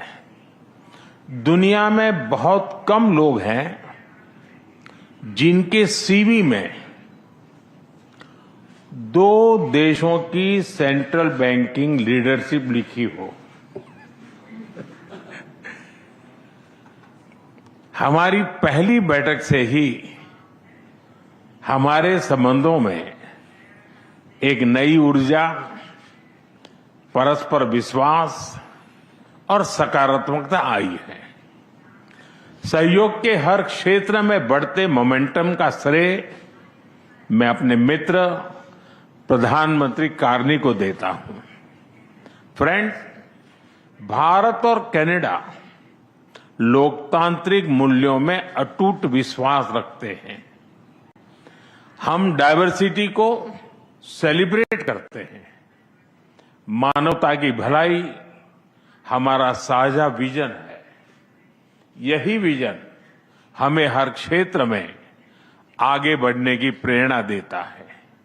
आज हमने इस विजन को नेक्स्ट लेवल पार्टनरशिप में ट्रांसफॉर्म करने पर चर्चा की। हमारा लक्ष्य है कि 2030 तक हमारा व्यापार $50 बिलियन तक पहुंचे। आर्थिक सहयोग का पूरा पोटेंशियल अनलॉक करना यह हमारी प्राथमिकता है। इसलिए हमने कॉम्प्रिहेंसिव इकोनॉमिक पार्टनरशिप एग्रीमेंट को जल्द ही फाइनलाइज करने का निर्णय लिया है। इससे दोनों देशों में निवेश और रोजगार के नए अवसर बनेंगे। कनाडा के पेंशन फंड्स ने भारत में $100 बिलियन का निवेश किया है। यह भारत की ग्रोथ स्टोरी में उनके गहरे विश्वास का प्रतीक है। आज हमें दोनों देशों के बिजनेस लीडर से भी मिलेंगे। उनके सुझाव हमारी आर्थिक साझेदारी का रोड मैप तय करेंगे। फ्रेंड्स, टेक्नोलॉजी और इनोवेशन में हम नेचुरल पार्टनर हैं। With Canada and India innovation partnership we will turn ideas into global solutions. पिछले महीने भारत में हुई एआई इम्पैक्ट समिट की सफलता में कनाडा के बहुमूल्य योगदान के लिए मैं प्रधानमंत्री कार्नी का आभार व्यक्त करता हूं। हम एआई के साथ साथ क्वांटम, सुपर कंप्यूटिंग और सेमीकंडक्टर्स में सहयोग बढ़ाएंगे। क्रिटिकल मिनरल्स पर आज हुआ एमओयू रिजिलियंट सप्लाई चेन्स को मजबूती देगा। स्पेस सेक्टर में हम दोनों देशों के स्टार्टअप्स और इंडस्ट्रीज को जोड़ेंगे। फ्रेंड्स, प्रधानमंत्री कार्नी के लिए एनवायरमेंट कोई अलग एजेंडा नहीं, बल्कि इकोनॉमिक स्टेबिलिटी का हिस्सा रहा है। ऊर्जा के क्षेत्र में हम नेक्स्ट जनरेशन पार्टनरशिप बना रहे हैं, जिसमें हाइड्रोकार्बन के साथ साथ रिन्यूएबल एनर्जी, ग्रीन हाइड्रोजन और एनर्जी स्टोरेज पर विशेष बल दिया जाएगा। हमें खुशी है कि कनाडा ने इंटरनेशनल सोलर अलायंस और ग्लोबल बायोफ्यूल अलायंस से जुड़ने का निर्णय लिया है। हमारे साझा प्रयासों को आगे बढ़ाने के लिए हम इस वर्ष India Canada renewable energy and storage summit आयोजित करेंगे। सिविल न्यूक्लियर एनर्जी में हमने लॉन्ग टर्म यूरेनियम सप्लाई की लैंडमार्क डील की है। हम स्मॉल मॉड्यूलर रिएक्टर्स और एडवांस रिएक्टर्स पर भी मिलकर काम करेंगे। कृषि में वैल्यू एडिशन, एग्री टेक्नोलॉजी और खाद्य सुरक्षा हमारी साझा प्राथमिकताएं हैं। इस दिशा में भारत में India Canada pulse protein centre of excellence स्थापित किया जाएगा। फ्रेंड्स, रक्षा और सुरक्षा के क्षेत्र में बढ़ता सहयोग हमारे गहरे आपसी विश्वास और संबंधों की मैच्योरिटी का प्रतीक है। हम defence industries, maritime domain awareness और मिलिट्री एक्सचेंजेज बढ़ाने पर काम करेंगे। इसी उद्देश्य से आज हमने इंडिया कनाडा डिफेंस डायलॉग की स्थापना करने का निर्णय लिया है। Friends, people to people ties हमारे संबंधों की असली ताकत है। आज हमने इन्हें और मजबूत करने के लिए कई महत्वपूर्ण निर्णय लिए हैं। एआई, हेल्थ केयर, एग्रीकल्चर और इनोवेशन में आज कई यूनिवर्सिटीज के बीच नई पार्टनरशिप की घोषणा हो रही है। हम कनाडा के यूनिवर्सिटी द्वारा भारत में कैंपस खोलने पर भी सहमत हुए। इंडिजिनस और ट्राइबल कम्युनिटीज हमारी साझा सांस्कृतिक विरासत का महत्वपूर्ण हिस्सा है। सांस्कृतिक आदान प्रदान बढ़ाने के लिए दोनों पक्षों के बीच आज एमओयू किया गया है। फ्रेंड्स, भारत के लिए कनाडा इंडो पैसिफिक में महत्वपूर्ण साझेदार है। इंडियन ओशन रिम एसोसिएशन में डायलॉग पार्टनर बनने में उनकी रुचि का हम स्वागत करते हैं। इससे हमारे मैरीटाइम सहयोग को नई गहराई मिलेगी। हम सहमत है कि टेररिज्म, एक्सट्रीमिज्म और रेडिकलाइजेशन दोनों देशों के लिए ही नहीं, पूरी मानवता के लिए साझा और गंभीर चुनौतियां हैं। इनके विरुद्ध हमारा करीबी सहयोग वैश्विक शांति और स्थिरता के लिए अत्यंत महत्वपूर्ण है। विश्व में चल रहे अनेक तनावों को लेकर भारत की सोच स्पष्ट ही है। हमने सदैव शांति और स्थिरता बनाए रखने का आह्वान किया है और जब दो लोकतंत्र साथ खड़े होते हैं तो शांति की आवाज और भी सशक्त हो जाती है। पश्चिम एशिया की वर्तमान स्थिति हमारे लिए गहरी चिंता का विषय है। भारत डायलॉग और डिप्लोमेसी के माध्यम से सभी विवादों का समाधान का समर्थन करता है। इस क्षेत्र में मौजूद सभी भारतीय नागरिकों की सुरक्षा के लिए हम सभी देशों के साथ मिलकर काम करते रहेंगे। एक्सेलेंसी, आपकी यात्रा से हमारे सहयोग के हर क्षेत्र को एक नई ताकत मिली है।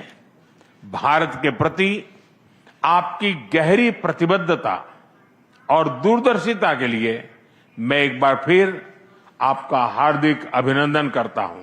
बहुत बहुत धन्यवाद।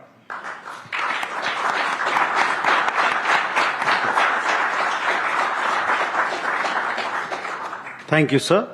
May I now request the Right Honourable Mr. Mark Conry, Prime Minister of Canada, to give his remarks to the media. Thank you very much. I will make my remarks in English and in French. And may I begin by thanking you, Prime Minister Modi, for the generous hospitality that you have extended us here in New Delhi. You've extended my ministers as they've visited, and the spirit of partnership with which you've approached our relationship since we first spoke in my capacity as Prime Minister last June. And as you mentioned, a few weeks later, you made time to come to the G7 summit in Alberta, Canada. 5 months after that, we met in Johannesburg at the G20. And now, today, the first bilateral visit of a Canadian Prime Minister here in 8 years. In the intervening months, our foreign ministers have been busy. They've met 5 times. 4 of my ministers have led delegations here to India. Provincial premiers have been here, including today. There has been more engagement between the Canadian and Indian governments in the last year than there has been in more than 2 decades combined. So, this is not merely the renewal of a relationship. It is the expansion of a valued partnership with new ambition, focus, and foresight, a partnership between 2 confident countries charting our own course for the future. In the last decade, let's just reflect on what's happened. In the last decade, under your leadership, Prime Minister, India has become the fastest growing economy in the world. Per capita incomes in this country have risen at a pace never seen in history. Seldom in human history. The most ambitious projects in clean energy, in the digital economy, in biofuels, in the next generation of artificial intelligence talent are all here in India. Prime Minister, Canada shares such ambition and your sense of purpose. Comme l'Inde, le Canada voit un monde en profonde transformation. Comme l'Inde, nous savons que les certitudes qui ont structuré le commerce, la sécurité, la finance et la diplomatie pendant plus d'une génération ont été renversées. Et comme l'Inde, nous reconnaissons que le système multilatéral sur lequel nos deux pays ont longtemps compté est mal adapté aux défis de notre temps.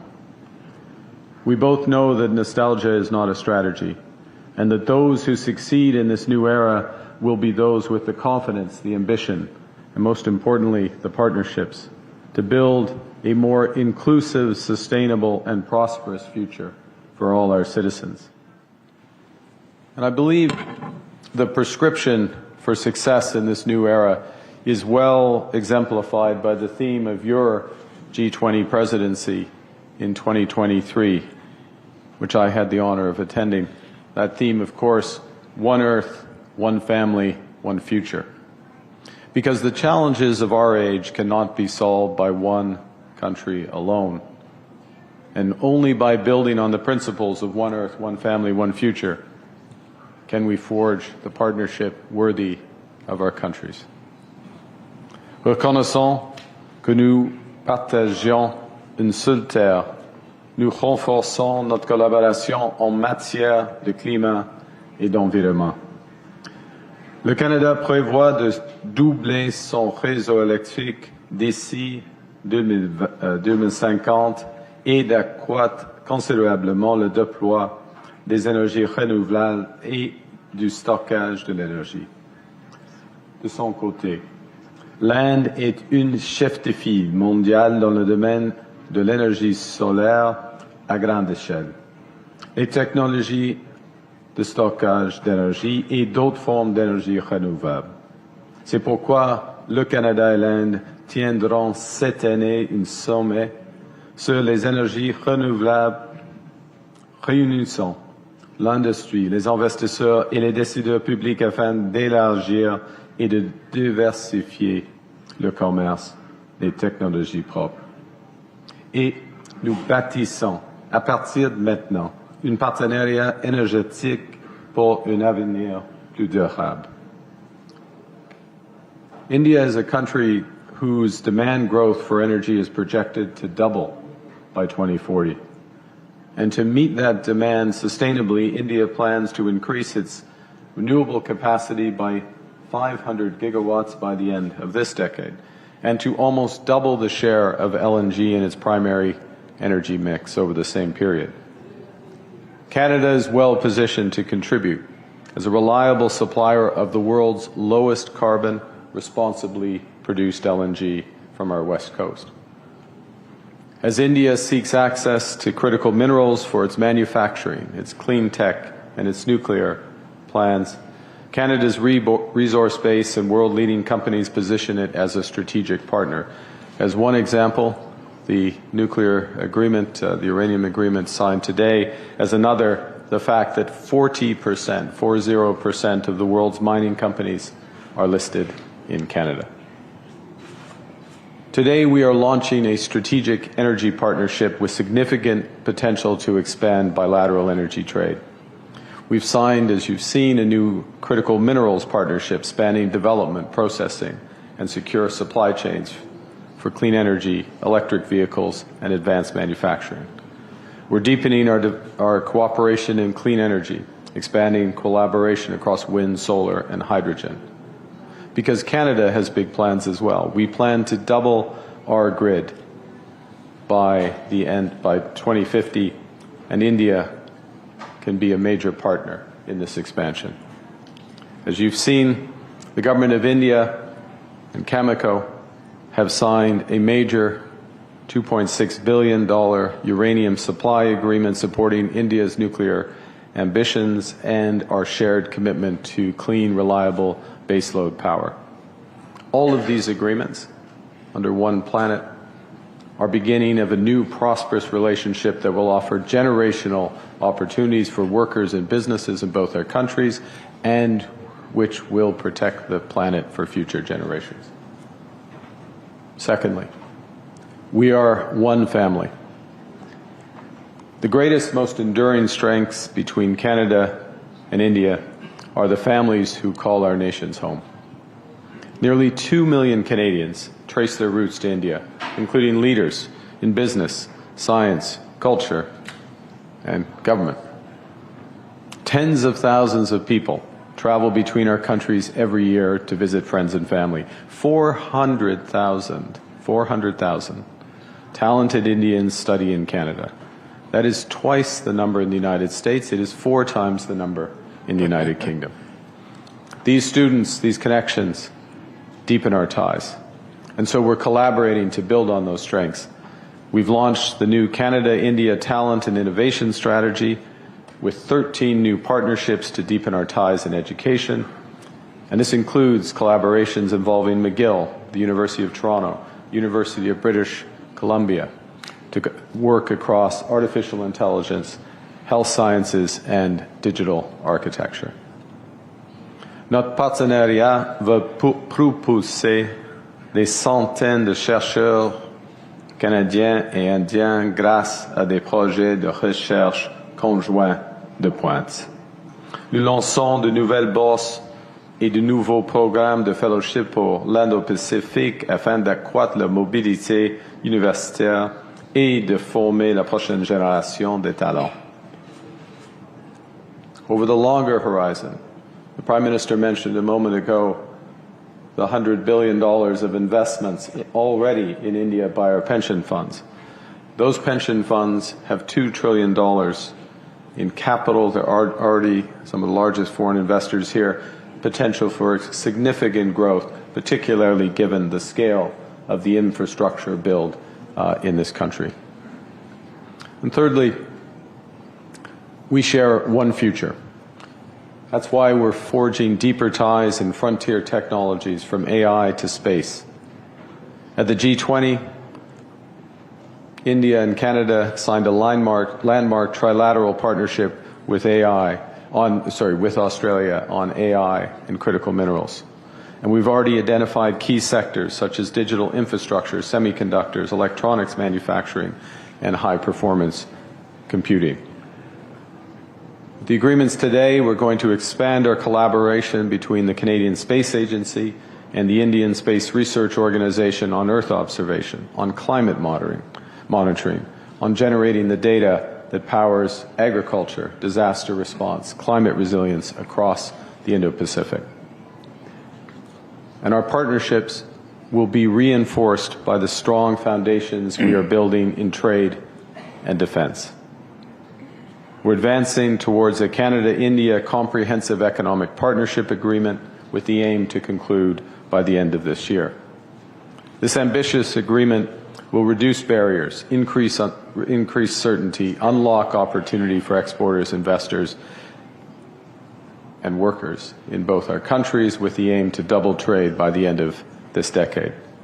And we're renewing defense and security cooperation through a new defense partnership, through maritime collaboration in the Indo-Pacific, through professional military exchange, and practical coordination and cooperation on our shared security interests. One of the things that has always struck me in Prime Minister Modi's stewardship of this country has, well, India becomes a great power, the focus has remained on all households, ensuring that all households benefit from the progress. So, give an example. The Ujjiwala scheme, which provides liquefied petroleum gas for tens of millions, actually hundreds of millions of rural and low-income households. Cleaner cooking fuels, reducing pollution, saving lives, and reducing costs. Or another example, and I speak under the control of the former Governor Das, former Governor Das, I should say. It's always tough to give up being a governor, isn't it, Governor? But the revolution in digital payments to provide income support, crop insurance payments directly to individuals, but the spillover benefits are enormous. And part of our agreements is to explore an ability to cooperate further so that Canada benefits from this innovation. The bigger point is that our partnerships from energy to AI share this spirit so that Canada and India can harness technologies, deliver equally transformative benefits to hundreds of millions of people. Now, to close, we're charting a future of one Earth, one family, one planet, or one future. And I was reminded as I was coming here, as Swami Vivekananda, of course, one of the greatest philosophers. And more than a century ago, I hadn't realized this until I read it, but he, in his travels, spent time in both Vancouver and Winnipeg. And in his travels, in his texts, he personified this maxim: arise, awake, and stop not till the goal is reached. With this partnership, we will advance, we will not stop until the goals of Viksit Bharat 2047 and Canada Strong are reached. It moves us forward, it builds our prosperity, it builds for all, and it builds for a better world. Thank you very much for your listening.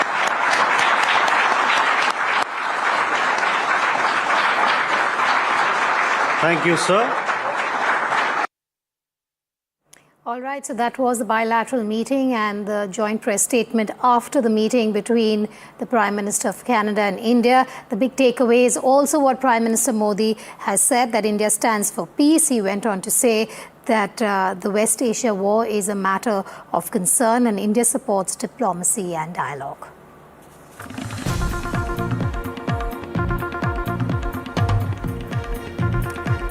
Breaking news just coming in. According to sources, India has cleared its stance on the Iranian Supreme Leader Khamenei's killing. According to sources, the stance mirrors response of major global powers.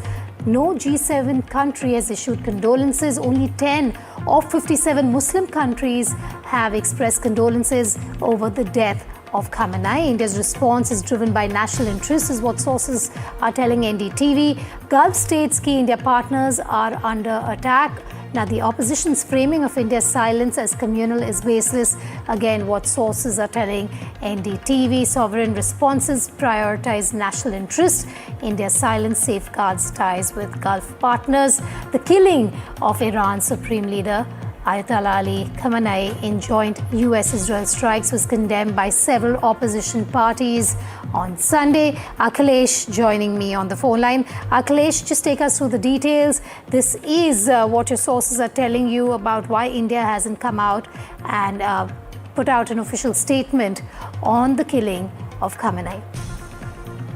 Well, India has made it very clear that the position is actually with the national interest-driven response, and AME has already urged restraint, dialogue, and it has already condemned Iran's action on UAE allies. As far as condemnation of Khamenei's death is concerned, several opposition parties have raised the demand that the Modi government should condemn it, but the government sources are very clear that so far no G7 democracy has issued any condolence message. In fact, if you talk about the relationship Khamenei had with India, you can find out that on several occasions in the past, be it the issue of Kashmir or any other matter, he has tried to intervene in the internal matter of India, and which was not accepted by the government of India. And as far as the opposition party, the Congress party is concerned, during their time also, during the UPA government time, the UPA government had several times supported sanctions on Iran as far as the IAEA meeting is concerned. So the government should have pointing it out that it's a double standard as far as the opposition parties are concerned. Okay, thanks for joining me, Akhilesh, on that developing story.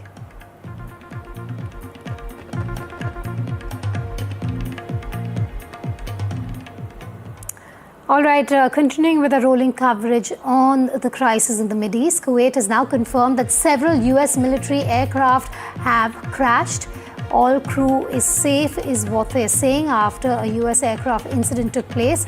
Kuwait also goes on to say that the crew condition is stable and coordination is underway with the US. Investigations have been launched into the cause of the crash. That was one video that we had brought to you from Kuwait of a jet crashing. Now you have Kuwait coming out and making a statement on this and confirming that not one but several US military aircraft have been downed, have crashed, but the crew, we're being told, is safe after the incident there on your screens. The crew condition is stable and coordination is underway with the United States of America. You can even see the pilot who ejected from the jet moments after the plane was going down. You can also see the fire that jet had caught at the rear. We have Ghazali joining me live from the newsroom. Ghazali, just take us through what else Kuwait has said at this point. Till now, we were calling this a jet crash, a jet going down in Kuwait, but now it's been confirmed perhaps that this is a US aircraft. Yeah, so Kuwaiti military has confirmed that several US military aircraft have crashed in a statement issued just a short while ago. They said that all crews are safe after US aircraft incident, and they are coordinating with the US authorities to ascertain the reason of this crash. Earlier we were being told that perhaps Iran was behind this attack. A missile attack led to the crashing of this US F-15 jet. There were similar reports, some conflicting reports say that perhaps it was a friendly fire, but as of now, first thing has been confirmed by Kuwaiti authorities that it has a F-15 jet has crashed down. The reasons are not known yet. They're also they haven't confirmed or denied about the friendly fire reason for the downing of this F-15 jet. Okay, thanks for joining me live. There are more details on the jet. Iran has claimed that it has shot down a F-15 fighter jet which crashed in Kuwait as the Middle East war escalated. Visuals which have emerged showed a F-15 jet spiraling downwards in slow motion with flames visible from its rear. At that point, it wasn't immediately clear if the plane belonged to the US or Israel, but Kuwait now coming out and making that confirmation or clarification. Clips widely shared online appear to show a parachute descending, while other footage published by local media shows what is believed to be the pilot on the ground after ejecting. So you have Kuwait now coming out and saying that not one but many jets belonging to the US have been down. Following this, US has issued also an advisory for its nationals in Kuwait, asking them to avoid the embassy amid continuing threat. This after the US embassy in Kuwait was also struck by Iran.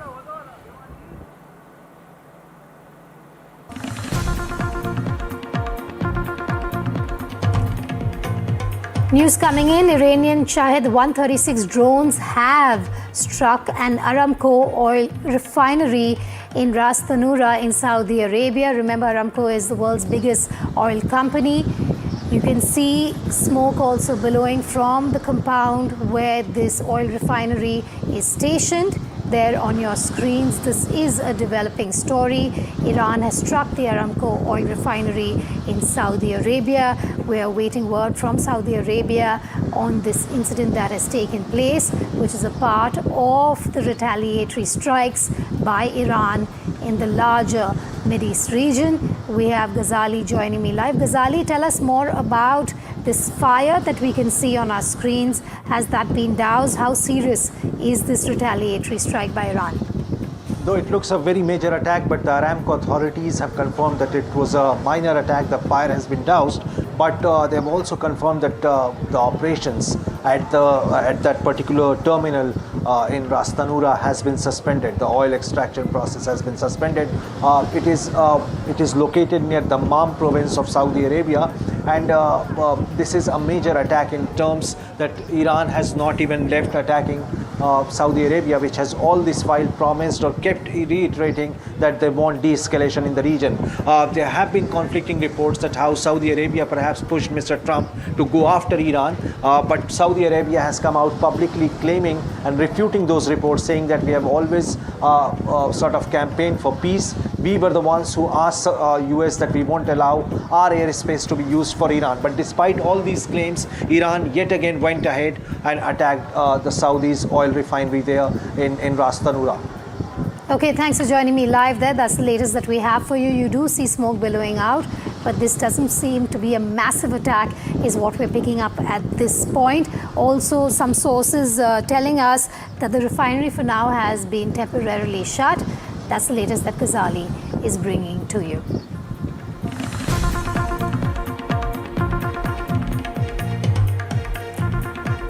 And the retaliatory strikes continue. Now we're being told that a US military base in Kuwait has been attacked by Iran after the attack on the US embassy. A military base is also under attack. The US embassy, remember, in Kuwait has said that people should not come to the facility. And there was smoke also that could be seen rising from the diplomatic mission on Iran's third day of the retaliatory Gulf attacks. But that's the latest that we have for you right now, that a US military base has also been attacked in Kuwait. The situation remains tense. Ghazali back with us. Ghazali, after the US embassy, now a US military base on Iran's radar inside Kuwait. And Iran is doing exactly what it had committed. That first it said that all the US properties, air bases, army bases in the entire Middle East region will come under attack, and has turned into a legitimate target moments after Mr. Khamenei was killed. And this is exactly what we are hearing now, that first embassy, now the another base of another US base has been attacked in Kuwait. Now, Kuwait, Bahrain and UAE are the closest allies of United States in the Middle East, and that is why they are facing maximum brunt or maximum portion of the attack from Iran. Whether it's commercial establishment, whether it's army infrastructure or any other establishment or base related to United States has come under attack, latest being the embassy and another air base in Kuwait.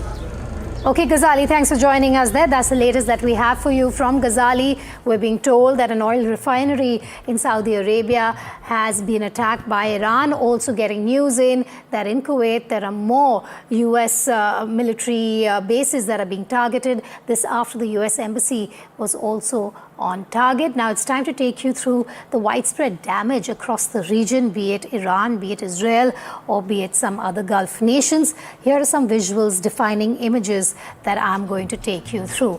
Iran has launched an attack on Saudi oil infrastructure, targeting the Aramco refinery in Ras Tanura. Aramco is the world's largest oil company.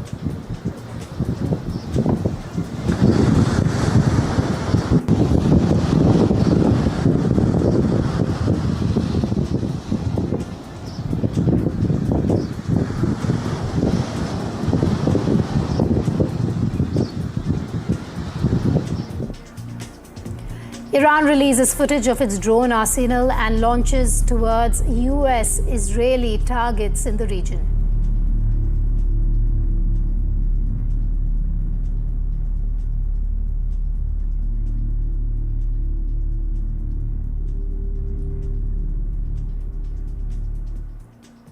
Iranian state media has also shared a video of a fighter jet F-15 Strike Eagle crashing in Kuwait while the pilot safely ejected before impact.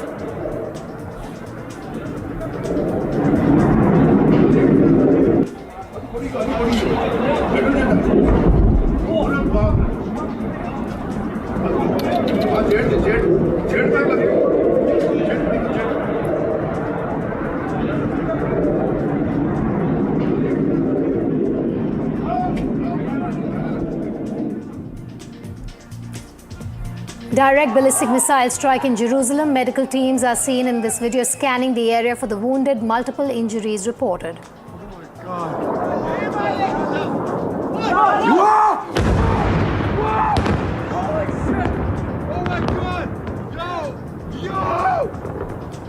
Yo! Yo! No way! No way! No way! Several people have been injured after an Iranian ballistic missile struck a road in West Jerusalem. Missiles could be seen bypassing air defenses in the city. This as Iran retaliated with a fresh wave of missile attacks on Israel. Multiple injuries reported.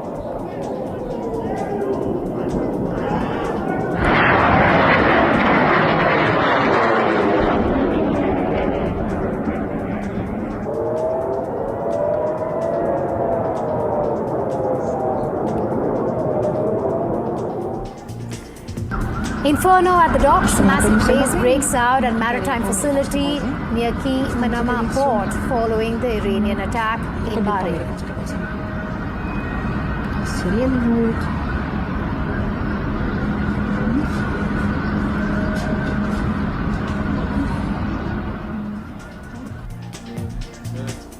Iran has launched a barrage of missiles on Bahrain. Bahrain has condemned the revenge strikes on US allies. נפילה שם. כן. אבל איזה כמות גדולה, ענקית.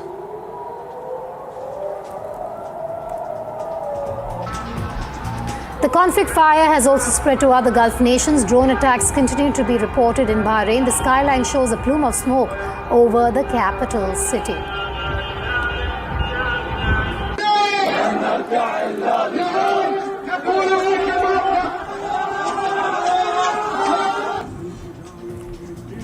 A huge fire reportedly ignited by an Iranian strike on a U.S. naval facility at Bahrain's Salman port. The port houses the U.S. Navy's Central Command and 5th Fleet.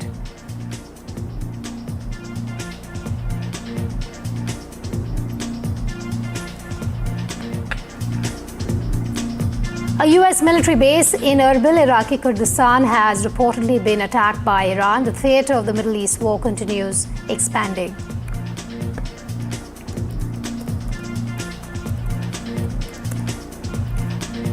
For the first time ever, Israel used the Iron Beam to intercept rockets fired by Hezbollah as Hezbollah joined the war with Iran and launched rockets and drones from Lebanon.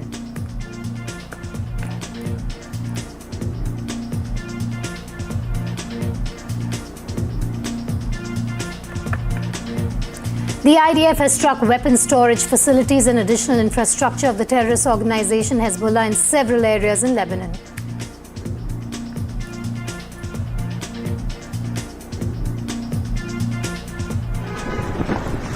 IDF target Beirut after Hezbollah launched strikes on Israeli base. Beirut Airport Road has been targeted in those strikes.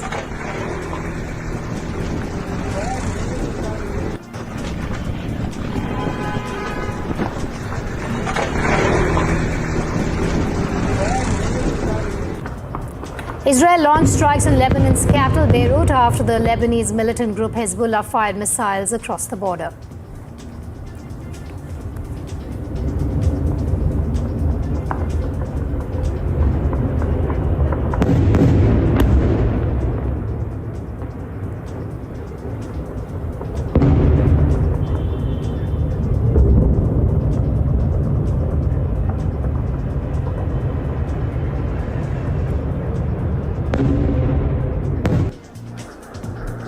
Israel continues to pound Iran. Several consecutive explosions took place at a site in eastern Tehran.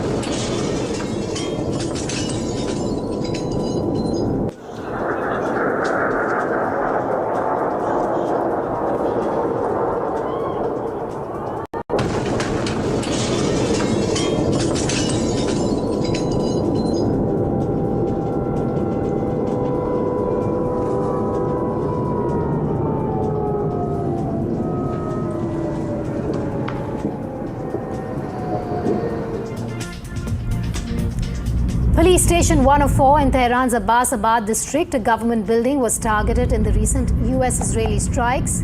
The video shows the scale of destruction.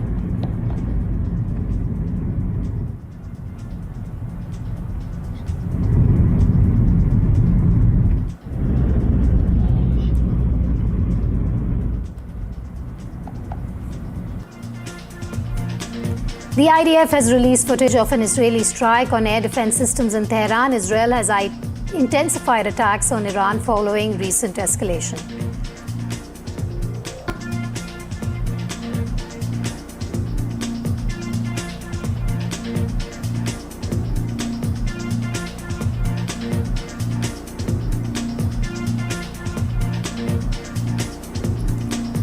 US military has claimed strike on Iran's ballistic missile facilities. In a video released by Central Command, US claimed Iran's ballistic missiles have been a dangerous threat for decades, a threat that is being eliminated now.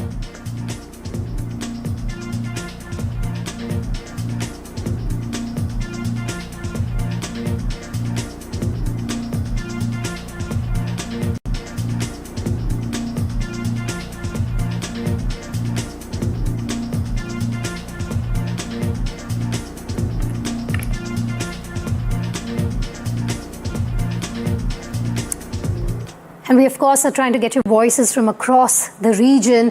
Ranjit Balakrishnan, NDTV journalist, joining me live from Bahrain at this point. Ranjit, firstly, I hope you're safe and you're well. Please, for the benefit of our viewers, tell us what has been happening across Bahrain, as there have been missiles and drones that have been hitting areas. Yes, thank you for having me in. Yeah, we have been under attack for the past 3 days. Since last night, around 2 o'clock onwards, around a couple of hours back, there were sounds of attacks, and the Bahrain Defense Forces have effectively, in support with the US Navy, have effectively intercepted 99.9% of them. And the attacks are actually, aiming at the US naval base. The 5th Fleet of US Navy is located in Bahrain, and that's the reason they are attacking that, the Mina Salman port, and where a ship has been attacked. And unfortunately, after the interception, the debris have fallen onto one of the Asian worker there, and one got injured and one casualty is there. That's what the news have come out so far. And there are no other casualties.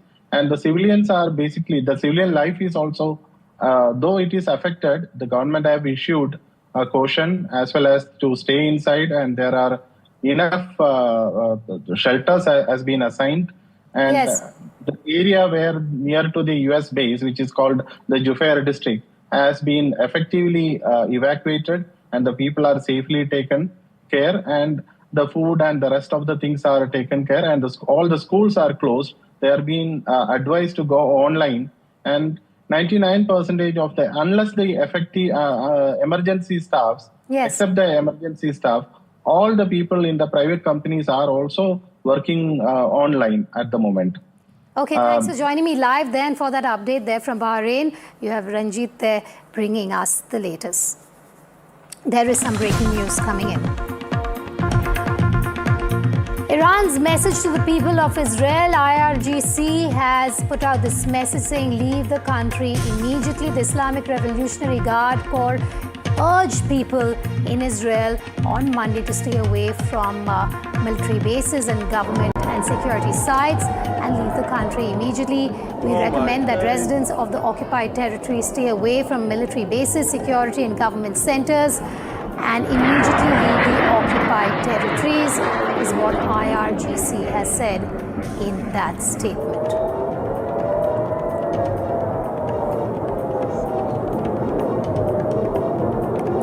Okay, joining me live at this point is Chako Valiappa. He's the founder of V Technologies and founder of Hirimi. He joins us live. He's been stuck in Dubai for the past 48 hours. Also joining me back on Breaking Ground is Burzeen Wagma, Center for Iranian Studies, SOAS, University of London. Also at this point, we are joined by former diplomat Anil Triguniath. I'm going to go to Burzeen first. Gentlemen, thank you for joining me live at this point. Burzeen, I want to understand from you the situation in the Mideast as of now being extremely volatile. No stakeholder even close to blinking first. You have Donald Trump coming out and saying this could be a protracted conflict. What are the stakes here for Iran? Iran is against the wall. It's an existential crisis for the regime, a desperate, embattled regime, which is lashing out irrationally. Hence this scattergun approach in also targeting civilians, and not to mention Oman too, for good measure, which feels the full wrath of its arsenal now. But I want to back up with some preliminaries, please.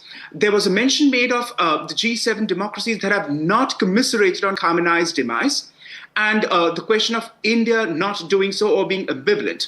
Well, New Delhi, as the world's largest democracy, ought to know better that Khamenei's regime was a stain on humanity. And let's call it out for what it's worth. A 37-year regime run on savagery and stupidity that has brought Iran to where it is. Then there is the question of only 10 of 57 OIC fellow Muslim member states having commiserated on Khamenei's passing. Which reminds me of that OIC summit in December 1997, Vedika, in Tehran. And what happened then? This was when President Khatami, a reformist, was in power, and many optimists across the West and elsewhere thought Iran might be turning a page. Some of us, including myself, thought otherwise. And of course, we've turned out trumps, literally, with what we've seen over the last 25 years. And I mentioned that OIC summit because even when things were relatively civil in the Muslim world between Iran and its Arab partners, only 6 out of 22 Arab heads of states bothered turning up in Tehran for that OIC summit, which otherwise is not something noticed at regular OIC summits where heads of states always do turn up. So that time even then told me, and now reminds me, to mention to your viewers of where the Arab world stands with Iran. So those are 2 points. Then there's the question of the S-300 batteries that Moscow delivered to Tehran in 2016. I can now inform you both have been destroyed in the opening hours of 28th Feb when the fight, sorties of Operation Epic Fury began. Both have been taken out, including the defense ring around Tehran, which is completely knocked out. All right, So Ambassador, I want to bring you in right now. Burzine, I'll come back to you. But Ambassador, we've just heard from Prime Minister Narendra Modi. There was a bilateral discussion, of course, with his Canadian counterpart, where he has come out and said on the West Asia conflict that India stands for peace. But we have so many Indians in the region at this point. This is a conflict that is escalating by the minute, by the hour. How do you view India's stance at this point? Well, Vedika, the thing is that for India, the stability and security of the region is of existential importance. And that is precisely because of several reasons, which I put as 4 E's. The first one is energy security. The 60-70% of the energy comes from there. And after the United States compelled India, we have started buying more from Saudi Arabia, which is also going to be impacted very heavily now, which will have a direct impact on our developmental thing and industrial growth. Second is the economic engagement. Thousands of Indian companies are there which have invested billions of dollars in these countries. And then thirdly is the ease of navigation. And we are going to see that all these Strait of Hormuz or the Red Sea and all these are going to be coming under tremendous fire. And there will be, we're already seeing the differences and the problems that are happening. And the most important thing for India today is the safety and security of its 10 million Indians who are in the region. Now, that has been the biggest challenge for India. That's the reason we have been talking to all the partners, everybody, including Iran, Israel, and all the Gulf countries, where we have the majority of Indians, asking them to scale down and to have a peace. In my view, personally, this was an illegal war. And this war, I have always maintained it, and that's been India's position also. Ambassador, I want to ask you, does this complicate India's links and ties with Israel and Iran simultaneously? No. This does not complicate our ties with anybody. The problem is that they have been suffering from this MAD syndrome since 1979. Both Iran and Israel and United States has been working this way or that way, but has stood firmly with Israel. Obviously, it wants Israel to have the primacy in the region. Everybody knows it. That's their fundamental policy in the region. Nobody has, personally, I don't think that Ayatollah Khamenei, I think his time has already come up, but whatever it is, at the same time, external interventions for regime change is not something that this world can afford. And what is happening in the Middle East already, we are seeing the kind of warmongering that is going on, the bombing here and there. Ordinary people are suffering, countries are suffering, the whole power balance is changing in the region. I mean, that is something you hardly need, and what you get out of it is something. I was ambassador to Libya. Let me mention one more thing. And I have seen the US intervention there. What has happened to that country till today? You have seen what happened to Iraq. Now, do you want another Iran which will be far more dangerous in the region? All right, Ambassador, I will have to interrupt you there. There is some breaking news coming in. I'm going to come back to our panelists.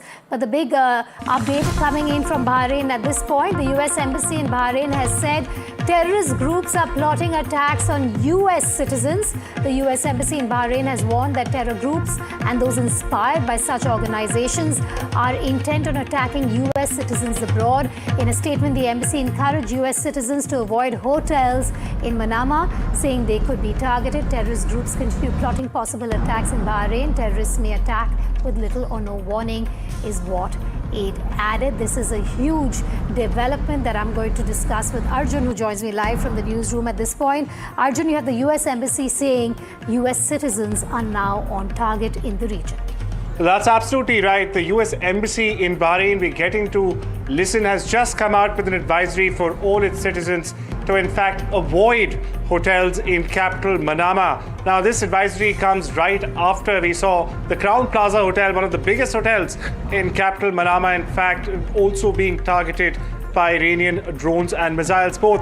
Now, very importantly, I would like to mention here that all US personnel, all US government personnel have already been evacuated by US authorities from hotels in downtown Manama. Not only this, Vedika, the US has now raised, as we speak, it's just raised its travel advisory to level 3 in Manama. This is news breaking first here on NDTV. Now, under this level 3 travel advisory, all non-essential US government personnel in the country, along with their families, an authorization has come straight from the Pentagon, from Washington, to be able to authorizing them to in fact to be able to leave the country. But for now, even for US citizens who are not part of the government establishment, so to say, they have been advised to stay clear, especially of hotels in capital Manama. Back to you. And we've seen the attacks in Manama. We've seen the attacks elsewhere as well, Arjun, where we've seen US bases, be it military or embassies, also being on the radar.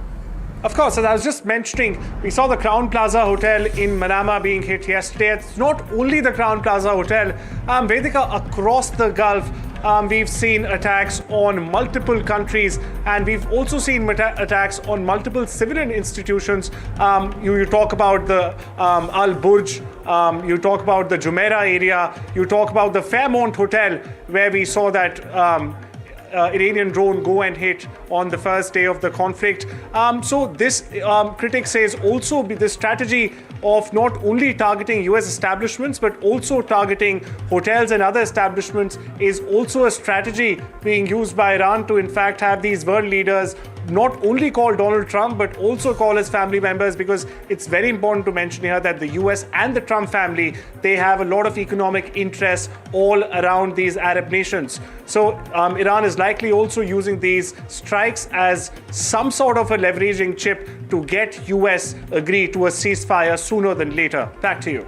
All right, thanks for joining me, Arjun, with the latest there. You have US citizens that are on target. That's what you have breaking here. The US is saying that terror groups are plotting attacks on Americans. That's the big story and the big update coming in from the US Embassy in Bahrain. Arjun bringing you the update from there. Well, the Middle East conflict is intensifying with fresh strikes reported across multiple areas and strong statements from key leaders. Day after the killing of Khamenei, Iran has intensified its attack on Israel with missile strikes being reported in Jerusalem. Multiple vehicles in civilian areas were targeted by Iran in Jerusalem. Israel has targeted multiple areas in several areas of Iran, including government buildings in Tehran. Israel also used its Iron Beam intercept Hezbollah rockets. Meanwhile, Iran has retaliated by targeting Saudi oil refinery and targeting US naval base in Bahrain. While earlier, Iran had signaled it was open to talks. Later, top Iran security official, and this is important to note, has said that it will not negotiate with the United States of America. Regarding to find some solution, regarding for this matter, that the Iranian side always reiterate to find the one, diplomatic solution in this matter. And so we have submitted our proposals. But now we are defending ourselves because the one act of aggression imposed us. And so there is no doubt that we are doing our rights of our inherent right of self-defense. Now we are defending ourselves. That's it. But they are coming to attack us in our region and using all of the military troops and facilities against the Iranian people. And so there is no any room to defense. We should defend ourselves. But we do believe that if they are genuine and decisive and determined to find the one diplomatic solution, there is no doubt that the Iranian side will come. This is a chance and an opportunity that will not come again, because you will have your moment, a moment where you will be demanded to take to the street in order to finish the work and to topple this regime, And the other developing story when it comes to this conflict is that the Hezbollah has joined in with Iran in the war against Israel. Conflict has spread to Lebanon as IDF strikes Hezbollah after the attack on Israel. Israel launched a barrage of strikes on Lebanon's capital after the Hezbollah fired missiles across the border. The IDF has also hit weapons storage facilities and additional infrastructure of the terrorist organization in several areas of Lebanon. Meanwhile, the head of Hezbollah's parliamentary faction, Mohammad Raad, has been killed during IDF strikes, and Israeli air attacks in Lebanon have killed at least 31 people and wounded close to 150. Beirut's airport road also has been destroyed in the Israeli attacks, whereas people are also seen fleeing Beirut's southern suburbs after Israeli strikes hit the area. In a statement, Israel has said they have targeted senior Hezbollah figures in Beirut. Moving on, US President Donald Trump made a big comment on the killing of Iran's supreme leader, Khamenei, asserting that he moved first to neutralize what he described as an imminent threat to his own life. He claimed, and I'm going to quote him here, "I got him before he got me. They tried twice. Well, I got him first," unquote, apparently referring to a 2024 Iran-linked plot that US authorities had earlier said was aimed at assassinating Donald Trump. Trump further asserted that the war with Iran can go on for the next 4 weeks, as he says Iran is a big country.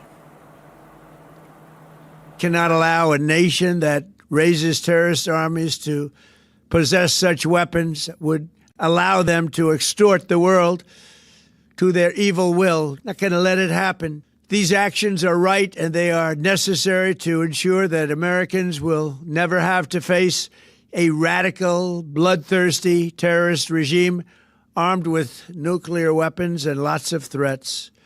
I once again urge the Revolutionary Guard, the Iranian military, police, to lay down your arms and receive full immunity or face certain death. It will be certain death. Simply a short break. I'll be back with the headlines and the top news from the region in moments from now.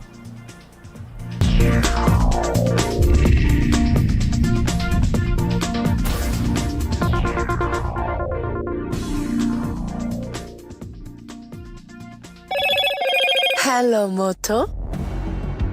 Motorola, India's leading AI smartphone brand. Motorola Signature, India's #1 camera phone. Grab Motorola Signature today.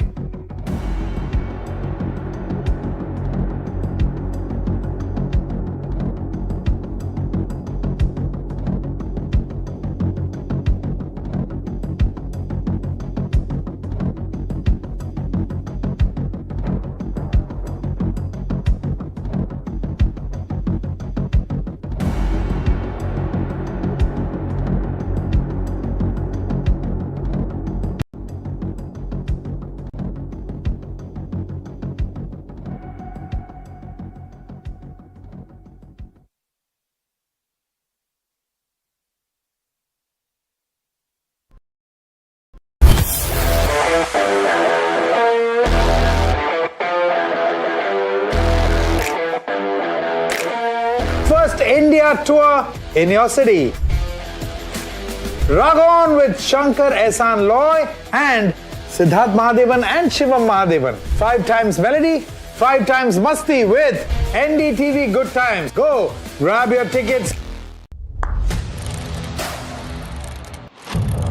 What seems settled for me is unfinished business. So I rewind, I pause, I reflect, I dig until what's buried stands up to be counted. Breaking ground, not just headlines, the meaning behind them. This is Breaking Ground with me, Vedika Sood. Straight from the heart of the newsroom to the core of the stories shaping your world. Join me, Gargi Raut, as I track all the developments as they break. Live from the NDTV newsroom, weekdays at 4 p.m. 7 American bases in the entire Middle East as part of the 6th wave of attacks in retaliation to the Israel-US strikes that were conducted earlier. Some of these bases include those in UAE, Qatar and Bahrain.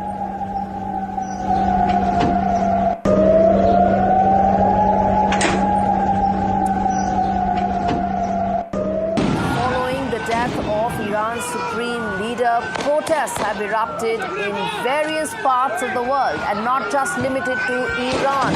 Protests have erupted in India and the protests have become extremely violent in Pakistan, also in Iraq. In Pakistan's Karachi, as many as 9 protesters have died so far after clashing with law enforcement personnel, where reports suggest that the US Marine opened fire.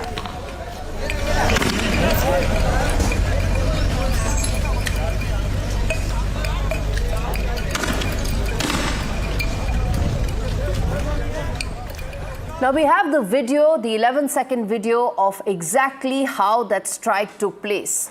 We also are now able to piece together the intel breakthrough that led to that strike being successful. Now, we are going to tell that to you point by point exactly how that happened. Israeli intelligence detected a high-level meeting to be held in Tehran. The intel that it had picked up was that Khamenei was set to meet the top aides of his top aides on the morning of Saturday. And that included Defense Minister as well of Iran, someone who's very close to the dispensation. And then also some of the other top aides that were to be in the meeting included IRGC Commander Mohammad Pakpor. And in addition to that, several others as well. And accordingly, this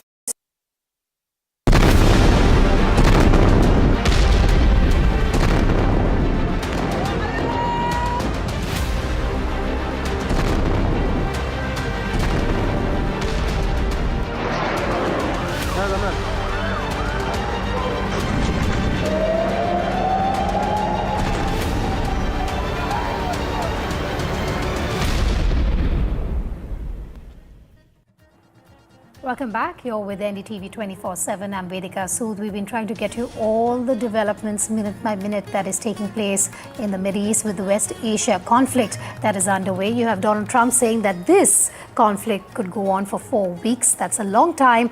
And you have Iran absolutely adamant that it's not going to back down. A quick check on the headlines at 2 p.m. after which we bring you ground reports. Iran attacks Aramco oil refinery in Saudi Arabia. Aramco has temporarily shut its Ras Tanura refinery after the facility was struck by Iranian drones.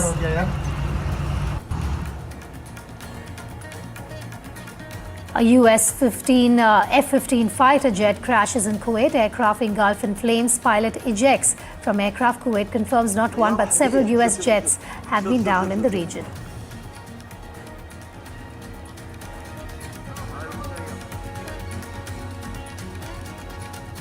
Iran-Israel war escalates. Multiple explosions have been heard in Tel Aviv and Jerusalem. This after Israel pounded Iran after strikes in Jerusalem.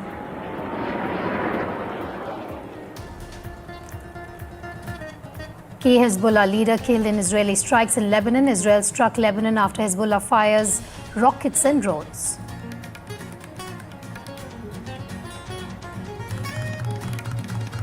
Prime Minister Narendra Modi's big peace message amid war in West Asia says India supports both dialogue and diplomacy.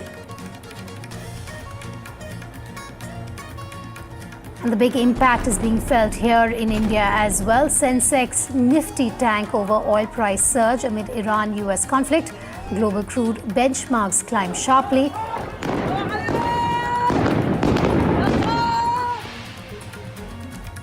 Afghanistan strikes key military bases in Pakistan, including Noor Khan Air Base. The same base was earlier targeted during Operation Sindoor.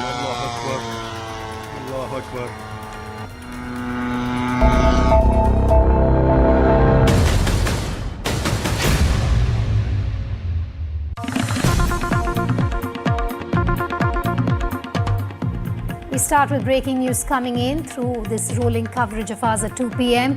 Now, according to a report, Iranian Shahid 136 drones have struck an Aramco oil refinery in Ras Tanura in Saudi Arabia, which is the world's biggest oil company.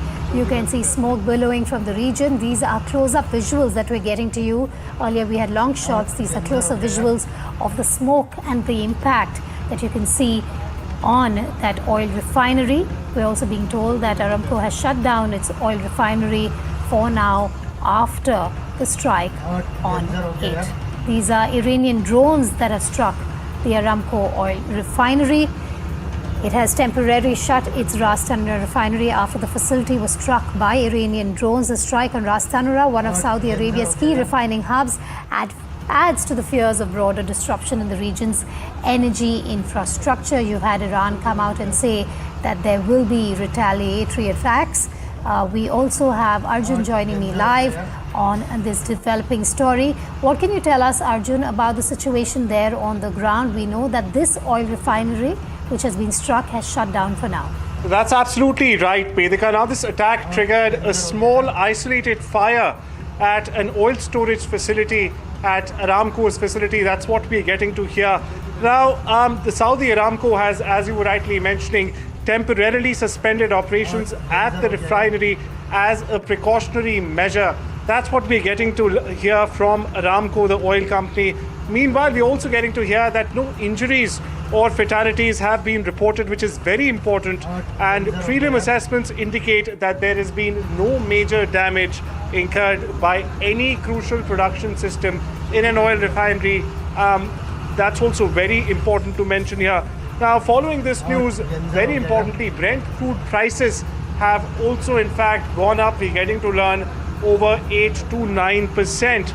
Now, the strike also, comes in, of course, amid escalations all around West Asia, and probably the Iranian regime is once again, as critics indicate, trying to get some leveraging chips, trying to get leaders of these Arab countries not just to reach out to President Donald Trump, but also his family, because the Trump enterprise, the Trump Inc., so to say, also have a lot of economic interest all around West Asia, and especially when it comes to oil. But Arjun, the attack is also coming at a moment of extreme strain for the global oil market. That's absolutely right. We just heard the Strait of Hormuz was closed. Vessels have been targeted there. Now, when the US markets opened, they were in a tizzy, to say the least. Indian markets, you go across to Southeast Asia, Japanese markets. So what we are learning now is that due to the supply chain disruption, due to the war going on in the Strait of Hormuz, where we already know majority, it's the world's shipping line. That's what the strait is known for. Times till this conflict, if I may, settles down, does not look likely that the times or the price of crude oil will look better or even come down. Back to you. And the Strait of Hormuz there, the narrow passage that handles nearly 20% of the world's daily oil flows, has also been impacted. Arjun, thanks for joining me there. Bringing you with those visuals and staying with those visuals, the big story, developing story at this hour is that in Saudi Arabia, the Aramco oil refinery, has shut down operations at its Ras Tanura refinery, one of the Middle East's largest oil hubs. This after an Iranian drone strike and resulting fire at the site. As you can see on your screens, these are close-up visuals that we're bringing to you of the impact. Reports say it was a drone that hit one of the biggest oil refineries in the Middle East. This marks the first operational halt at Ras Tanura since the historic drone missile assaults on Saudi oil infrastructure in 2019, which previously disrupted global supply.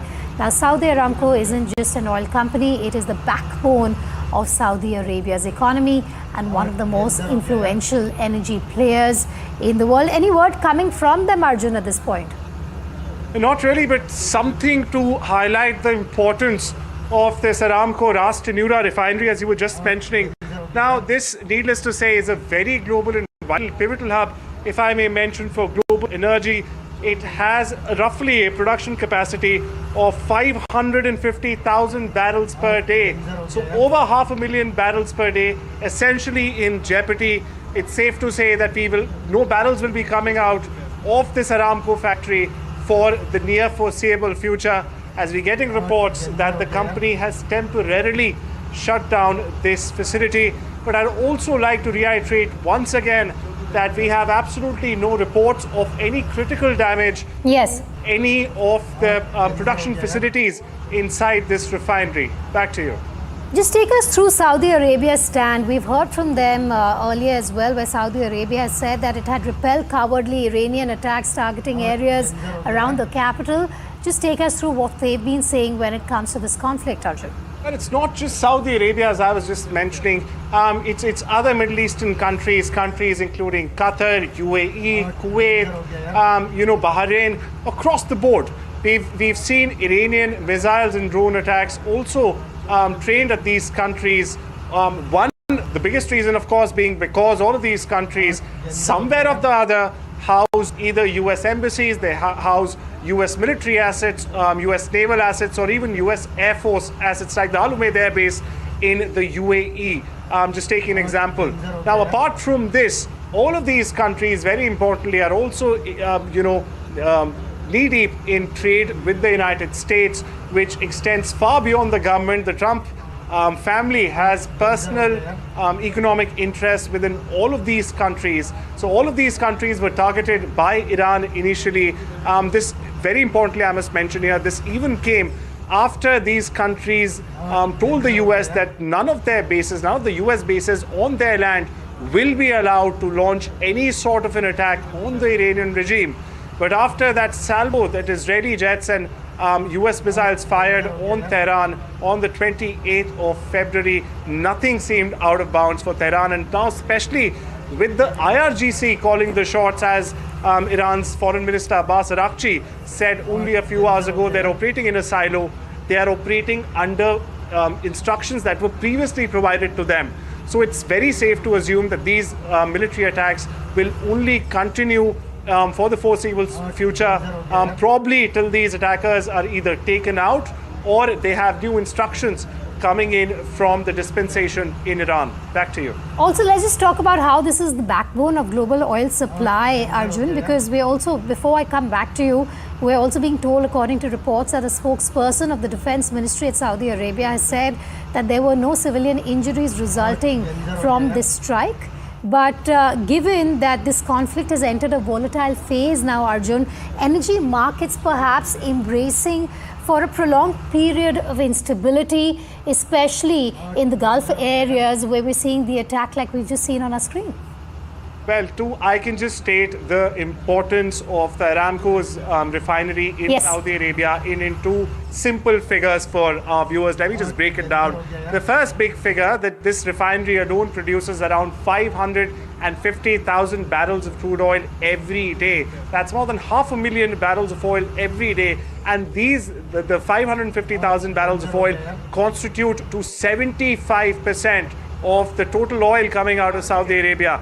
And all of us know that oil is one of the biggest channels of revenue, if not the biggest, for not one, but for most of the Gulf countries. So 75% of Saudi Arabia's daily oil input literally under threat of Iran and even further attacks.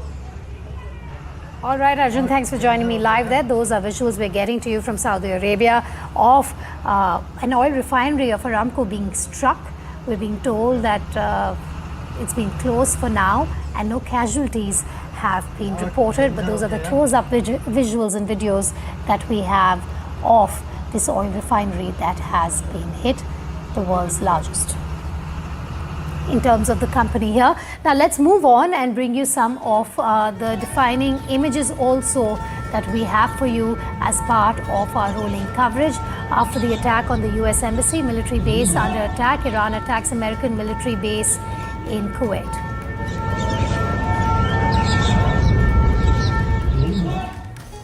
Iranian state media has shared a video of a fighter jet F-15 Strike Eagle that has gone down in Kuwait, with the pilot safely ejecting before impact.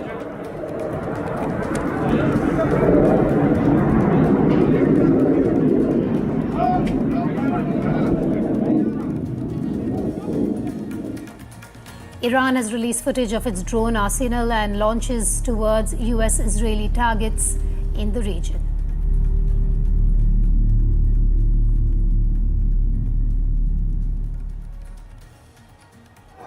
Direct ballistic missile strike in Jerusalem. Medical teams are seen in this video scanning the area for wounded. Multiple injuries have been reported.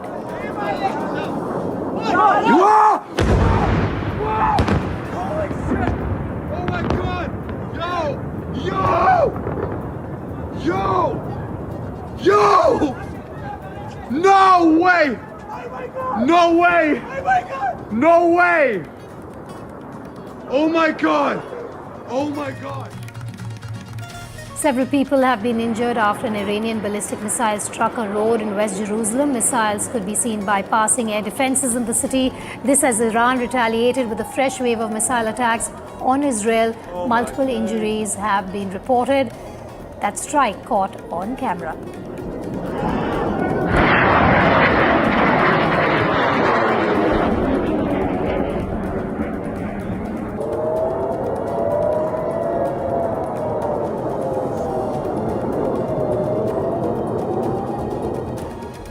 Inferno at the docks. Massive blaze breaks out at maritime facility near Key Manama port following Iranian attacks in Bahrain.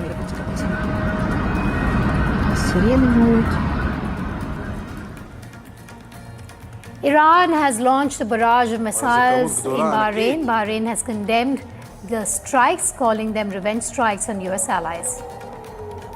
נפילה שם! כן.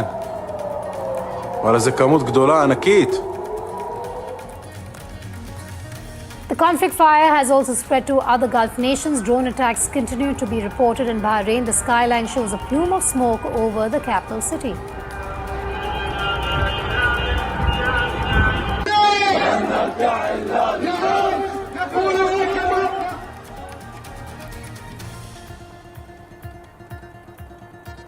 A huge fire reportedly ignited by an Iranian strike on a US naval facility at Bahrain's Salman port. The port houses the US Navy's Central Command and 5th Fleet.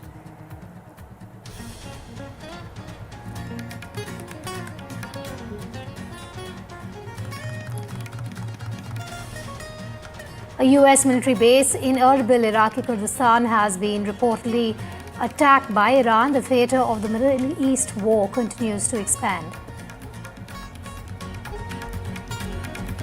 For the first time ever, Israel used the Iron Beam to intercept rockets fired by Hezbollah as Hezbollah joined the war with Iran and launched rockets and drones from Lebanon.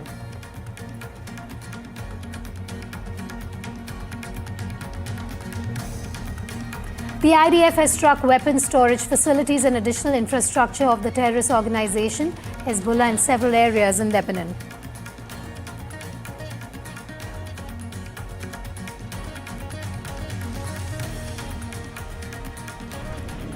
IDF targeted Beirut after Hezbollah launched strikes on Israeli base. Beirut Airport Road has been targeted in Israeli strikes.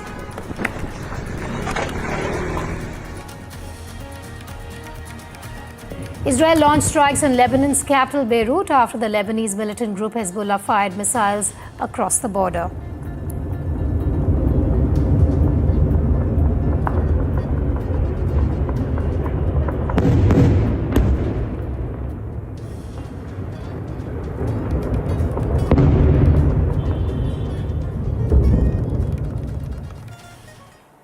We're returning to the top focus at this hour at 2 p.m. where the Saudi Arabia Aramco oil refinery in Ras Tanura has been shut down after it was struck. It is one of the Middle East's largest oil hubs. This after an Iranian drone strike and resulting fire at the site that you can see there on your screens. A massive inferno there, smoke billowing out. Remember that this Aramco facility is valued at about $2 million. Now, reports say it was a drone that hit one of the biggest oil refineries in the Middle East. This marks the first operation halt at Ras Tanura since the historic missile assault on Saudi oil infrastructure in the year 2019, which previously disrupted global supply. Saudi Aramco isn't just an oil company, it is the backbone of Saudi Arabia's economy and one of the most influential energy players in the world. Ghazali joining me at this point. Ghazali, have we heard from Aramco? Have we heard from the Saudi government on this strike? See, Aramco has not responded to the latest development on its oil refinery in Ras Tanura, but Saudi authorities have claimed that perhaps there were two drones which are engaged in this attack from Iran, perhaps, and but Saudi claims that they were intercepted, destroyed. Now, that could be the reason of the fire there. Perhaps the debris would have fallen on the refinery leading to that fire, but that exact reason has not yet been ascertained from either sources, either from Iran or from Saudi Arabia. But what this particular attack shows, that Iran is now going out all out attacking any infrastructure which could cripple the economy in its Gulf neighborhood, whether it's the refinery in Saudi Arabia, as you rightly pointed out. Aramco is the largest oil company in Saudi Arabia as well as in the world, and if its own refinery has suspended the operations there in one of those centers in Ras Tanura, there could be a scare or sort of security issues at other refineries in Saudi Arabia as well. This attack comes at a time, Ghazali, of extreme strain for the global oil market. We're seeing what's happening in the Strait of Hormuz. We're seeing what's happening on our screens. This is going to be a stretched phase where the crisis of the global oil market are now being discussed. Yes, because Iran has also asked its Houthis allies in Yemen also to attack and block the movement of the entire vessels in the Gulf of Aden as well. We saw that what happened back in 2023 after the Hamas attack. Houthis kept attacking there for consecutive 24 months till US spoke and asked for a ceasefire with Houthis after talks with Houthis leaders. So this is perhaps the same ploy which Iran also wants to adopt in order to stop or de-escalate for this entire conflict, where it is attacking all the major maritime trade routes, be it in the Indian Ocean, near the Strait of Hormuz, or towards the Gulf of Aden, and also simultaneously attacking the oil refineries, the ports, the airports, and other American bases in the region. It is basically to put pressure on the Gulf neighbors, on all these Middle Eastern countries, to ask US to go for de-escalation, and it is not soon enough that perhaps we will see. There is a GCC meeting which is going to happen very soon. An emergency meeting has been called by the GCC, by the Gulf Countries Cooperation Council. So perhaps that would be the major issue there as well, that all the Middle Eastern countries which have come under attack from Iran will now ask US, because US has got all its major bases in all these countries which have come under hit from Iranian attack. You know, Aramco is one of the world's largest, most profitable and most valuable companies, Ghazali.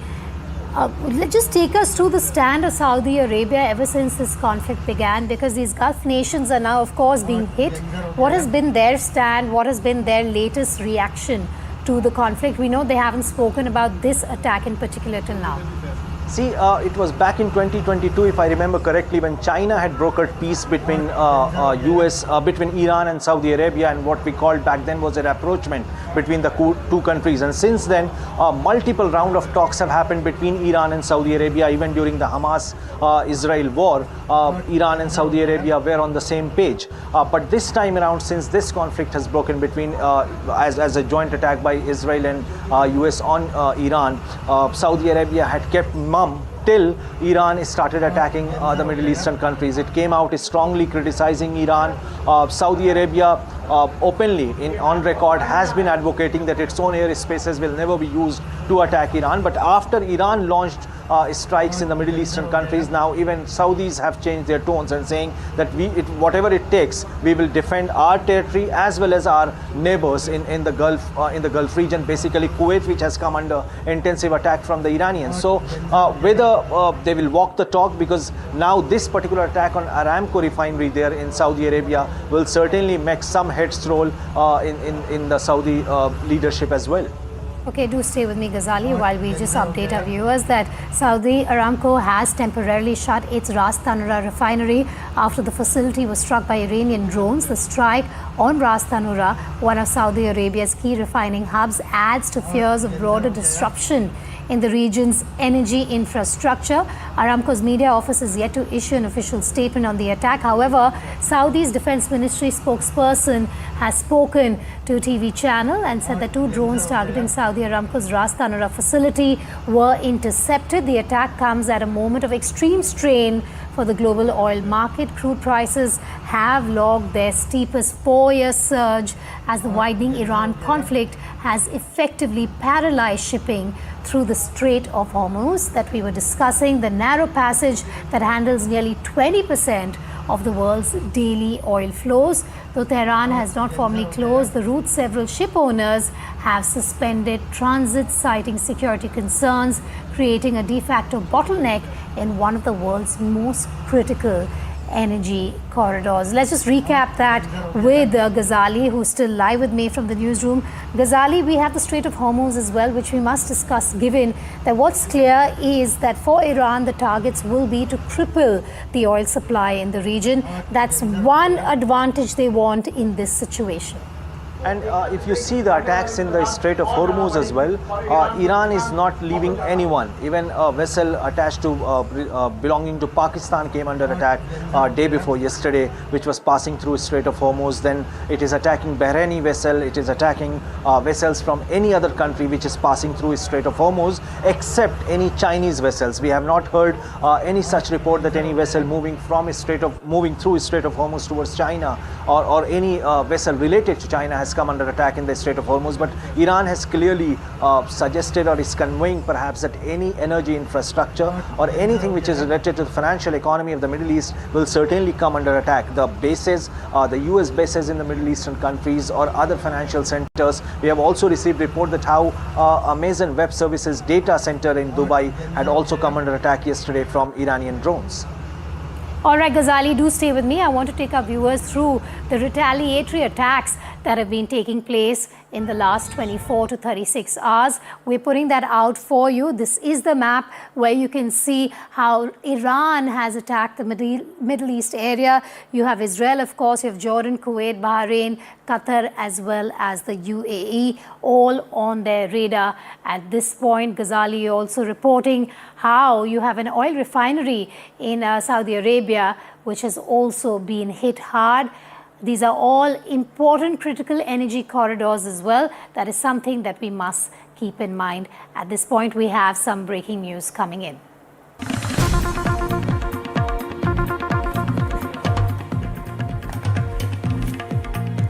All right, we have news coming in that the Israeli army is preparing for the possibility of a border ground offensive in Lebanon aimed at establishing a forward defense line. Now, this is according to the Israeli media. You have the Israeli defense minister threatening, and I'm quoting the minister here, Hezbollah Secretary General is from now on a marked target for elimination, unquote.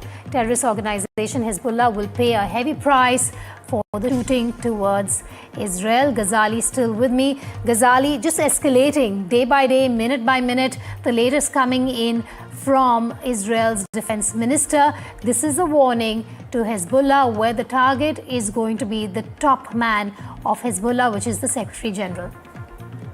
Yeah, certainly. Hezbollah has been weakened since 2023 after launching attacks on Israel. But we also have to factor in the issue that how effective Hezbollah is in Lebanon, because despite all the threats and threats from within Lebanon, Lebanese government has repeatedly called Hezbollah not to drag Lebanon into any military escalation with its neighbor or in the region, and that was one of the conditions of the ceasefire between Israel and Lebanon, that Hezbollah will be demilitarized or Hezbollah will not get into any kind of military escalation with Israel.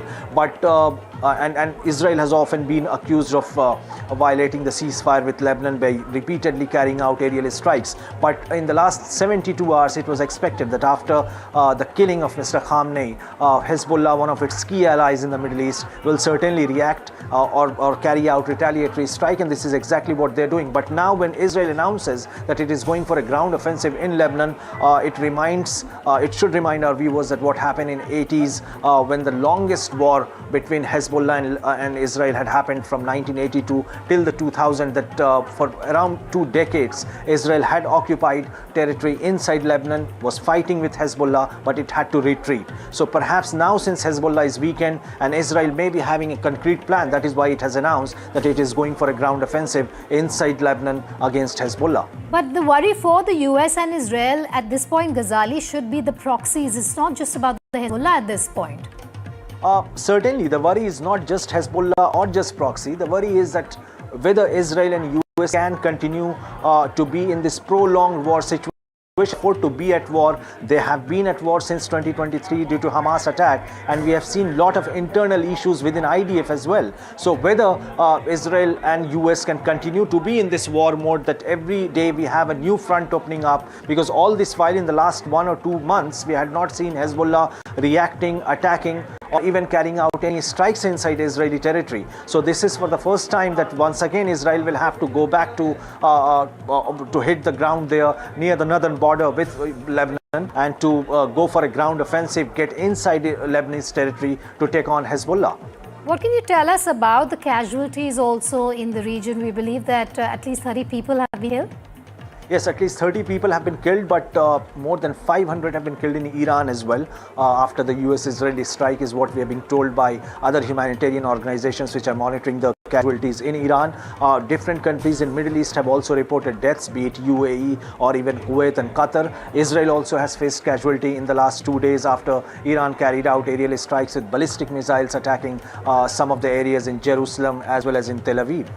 All right, so Israel has launched new airstrikes targeting Iran and expanded its assault to include attacks on Iran-backed Hezbollah militants in Lebanon. That's the latest that Ghazali is bringing to you, as Tehran said it launched a new wave of missiles that had opened the great gates of fire on Israel. But staying with that news, Hezbollah saying has joined Iran in that war against Israel. This conflict now widening as you have the IDF striking Hezbollah after the attack on Israel. Israel launched a barrage of strikes in Lebanon's capital, Beirut, after the Hezbollah fired missiles across the border. The IDF also hit weapons storage facilities and additional infrastructure of the terror organization Hezbollah in several areas in Lebanon. Meanwhile, the head of Hezbollah's parliamentary faction, Mohammad Raad, has been killed during IDF strikes, and Israeli airstrikes on Lebanon have killed at least 31 people and wounded about 150.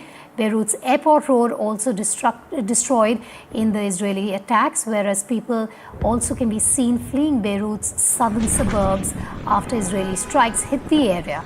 In a statement, Israel has said that they have targeted senior Hezbollah figures in Beirut.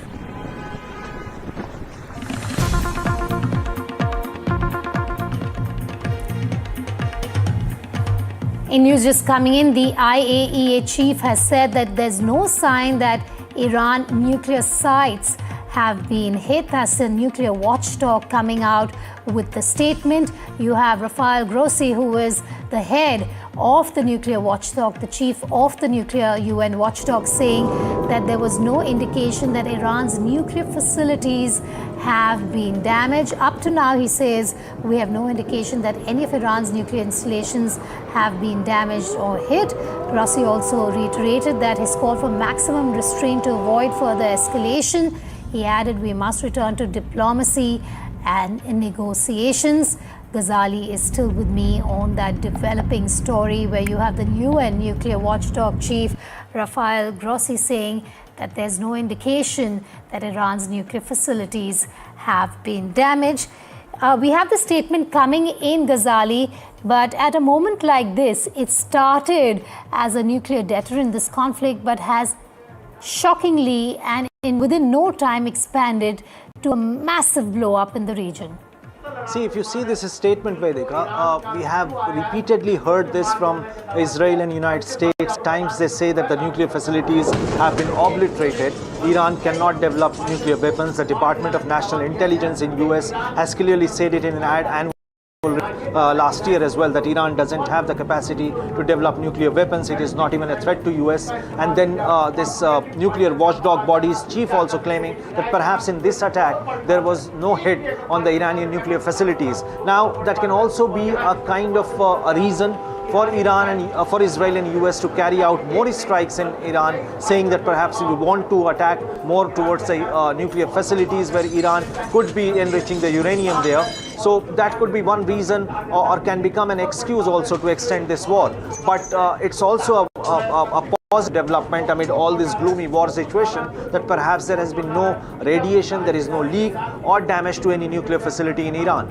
All right, Ghazali, thanks for joining me live from the newsroom on that developing story and that statement coming out from the IAEA chief. Moving on, Israel continues to pound Iran. Several consecutive explosions have happened at a site in eastern Tehran. These are some defining images also that we're bringing to you at this point. Now, the Middle East conflict is intensifying with fresh strikes reported across multiple areas and strong statements from key leaders. Day after the killing of Khamenei, Iran has intensified its attack on Israel with missile strikes being reported in Jerusalem. Multiple vehicles in civilian areas were targeted by Iran in Jerusalem. Israel has targeted multiple areas in several areas of Iran also, including government buildings in Tehran. Israel also used its Iron Beam to intercept Hezbollah rockets. Meanwhile, Iran has retaliated by targeting Saudi oil refinery and targeting US naval bases in Bahrain. While earlier Iran had signaled it was open to talks, now a top Iran security official has said that it will not negotiate with the United States of America. To find some solution, regarding for this matter, that the Iranian side always reiterate to find the one, diplomatic solution in this matter. And so we have submitted our proposals. But now we are defending ourselves because the one act of aggression imposed us. And so there is no doubt that we are doing our rights of our inherent right of self-defense. Now, this is a chance and an opportunity that will not come again, because you will have your moment, a moment where you will be demanded to take to the street in order to finish the work and to topple this regime, So what is the end game is the big question at this point. We're going to put out some scenarios for you. The first scenario is limited war and a negotiated pause when it comes to this conflict. What you need to know here is that when we talk about this scenario, heavy strikes followed by back-channel de-escalation is the option for the stakeholders. Let's move on to scenario 2, which is a prolonged shadow war, which means cyber attacks, proxy strikes, targeted operations without declaring war. That's the second scenario. The third being, of course, regional war, multiple fronts open, oil routes disrupted, global impact of this already being felt, but it could be a lot more. Scenario 4 is a strategic reset, where diplomatic opening or revived nuclear talks also takes place. So those are the scenarios when it comes to the end game with the stakeholders involved, namely the US, Israel, Iran, of course, also Gulf nations being impacted at this point. Now, Kuwait has confirmed that multiple US jets have crashed in Kuwait. Videos have emerged which showed a F-15 jet spiraling downwards in slow motion with flames visible from its rear. Kuwait has now come out with more details highlighting that all US crew members are safe and they were coordinating with the US government. Clips widely shared online appear to show a parachute descending while other footage published by local media shows what is believed to be the pilot on the ground ejecting. Let's bring you that visual as well, where you show our viewers here how the pilot also ejected. Meanwhile, the U.S. Embassy in Kuwait and an American base have also been struck by Iran. Following this, U.S. has issued an advisory for its nationals in Kuwait, asking them to avoid the embassy amid continuing threat. Let's move on now to bring you more details on India's stand here. India has made its stance clear on West Asia's escalation. Prime Minister Narendra Modi has also reacted to the West Asian conflict while speaking at the bilateral joint press conference post the bilateral meeting with his Canadian counterpart. You had Prime Minister Modi saying that he wants peace, India wants peace at this point. Now, the Prime Minister reacted to the escalating US-Iran-Israel conflict and said that the situation in West Asia is a matter of grave concern for us. He also said that India's government will keep working with countries in West Asia to ensure safety of Indians there. Meanwhile, India has not condemned the killing of Khamenei because, according to sources, India's stand mirrors that of major global powers. Sources telling NDTV that no G7 country has issued condolences. In fact, only 10 of 57 Muslim majority nations have formally condoled. And also, Khamenei had on multiple occasions publicly commented on India's internal matters. On Kashmir, he echoed Pakistan's position repeatedly. During the 2020 Delhi riots, he made controversial social media posts critical of India. Paschim Asia की वर्तमान स्थिति हमारे लिए गहरी चिंता का विषय है। भारत डायलॉग और डिप्लोमेसी के माध्यम से सभी विवादों का समाधान का समर्थन करता है। इस क्षेत्र में मौजूद सभी भारतीय नागरिकों की सुरक्षा के लिए हम सभी देशों के साथ मिलकर काम करते रहेंगे। A quick recap for our viewers on why India hasn't condemned Khamenei's killing. This is based on sources, of course, telling NDTV that the stance mirrors the response of global powers. No G7 country issuing condolences at this point. Only 10 of 57 Muslim countries have condoled. India's response is driven by national interests. Gulf states, key India partners, have been under attack, and opposition's framing of India's silence as communal is baseless, is what sources are now telling NDTV. Remember, opposition leaders on Sunday here in India had condemned that India had not come out with a statement. Sovereign responses prioritize national interests, is what sources are also telling NDTV. India's silence safeguards ties with Gulf partners, especially at a time when you're seeing the impact in the region.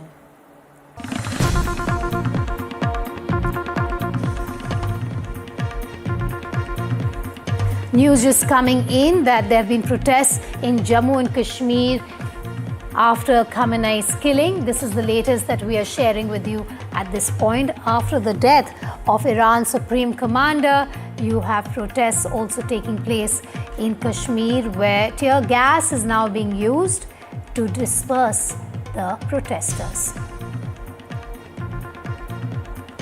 This is a moment of tension that we're seeing in Kashmir. Those visuals that we're bringing to you are of the protests in the area. Tear gas also being used to get that crowd away from the area. This is in support of Khamenei, who was killed in joint attacks by the US and Israel. Those protests there on your screens, police using tear gas to fire on these protesters to disperse the crowd that has gathered in Srinagar in Jammu and Kashmir.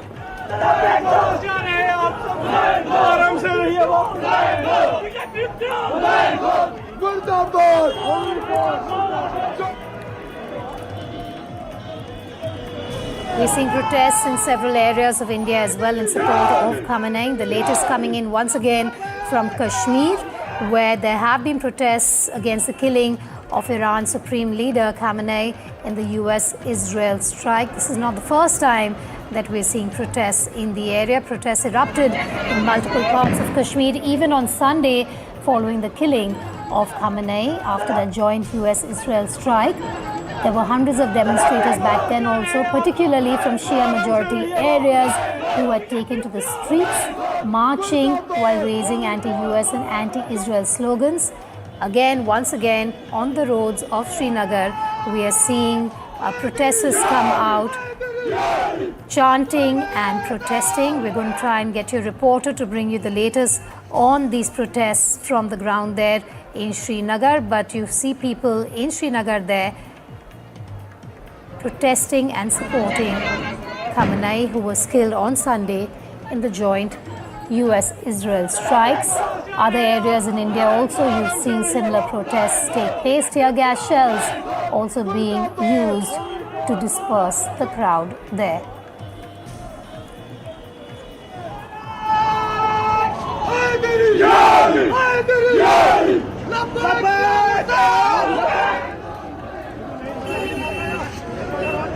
Ghazali now joining me live on the story. Ghazali, again protests in Srinagar that we're seeing on our screens.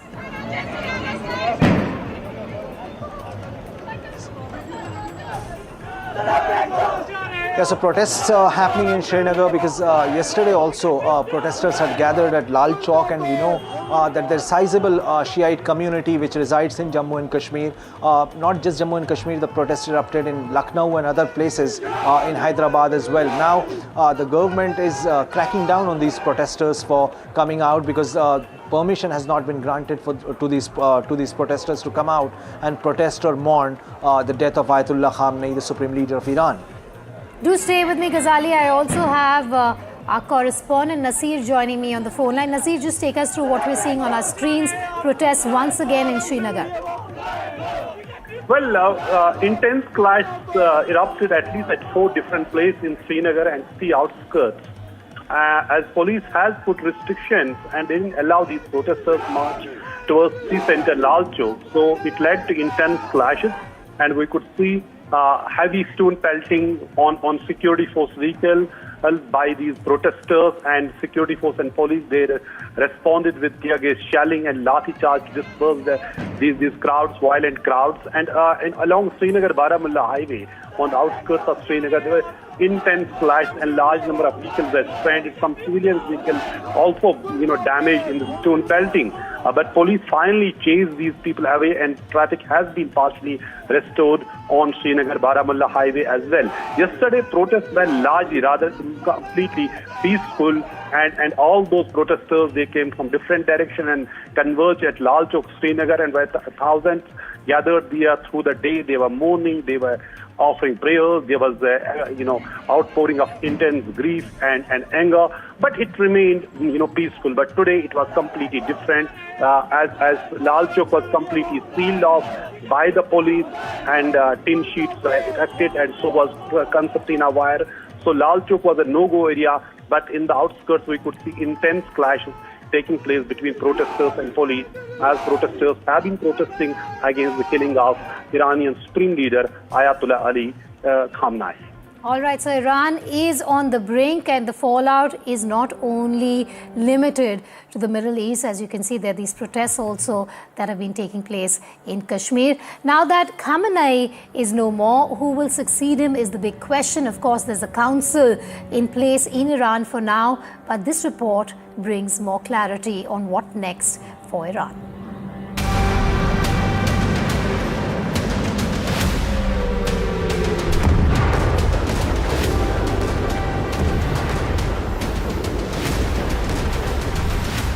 With the killing of its supreme leader Ali Khamenei, Iran is faced with a rare situation: leadership change.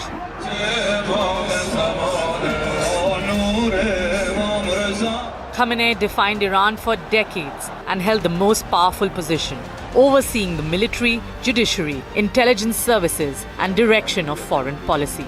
Under Iran's constitution, an 88-member assembly of experts, a body of senior Shia clerics, is responsible for choosing the next supreme leader.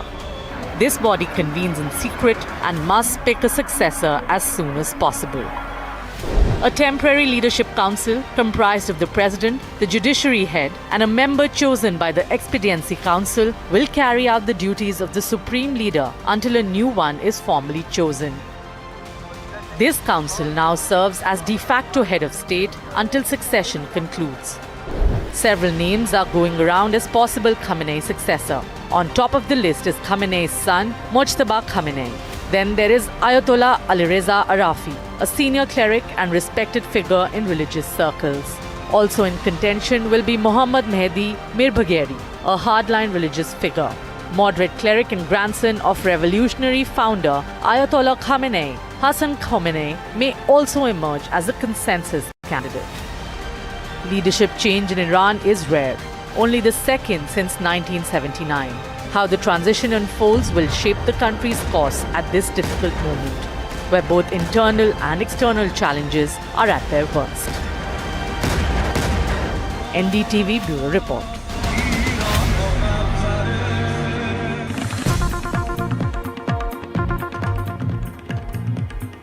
News just coming in. Amazon has announced that its cloud center in the UAE was down after Iranian drones hit the UAE data center. This is a developing story. You have Amazon cloud unit AWS on Sunday saying that the power to its data center in the United Arab Emirates was shut down temporarily after objects struck the facility, triggering sparks and a fire. The UAE is reeling from Iran's retaliatory missile and drone strikes following US and Israeli attacks on Iran. Now, this is the latest that we have for you. Shiv Arur joining me from the newsroom at this point. Shiv, what is Amazon saying about this? This is a big blow to them.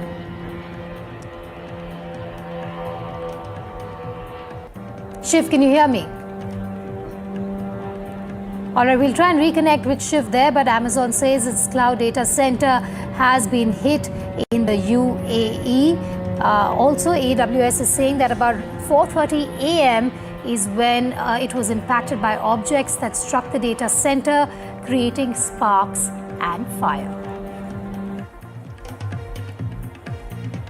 It could take several hours to restore connectivity in the affected zone, is what the data center operator has said to the media, adding that other zones in the UAE are operating normally. But the latest is this developing news that we have for you. Amazon's cloud unit reports fire after objects have hit the UAE data center.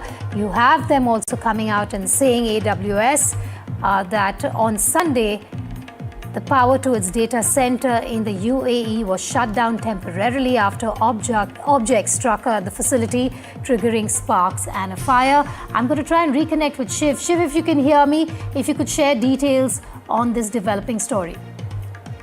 This is huge. The attack by a drone on an Amazon cloud data center in the United Arab Emirates marks just one more escalation and demonstrates, Vedika, the choice of targets that Iran is selecting as part of this truthful promise for retaliation operation. They've attacked Aramco, the Jebel Ali port, the airport in Dubai, the Al Udeid airbase. If you look carefully at the choice of targets being selected by Iran, they're not so much about degrading the enemy's capacity for attacking Iran. They are about creating that big spectacle, creating that big headline, symbolic sites. The Dubai International Airport is a commercial hub. Amazon data center, is something that has caught the media's eye already because it may be just one among thousands of data centers, but it means something, to capitalist America, as it were. And therefore, what you're seeing is an Iran that has, for many weeks, possibly even years, war-gamed and kept these target packages for precisely this kind of situation where it is in survival mode. In your coverage earlier today, you very rightly identified this as a possible survival game for Iran and its choice of targets, where it's sending its its drones and missiles demonstrates very much that this is an Iran that is desperate. This is an Iran that, understands that the end of its capacity to strike back may be very near. So it is using each and every missile and drone to maximum effect. Now, one single missile, one single drone fired at a military target can only have so much of an effect. You fire it at an aircraft, you fire it at a facility, it can have that much of an effect. But if you fire it at Aramco, you fire it at an Amazon data center, it has a disproportionate, outsized effect, because it's not just the damage, but it's the implications of what the message is. Here, the missile is the message. The message is that all of your most valuable capitalist assets, all of these assets which are part of the global economic system, are within reach of Israeli missiles. We know where you are, we know where they're located, and we can reach them and damage them. That's what Iran is trying to say here. Absolutely. That's strategy in terms of Iran there after the death of their supreme leader. They have said that there will be retaliatory strikes, and they don't only have to be on military bases, as Shiv is pointing out. This is also on data centers, on oil refineries, along with US military bases. Shiv, thanks for joining me there. Bringing you an update from Dubai also now. In Dubai, drones were seen flying over residential areas. Footage has emerged which showed an Iranian drone flying over Dubai. Satellite images also showed a plume of smoke over the area. What is significant is that the UAE has now shut stock markets for 2 days. Both Abu Dhabi Securities Exchange and Dubai financial markets have been shut. The move is aimed at containing financial fallout of the war. The UAE has also summoned Iranian ambassador, calling strikes by Iran as terrorist assaults. UAE has demanded an urgent end to hostilities, adding that they responded to right to respond. From Dubai and Abu Dhabi to Sharjah, several key sites appear to have been targeted, underlining the widening scope of Iranian strikes across the UAE. NDTV Profit's managing editor Tamanna Inamdar also spoke to Sameer Arora, who is the founder and fund manager for Helios Capital and is based out of Dubai. She was speaking to him, while the first question she put to him, of course, was the situation on the ground. Listen in. Sameer, thank you so much for speaking with us, and we'll talk about a variety of things. I noticed the blinds are shut behind you, but I assume that the view is fine and everything is safe and sound. No. I didn't want to close the blinds. Actually, behind is Burj Tower, but the light is so strong. Otherwise, I don't want this very boring background that I have. You should just open it.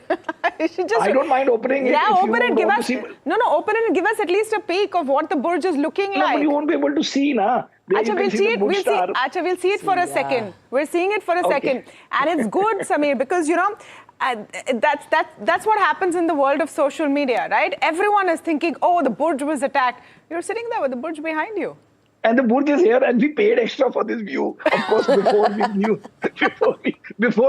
that this is happening. I hope your current hotel stays comped, because I believe the Dubai government has done that for everyone, which I thought was a fantastic gesture. No. It's been done by Abu Dhabi only, not by Dubai. Okay, you don't need it, Sameer. It's okay. You can enjoy the view of the Burj and pay for it.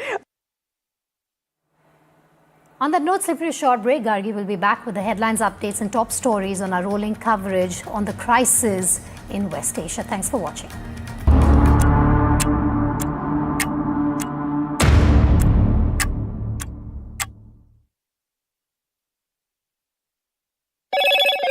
Hello, Moto. Motorola, India's leading AI smartphone brand. Motorola Signature, India's #1 camera phone.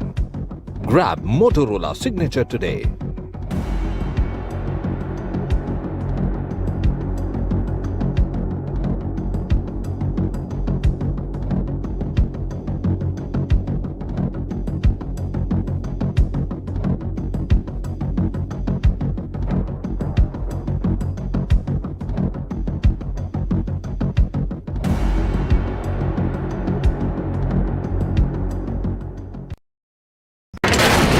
Front lines of Kargil, the fury of operations Hindu, so many attacks, the chaos and cries of disaster zones, to fighter jet cockpits, and the world's most defining interviews. It's incredible. He has seen history break live.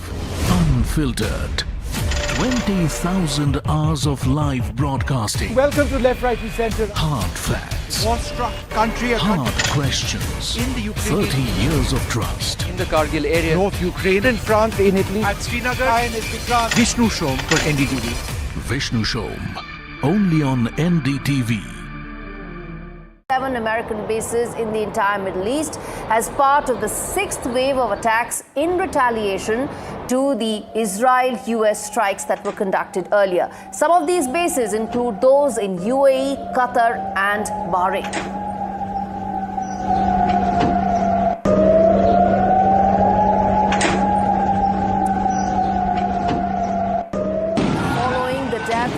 Iran's supreme leader, protests have erupted in various parts of the world and not just limited to Iran. Protests have erupted in India and the protests have become extremely violent in Pakistan, also in Iraq. In Pakistan's Karachi, as many as 9 protesters have died so far after clashing with law enforcement personnel, where reports suggest that the US Marine opened fire.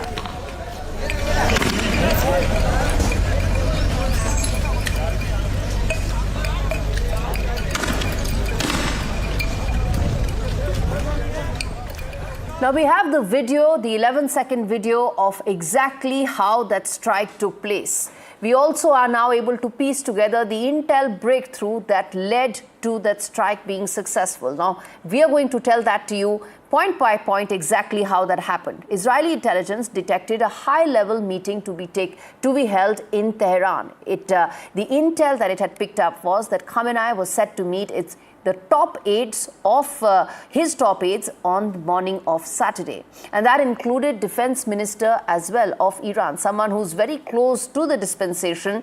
And then also some of the other top aides that were to be in the meeting included IRGC Commander Mohammad Pakpor.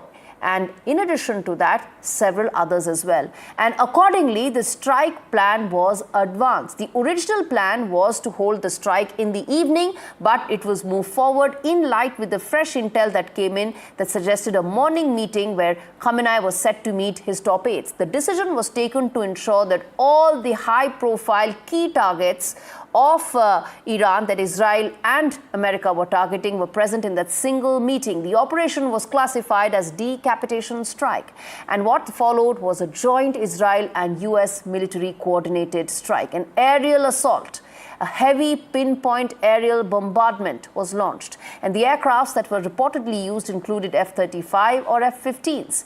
There were multiple bunker buster munitions that were deployed. There were direct hits on the high-security compound, which was destroyed in seconds, and the Supreme Leader's compound was completely leveled.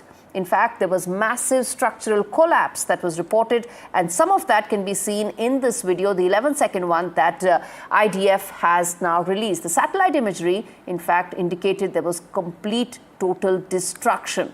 Strike precision was described as surgical. Initially, there was denial on the part of Iran, which came, in fact, they claimed that both Khamenei and the top leadership of Iran was safe and sound. However, reports came in much later. Originally, the attempt of Iranian leadership was to ensure that there was no panic amongst the public. But when conflicting signals started emerging from Tehran, that is when confirmation finally had to be made. Israeli officials claimed that the body images were reviewed, and Iranian state media finally confirmed that the supreme leader had been killed in that strike.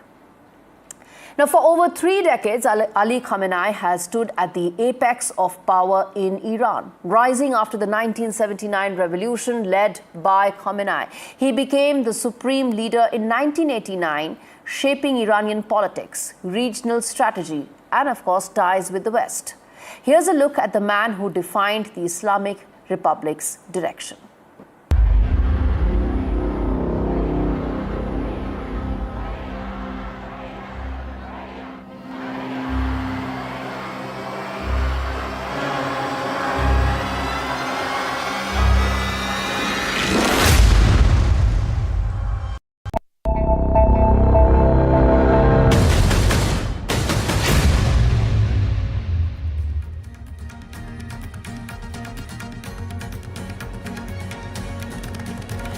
welcome. You're watching NDTV. I'm Gargi Rao. It's day 3 of the West Asia conflict, which has now expanded to include more countries. We'll get you all the very latest. First, a look at the headlines we're tracking.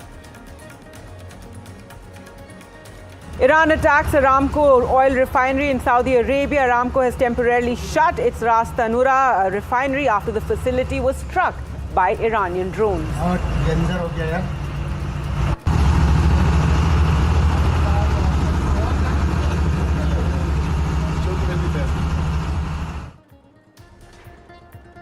The Iran-Israel war escalates. Explosions have been heard in Gulf cities, including Dubai, Abu Dhabi and Doha, while Israel and Hezbollah are trading blows as the conflict widens. Iran rules out talks with the United States.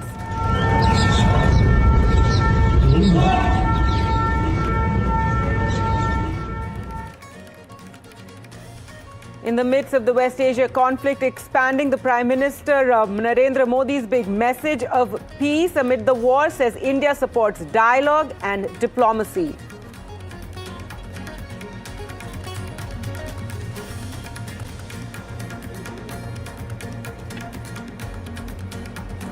And as expected, the Sensex and Nifty have tanked on opening over the oil price surge amid the Iran-US conflict. Global crude benchmarks climbed sharply. Brent futures rises to multi-month highs.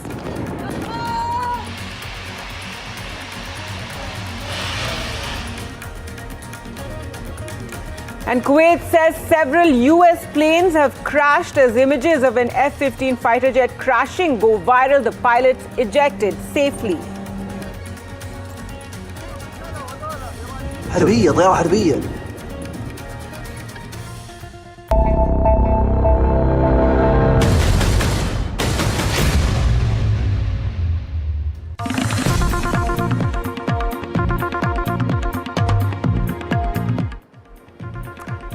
All right, breaking news coming in the conflict that we're seeing in West Asia, with news of several jets being down, and now American media reports are saying that it is 3 jets that have been downed. These are F-15 jets, and the visuals that you're seeing here, this particular video had gone viral. It also showed that the pilots ejected to safety, and there were even visuals of the pilots on the ground being taken away by locals in Kuwait. So there you can see that one video that has gone viral of a jet being downed, and now confirmation that it is 3 jets that have been downed in Kuwait. Well, let's go across.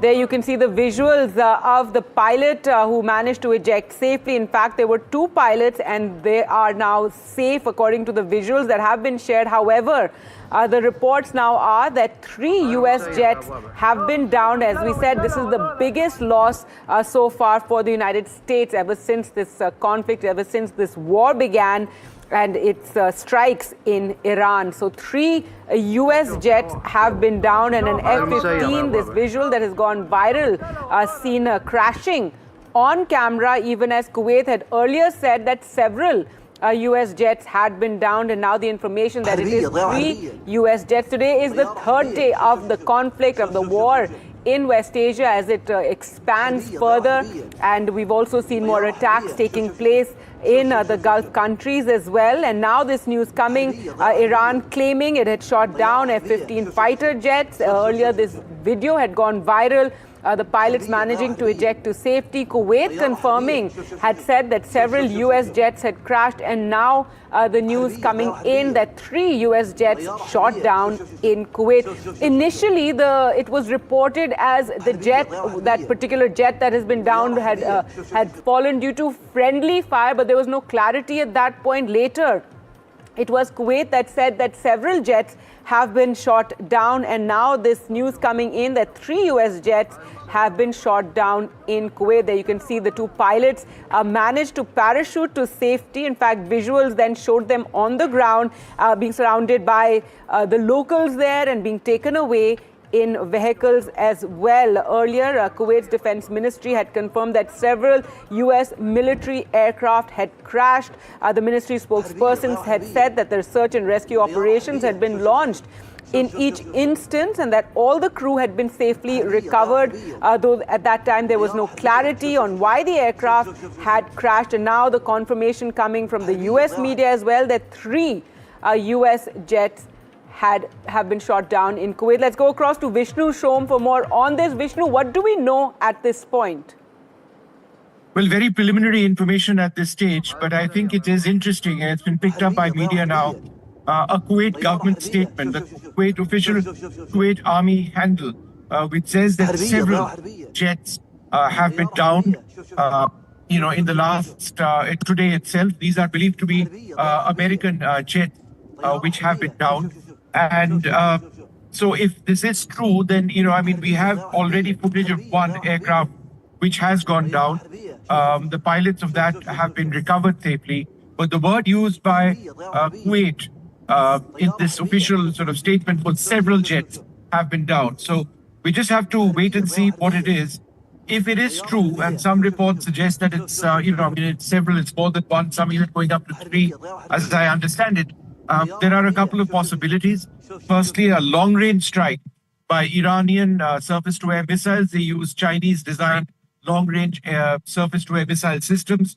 Apart from that, it could be, a friendly strike by, a blue-on-blue, as it's known, engagement.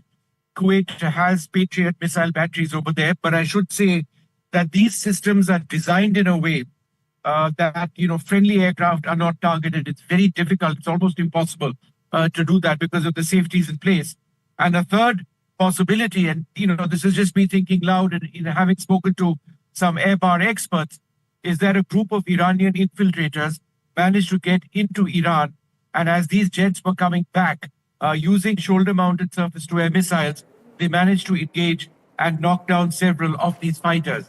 Now, we are waiting for statements from the United States, official statements, sort of explaining what exactly took place. But if this is more than one fighter jet which is down, then, it's a serious blow for the U.S. Air Force. It should be mentioned that the Kuwait government statement says that all the pilots, have been recovered safely. That's right, Vishnu. Also, this comes at a time that the U.S. Embassy in Kuwait was also under attack. There were these visuals of, smoke billowing from there. The embassy had asked the U.S. nationals in Kuwait not to come to the embassy as there were, attacks taking place there with drones, etc. And now the news, initially this video that we're showing on our screens that had gone viral. As you said, initial reports suggested it was friendly fire that had brought down the jet. And then Kuwait saying that, several jets had been shot down, and now confirmation that at least 3 U.S. jets shot down. So this is how the information currently coming out. As you said, we're still waiting for the U.S. Statement on this, but a huge loss and the biggest loss, as we said, so far in this conflict in West Asia. Gargi, it is very basic information. Gargi, it is very basic information at this stage that we have. So we'll have to wait for more checks and balances. That Kuwait statement uses the word several. That's been picked up by the media around the world at this stage. The first aircraft, video evidence of which emerged of it crashing.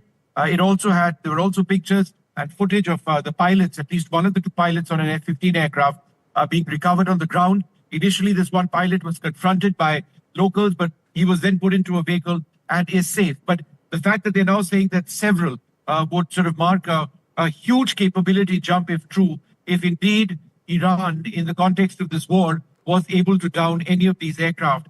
These are some of the most heavily protected aircraft anywhere. They've got extensive electronic warning systems. And therefore, for these to be defeated in this manner and shot down, militarily would be very, very significant. However, as I mentioned just a little while back, Kuwait has gone on record to say that all of these pilots have been recovered, so they are safe. Apparently, the interceptions took place over Kuwaiti airspace.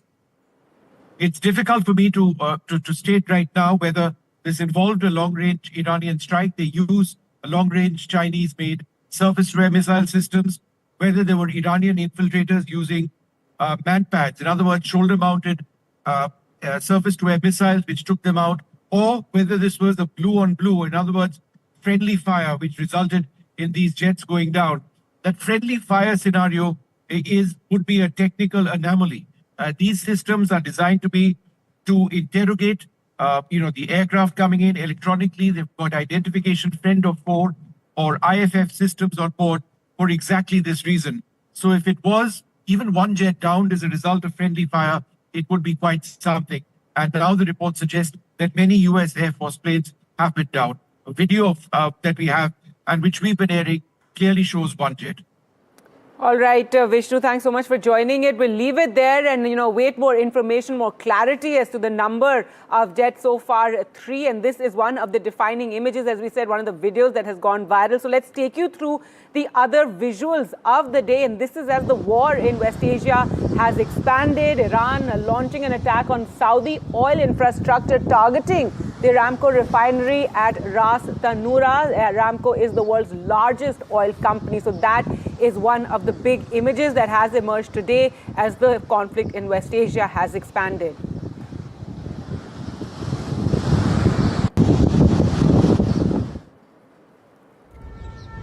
As I mentioned earlier, after an attack on the US Embassy military base under attack, and Iran has attacked an American military base in Kuwait. Just take a look at those visuals. In fact, the Kuwait Embassy, the US Embassy there in Kuwait, has asked citizens not to come to the embassy right now, given the situation. And these are visuals that have been shared quite widely, showing the smoke billowing from the US Embassy in Kuwait.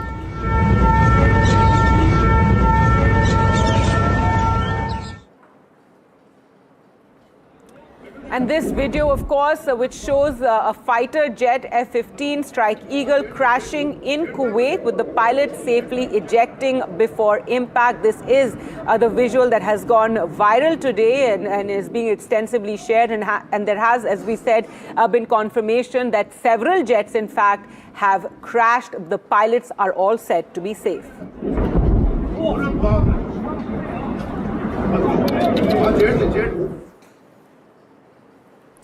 Now, Iran has released a footage of its drone arsenal and launches towards US-Israeli targets in the region. Remember, various Gulf countries with US assets have been targeted. In fact, the US assets in those countries is what's on target in this barrage of missile and drone strikes launched from Iran.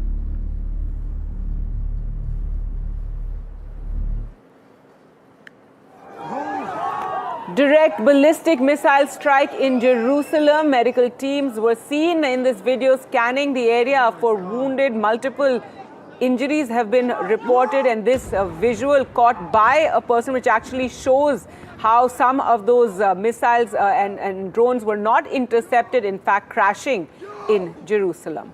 No way! No way! No way! Oh my God! Oh my God!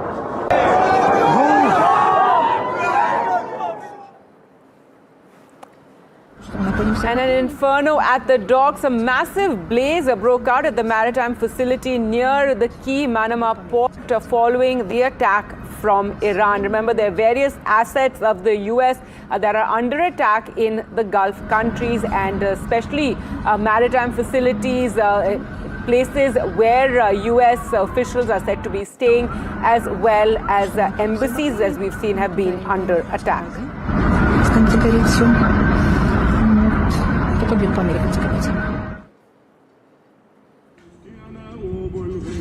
And a huge fire reportedly ignited by an Iranian strike on a US naval facility. This was in Bahrain's Salman port. The port houses the US Navy's Central Command and 5th Fleet.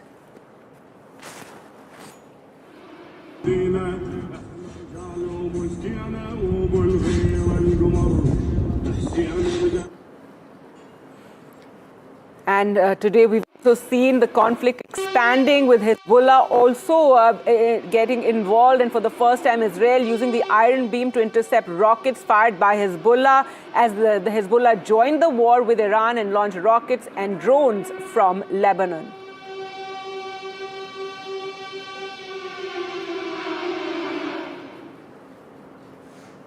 And that sparked a big reaction from Israel, with the IDF striking a weapon storage facility and additional infrastructure of a terror organization Hezbollah in several areas of Lebanon.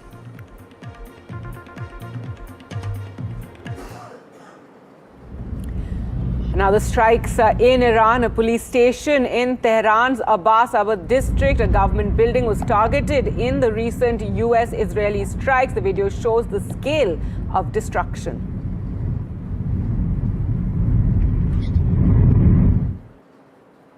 The IDF also releasing footage of an Israeli strike on an air defense systems in Tehran. Israel has intensified attacks on Iran following the recent escalation.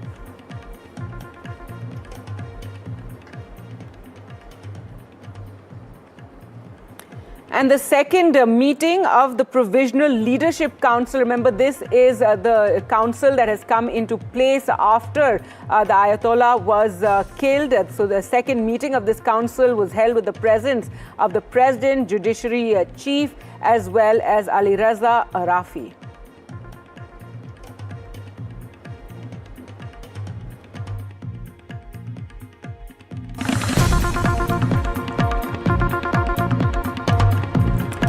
All right, given the barrage of missiles and drones towards Gulf countries, now Qatar has warned Iran over the strikes. Qatar has warned Iran of retaliation should they continue with these strikes. Qatar has said that not engaging with the Iran government and that Iran has targeted us, has targeted US bases in Qatar. Remember, Iran has been sending drones and missiles towards the Gulf countries, targeting various US assets in those countries. Qatar has said that Iran must pay the price for blatant attack. Well, let's go across to Ghazali now for more. And Ghazali, so Qatar coming out with this strong statement warning Iran against any further attacks. Yeah, so right now, this is just a warning from the first Arab state, one of the Arab states which has come under attack from Iran. Qatar was also one of the mediators between US and Iran. Qatar had also faced attack from Israel where Hamas leaders were killed. But it will be interesting to see that how many more Arab countries which has come under attack from Iran will join Qatar if there is any retaliation from these Arab countries. Because as of now, Saudi Arabia has also come under attack. We reported that how one of the oil refineries owned by Aramco company had come under attack from Iranian drones. We see repeated attacks in Qatar. US bases have come under attack in Kuwait as well. But none of these countries have gone beyond issuing their statement of condemnation. For the first time, Qatar has threatened Iran that there will be retaliation from our side. There will be no talks. We will not engage with Iran for any talks. So perhaps one of the strongest and strongest statement coming out of Qatar. But we'll have to see whether other Arab allies, other Arab countries or the members of the GCC, whether they will also join Qatar in attacking Iran or not. That's right. Thanks so much, Ghazali, for joining us with those details. In fact, till now, I think it's around 10 countries that have been struck by Iran in this, with the drones and missiles that we've seen ever since the attack by Israel and the United States in Iran. Well, let's get you news now from Saudi Arabia, where there's been a huge development there as far as these attacks go. Saudi Aramco has shut down operations in its refinery in Ras Tanura, one of the Middle East's largest oil hubs, this after an Iranian drone strike and the resulting fire at the site. Take a look again at those visuals with, again, massive plumes of smoke, a huge cloud of smoke emanating from that refinery. Reports say it was a Shahid drone that hit one of the biggest oil refineries in the Middle East. This marks the first operational halt at Ras Tanura since the historic drone missile assaults on Saudi oil infrastructure in 2019, which previously disrupted global supply. Saudi Aramco isn't just an oil company. It is the backbone of Saudi Arabia's economy and one of the most influential energy players in the world. And so now to be targeted by Iran in these attacks. Let's go back to Ghazali for more details on this. And Ghazali, there was also reports that Saudi Arabia managed to intercept some drones. But yes, this is a huge development taking place on the third day of this conflict in West Asia, with the refinery being hit.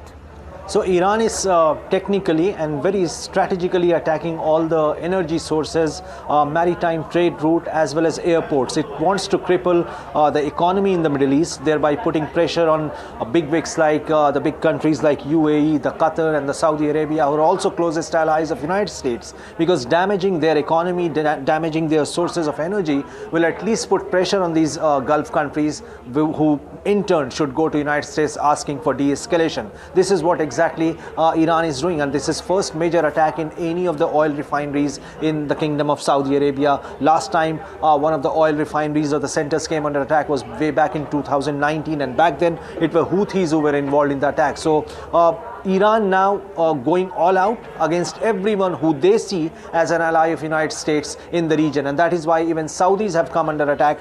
Saudis have always advocated for peace in the recent past, and also coming out to say that we will not allow United States to use our airspace to launch any attack on Iran. But there are conflicting reports suggesting that perhaps in public the Kingdom of Saudi Arabia advocated for peace, advocated for no war, but in private conversations with Mr. Trump, one of the Western media outlets published this, that how MBS, the Crown Prince of Saudi Arabia, Mohammed bin Salman, perhaps alongside with Israel, pushed United States to attack Iran. Now that could be, that is something which has been refuted by the Kingdom of Saudi Arabia, saying that we have never pushed United States to go against Iran. But now after these attacks, a strong condemnation yet again from all the Arab countries, including Kuwait, Qatar, Saudi, UAE. They have all come out saying that Iran must stop the attack on its neighbors.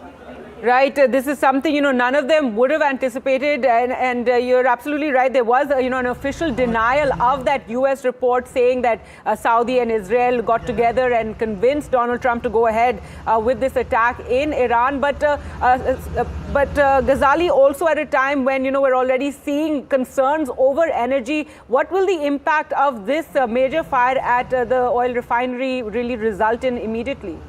See, as of now, there are multiple such refineries in Saudi Arabia. This one is closer to the province of Dammam in Saudi Arabia, near the border areas. So as of now, Aramco has suspended the operations, and through the visuals, it doesn't look as if the drones were intercepted and its debris had fallen, leading to this entire fireball which you see. Perhaps it looks a direct attack from the drone system. And very interestingly, all these attacks which you have seen in the last 1 week in Saudi or UAE or Qatar and Kuwait, and repeated attacks in Bahrain and Kuwait, it certainly shows that the aerial defense system, which all these Arab countries are boasting for the last many years after engaging United States or purchasing it or handing over their own aerial security to United States, certainly exposes the hollow claims that they were they were non-penetrable, because how Iran has overwhelmed the aerial defense system in all these countries is certainly an eye-opener for Arab countries, that US may not be the key guarantor of their security, because the attack happened on Iran jointly by US and Israel, and the brunt of this war is being borne by these Arab countries.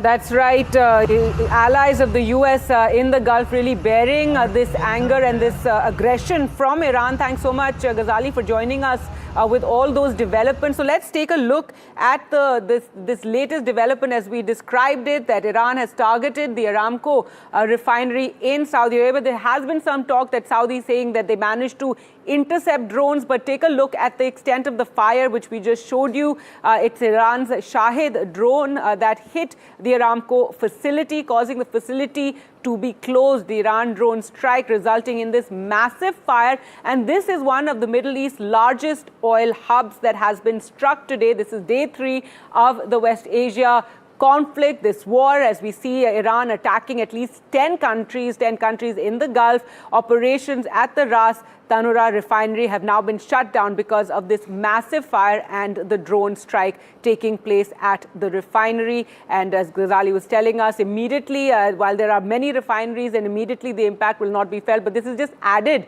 to the stress and the worry over energy, and Iran really going out and attacking these facilities, energy hubs, as well as maritime facilities and airports, as we have seen. But now some breaking news coming in from on the conflict, and according to the IDF, an Iran intelligence official has been killed in the recent strikes. Remember, overnight there have been strikes in Iran, and now the IDF claiming that an Iran intelligence official has been killed in these strikes, that the Deputy Intelligence Minister, Syed Yahya Hamidi, has been killed in these strikes. So this is the latest claim by the IDF. Remember, the Red Crescent has said that 550 people have now been killed in Iran due to the strikes that have been taking place.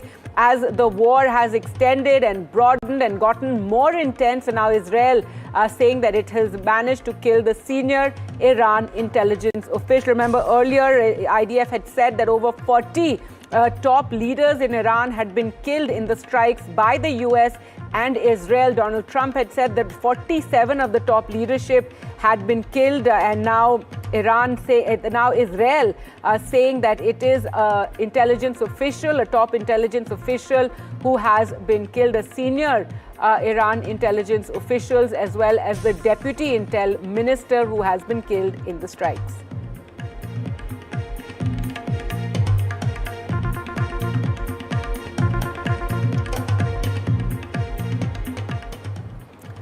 So as we were mentioning, the Gulf countries had not anticipated this aggression from Iran after the strikes that took place, killing Khamenei. And now Dubai has seen a third day of strikes in Dubai. Drones were again seen flying over residential areas. In fact, it is for a second day, the conflict, while it is the third day, it's the second day that we have seen this situation taking place in Dubai, and footage has emerged which showed an Iranian drone flying over Dubai. Satellite images also showed a plume of smoke over Dubai. These are, unprecedented images really that have caused a lot of shock. And what is significant is that the UAE has now shut its stock markets for 2 days.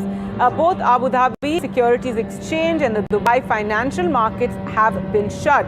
The move is aimed at containing financial fallout of the war, and the fact that Dubai is facing some of that conflict and the UAE is facing the brunt of hostilities from Iran as US assets in these areas are being targeted by Iran. The UAE has also summoned the Iranian ambassador, calling strikes by Iran as terrorist assaults. The UAE has demanded an urgent end to hostilities, adding that they responded to the right to respond. And from Dubai to Abu Dhabi to Sharjah, several key sites appear to have been targeted, underlining the widening scope of the Iranian strikes across the UAE. In fact, as we have seen, the first day it was the airport that was targeted there, and there have been no flights now in the UAE, and this has stranded lakhs and thousands of people, in fact, in the UAE, in Dubai, though many have been speaking out saying that while there is some tension, but the situation very much remains normal. These are, some instances that have happened, but yes, this is the second day, as we said, of drones targeting Dubai. And remember, there's been a wave of drones, and all of them have mostly been intercepted. Well, let's go across to Ghazali now. And Ghazali, we were just discussing how Qatar has warned Iran, and now this is the second day of drones targeting Dubai, and it's also led to the financial markets being closed there. See, it's a catch-22 situation for these Arab countries, be it UAE or Saudi or Qatar, because on one hand they want de-escalation, and on the other hand they don't want themselves to be dragged in this war. Though Iran has dragged everyone in this war, but before any retaliation, I think there will be a lot of deliberation among the GCC countries.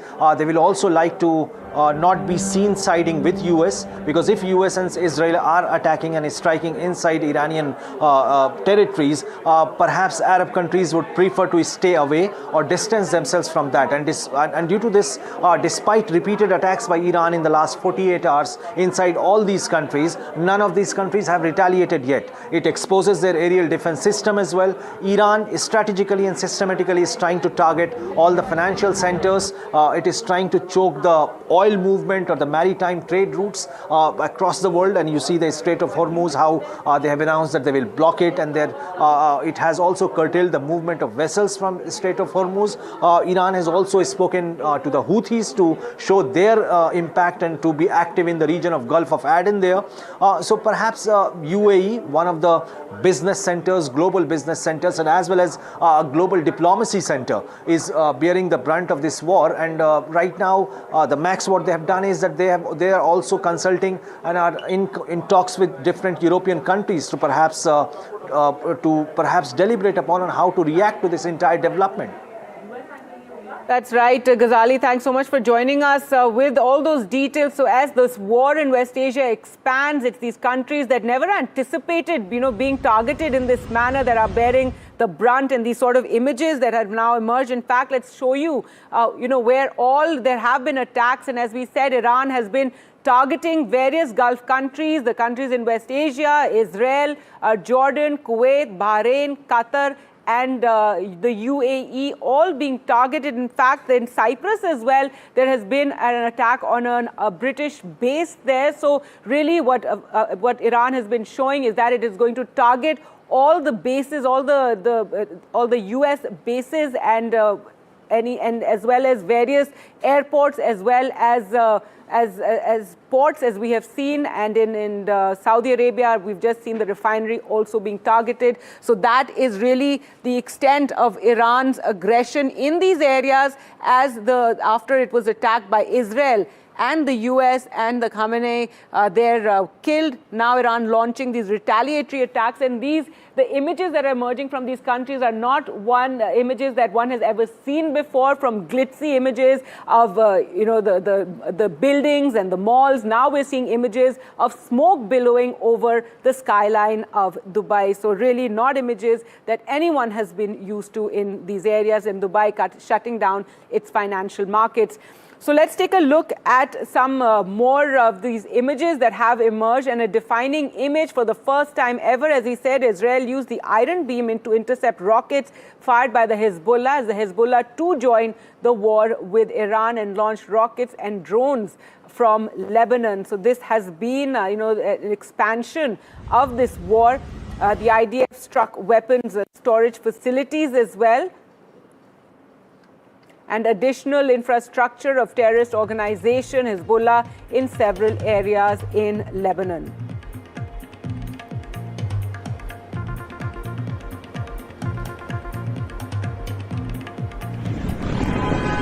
The IDF targeting Beirut after the Hezbollah launched strikes on Israeli base. Beirut airport road targeted in these Israeli strikes. In fact, there's also a warning of an invasion if Hezbollah persists.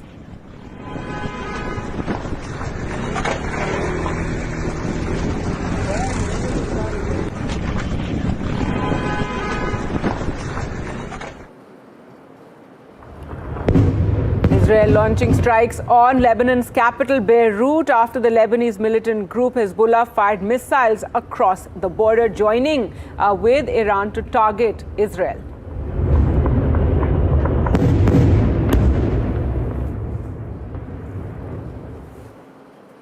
The US military has claimed strike on Iran's ballistic missile facilities. In a video released by the Central Command, the US claimed that Iran's ballistic missiles have been a dangerous threat for decades, a threat that is now being eliminated.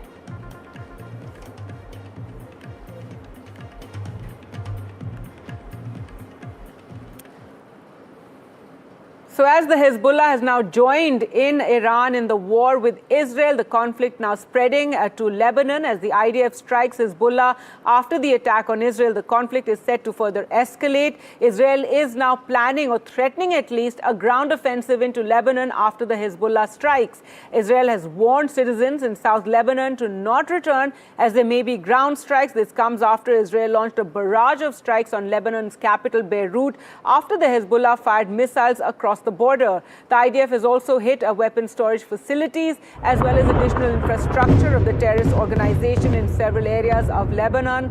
Meanwhile, the head of Hezbollah's paramilitary faction, Mohammad Raad, was killed during the IDF strikes and Israel air attacks. In Lebanon, at least 31 people have been killed and 149 wounded.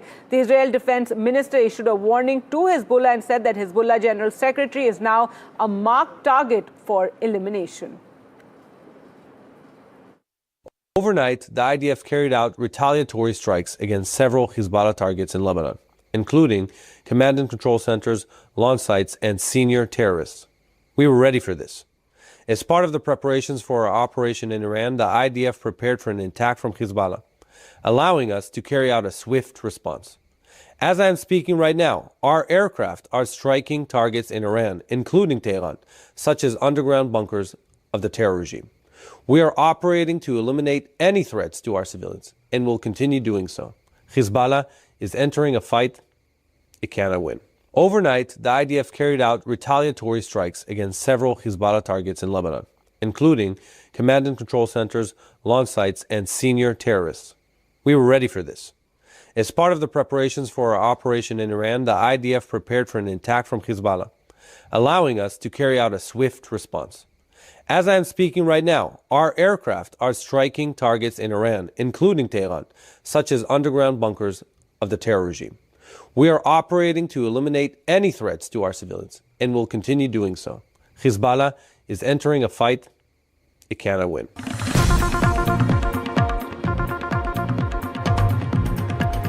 All right, some breaking news now coming in, and the Iran Revolutionary Guards have made a big claim in its war with Israel, and they have claimed to have targeted Netanyahu's office, the Israeli Prime Minister's office. In fact, going as far as to say that the fate of the Israeli Prime Minister is unclear. So the big claim coming in from the Iran Revolutionary Guards who have said in their statement that in the 10th wave of the operation Promised Truth, the offices of the Prime Minister of the Zionist regime and location of the Air Force commander of this regime were targeted and severely struck by the armed forces of the Islamic Republic in a surprise missile attacks. So this is what the Revolutionary Guards are now claiming, that they have managed to target Netanyahu's office. But again, remember, a lot of claims are made during the aggression, during the war, and this is a claim, as we can say so far, by the Revolutionary Guards. Let's go across to Vishnu now for more on this story. And Vishnu, All right, Disha joining us for more on this story. Disha, give us more details of what has been said, and so far it is a claim by the Iran Revolutionary Guards.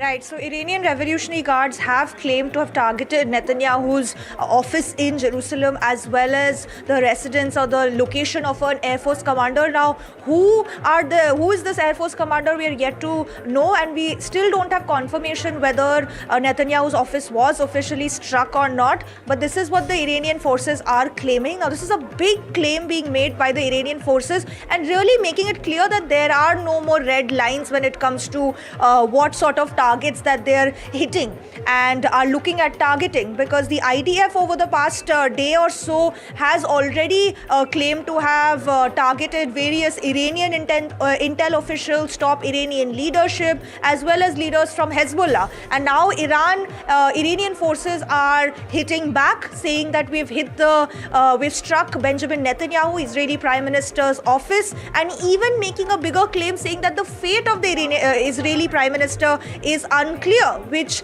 is definitely a big statement and brings quite a lot of uncertainty whether the Israeli Prime Minister could indeed have been targeted. However, this is an Iranian claim, so we must be careful about how this is reported. So right now, as we are breaking, the Iranian forces claim that Israeli Prime Minister's the office of the Israeli Prime Minister, I beg your pardon, has been hit, as well as an Air Force commander location of an Air Force commander has also been targeted. So this is breaking news that we are getting in. Yet to know the details, yet to find any visuals of this purported attack, but definitely really it heightens the stakes, heightens the tensions in this escalating conflict in the Middle East. That's right, Disha, and this comes, on the third day after the Israel and US attacks in Iran on Saturday. Now we've seen the conflict really expanding in West Asia. Overnight there were strikes in Tehran as well, and there have been claims by Israel of taking out their intelligence officials there in Iran. But now this huge claim being made by the Revolutionary Guard, saying that they have managed to target the Prime Minister's office, the Netanyahu's office, and saying that the fate is unclear. When they say, where exactly are we talking about when they're saying that they managed to target the office? So the Netanyahu Israeli Prime Minister's office is in Jerusalem. Even when I had visited Israel a couple of months back, we saw how the amount of security that is around the Israeli Prime Minister's office in Jerusalem. So it is quite a well-known location, but whether Iranian forces were actually able to strike the office, it remains unclear, because while the Iranian forces might make certain claims, because they made certain claims claims yesterday as well of striking a US warship. Then the US denied any such attack or any such successful attack. So we're yet to know whether this was a successful targeting or not. But definitely it really heightens the stakes of this escalating conflict, because yesterday, of course, we broke the big story of Israel's Supreme Leader Khamenei being killed by an Israeli attack, and now Iran is heightening the stakes, looking to avenge Khamenei's death. And what is the most high stakes attack that we're seeing in this tensions is the fact that now they're targeting Israeli Prime Minister's office. All right, Disha, thanks so much for joining us. With those details, we will await, more confirmation. But this, as we said, is a claim by the Iran Revolutionary Guards. Well, to talk more about the situation and given, the kind of conflict that we're seeing, everyone who, belongs to Iran obviously has opinions on how this entire conflict is playing out. We're now joined by Elnaz Narozi, an Iranian actor, someone who has been here in India. You're part Iranian, Elnaz. You were born in Tehran. Hello? Yes, can you hear me? Yeah. I'm not Elnaz. I'm Mandana Karimi, and I'm the only Iranian who actually fought to get a permission for protest. Yes, Mandana, Let me just correct that. Mandana, I can see you now and I recognize you. So yes, of course. Thank you for joining us. Sorry, I think you had a misinformation, and I want to clarify one thing. I'm the only Iranian for past 2 years. I've been fighting, going to the police station from one area to another area. I have held a single-handed protest, and I've been told by people to don't talk about Iran. Why you are worried about Iran? So yes, my name is Mandana Karimi, and thank you so much. It's good to see you. Yes. Yes, so Mandana, given what is taking place right now, with what took place on Saturday after the attack in Iran and with the Khamenei being killed, and now the way the conflict has expanded, how do you feel as an Iranian? Well, let me say this way. For years, people inside Iran, we have protested with our bare hands, okay? We have lost people, we have lost mothers, kids, universities. It's just like the list goes on and on. No one celebrates deaths lightly, but this regime, what they have done to us, and I'm sure you've seen the video, past couple of months, January 8th and January 9th, when the mass murder of 1,000 people happened, Iranians, they started dancing and celebrating the death of their children, right?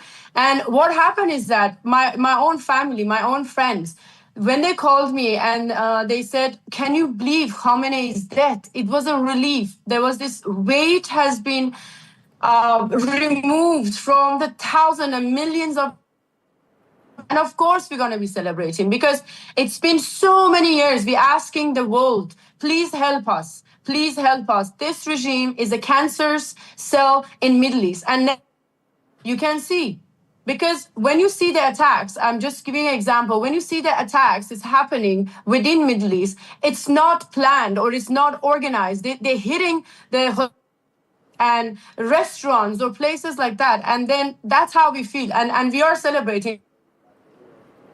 All right. So you... And I can understand that, there have been both celebrations as well as mourning. One has seen some protests also taking place. We saw in Pakistan, in India as well. But yes, for many women, as someone as outspoken as you, and you have spoken out, in the past as well, every time we saw that, women were protesting and they were being treated as the young people were being, pulled into jail, etc. We saw you were quite outspoken at that time. Right now, given the situation, given that how the US wants a regime change, but that does not seem to be happening. It doesn't seem to be playing out the way perhaps the US and Israel thought it would. See, the Rome wasn't built overnight. We know that. We have been fighting for over 48 years with this regime. There was no argument or a conversation that US and Israel going to attack Iran and overnight the regime is going to change. This regime is like a spider web. And regarding the protests that you're talking about in Pakistan, in India, all over India, to be honest, the people who are crying, there is two types of the cry. One, the funds is not going to come to them anymore. That's the first one. The second one are the organization, the terrorist organization with which Khamenei was a threat to their livelihood, right? So they're happy that he's gone. Now they're gonna attempt to put someone else in his place. As you know, in Iranian regime, I think it was today in the morning, they actually appoint a new person in place of Khamenei, and he was dead right away. So there is no way that this regime can stay. And as I said, this regime is like a spider web. One by one, the entire Sepah and the Basijis, all of them, they have to come down and they completely be removed. And the new person has to be. And by the way, this time is very different. It's been few months that now we have a leader, Reza Shah Pahlavi, who has been working on a plan to how we rebuild Iran. Now his name is chanted everywhere. And in the beginning, a lot of people say that, oh, this is a West kind of a programming, US and Israel is going to come and change the regime. No, Iranian people, they're going to change the regime. Yes, we needed the help of US and Israel or any other nation or any other country, but we do have a person who's going to lead our revolution, which is Reza Shah Pahlavi, and his name has been chanting in Iran and outside of Iran. And I'm sure you've seen We have been hearing a lot about Reza Pahlavi, but mostly in the Western media, and it has been criticized that he does not have so much of support within Iran. And are you also fearful that this could mean a more stringent, a more strident person come in place in charge in Iran? Absolutely. I agree with you that the West is still trying to show that Pahlavi doesn't have support. Pahlavi, myself, my video, my phone is blasted by messages, emails, calls, and I'm talking about people that they don't have internet. And I don't want to explain it here how these poor people, they have access of a couple of seconds or couple of minutes. Myself in Bombay, because of the message that I got from Iran, I went on the walls, I wrote Javeed Shah.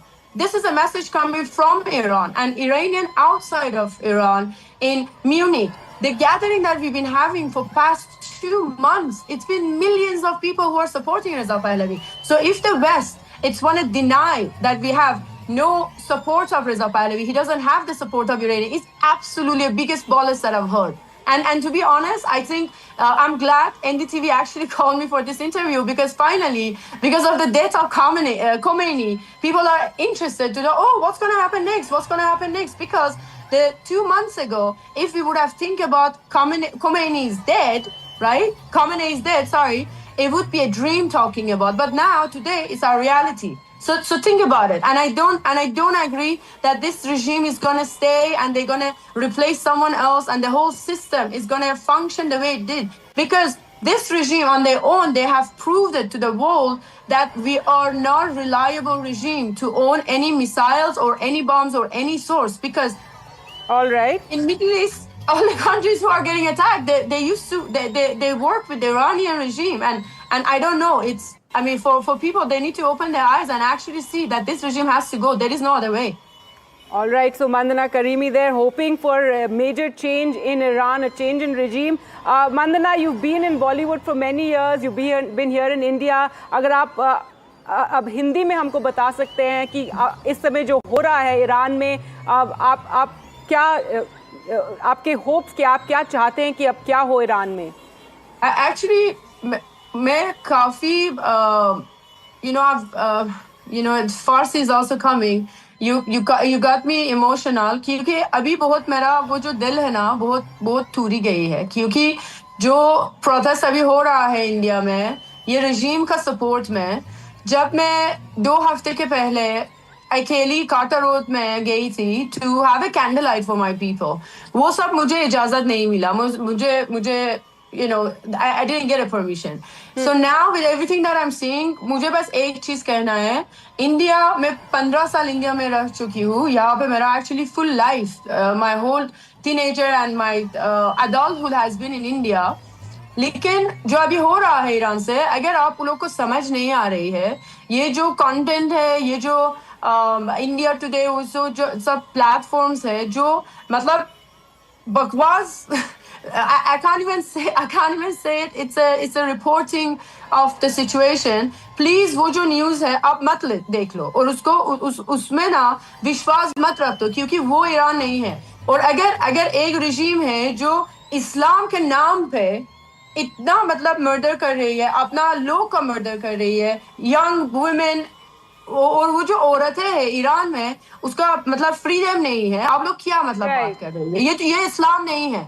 ये जो इस्लाम जो मैं पढ़ी लिखी हूँ जब मैं Iran में ही थी, वो नहीं है। These people are murderers who are killing on as by the name of Islam. Right, And Mandana, I can tell you're love very, very emotional, over this. But again, thank you so much for speaking to us, and you're hopeful that the situation will be resolved soon, and this will mean a better dawn for the young people of Iran. Thank you so much for speaking to us. I have a feeling I'm gonna be in Iran in New Year, and we're gonna have this chat with NDTV when I'm in Iran from Tehran. I have 100%. That's my belief. All right. Well, thank you so much for speaking to us. Javed Shah, Firuz Iran. Thank you. Thank you, guys. Thank you. Thank you. Now, India has made its stance clear on the escalation in West Asia, the intensity of the war. Prime Minister Narendra Modi reacted to the escalating conflict and said that the situation in West Asia is a matter of grave concern for the country. He also said that India's government will keep working with countries in West Asia to ensure safety of Indians there. Meanwhile, India has not condemned the killing of Khamenei because, according to the sources, India's stance mirrors that of major global powers. No G7 country has issued condolences. In fact, only 10 of 57 Muslim-majority nations have formally condoled. And also, Ayatollah Khamenei had on multiple occasions publicly commented on India's internal matters. On Kashmir, he echoed Pakistan's position repeatedly. And during the 2020 Delhi riots, he had made controversial social media posts critical of India. Paschim Asia की वर्तमान स्थिति हमारे लिए गहरी चिंता का विषय है। भारत डायलॉग और डिप्लोमेसी के माध्यम से सभी विवादों का समाधान का समर्थन करता है। इस क्षेत्र में मौजूद सभी भारतीय नागरिकों की सुरक्षा के लिए हम सभी देशों के साथ मिलकर काम करते रहेंगे। Right, with that, we'll slip into a short break. News and updates continue right here on NDTV. Do keep watching.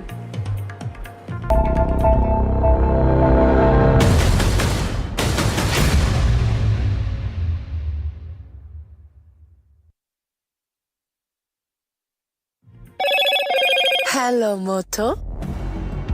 Motorola, India's leading AI smartphone brand. Motorola Signature, India's #1 camera phone. Grab Motorola Signature today.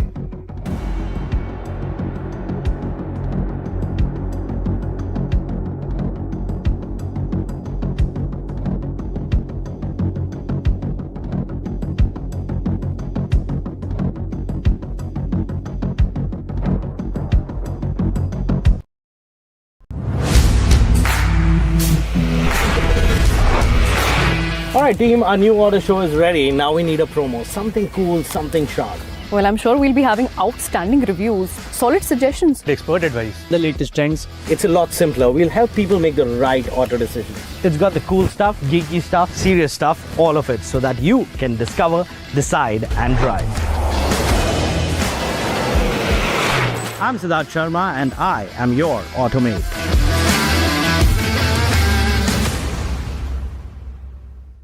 American bases in the entire Middle East as part of the 6th wave of attacks in retaliation to the Israel-US strikes that were conducted earlier. Some of these bases include those in UAE, Qatar and Bahrain.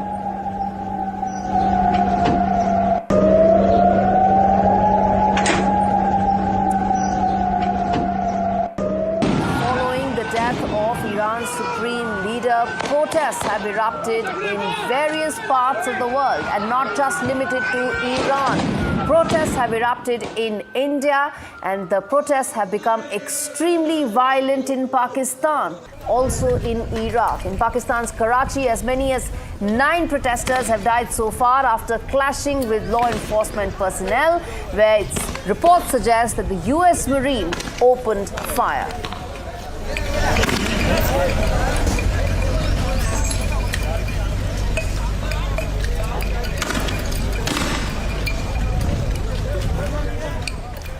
Now we have the video, the 11-second video of exactly how that strike took place.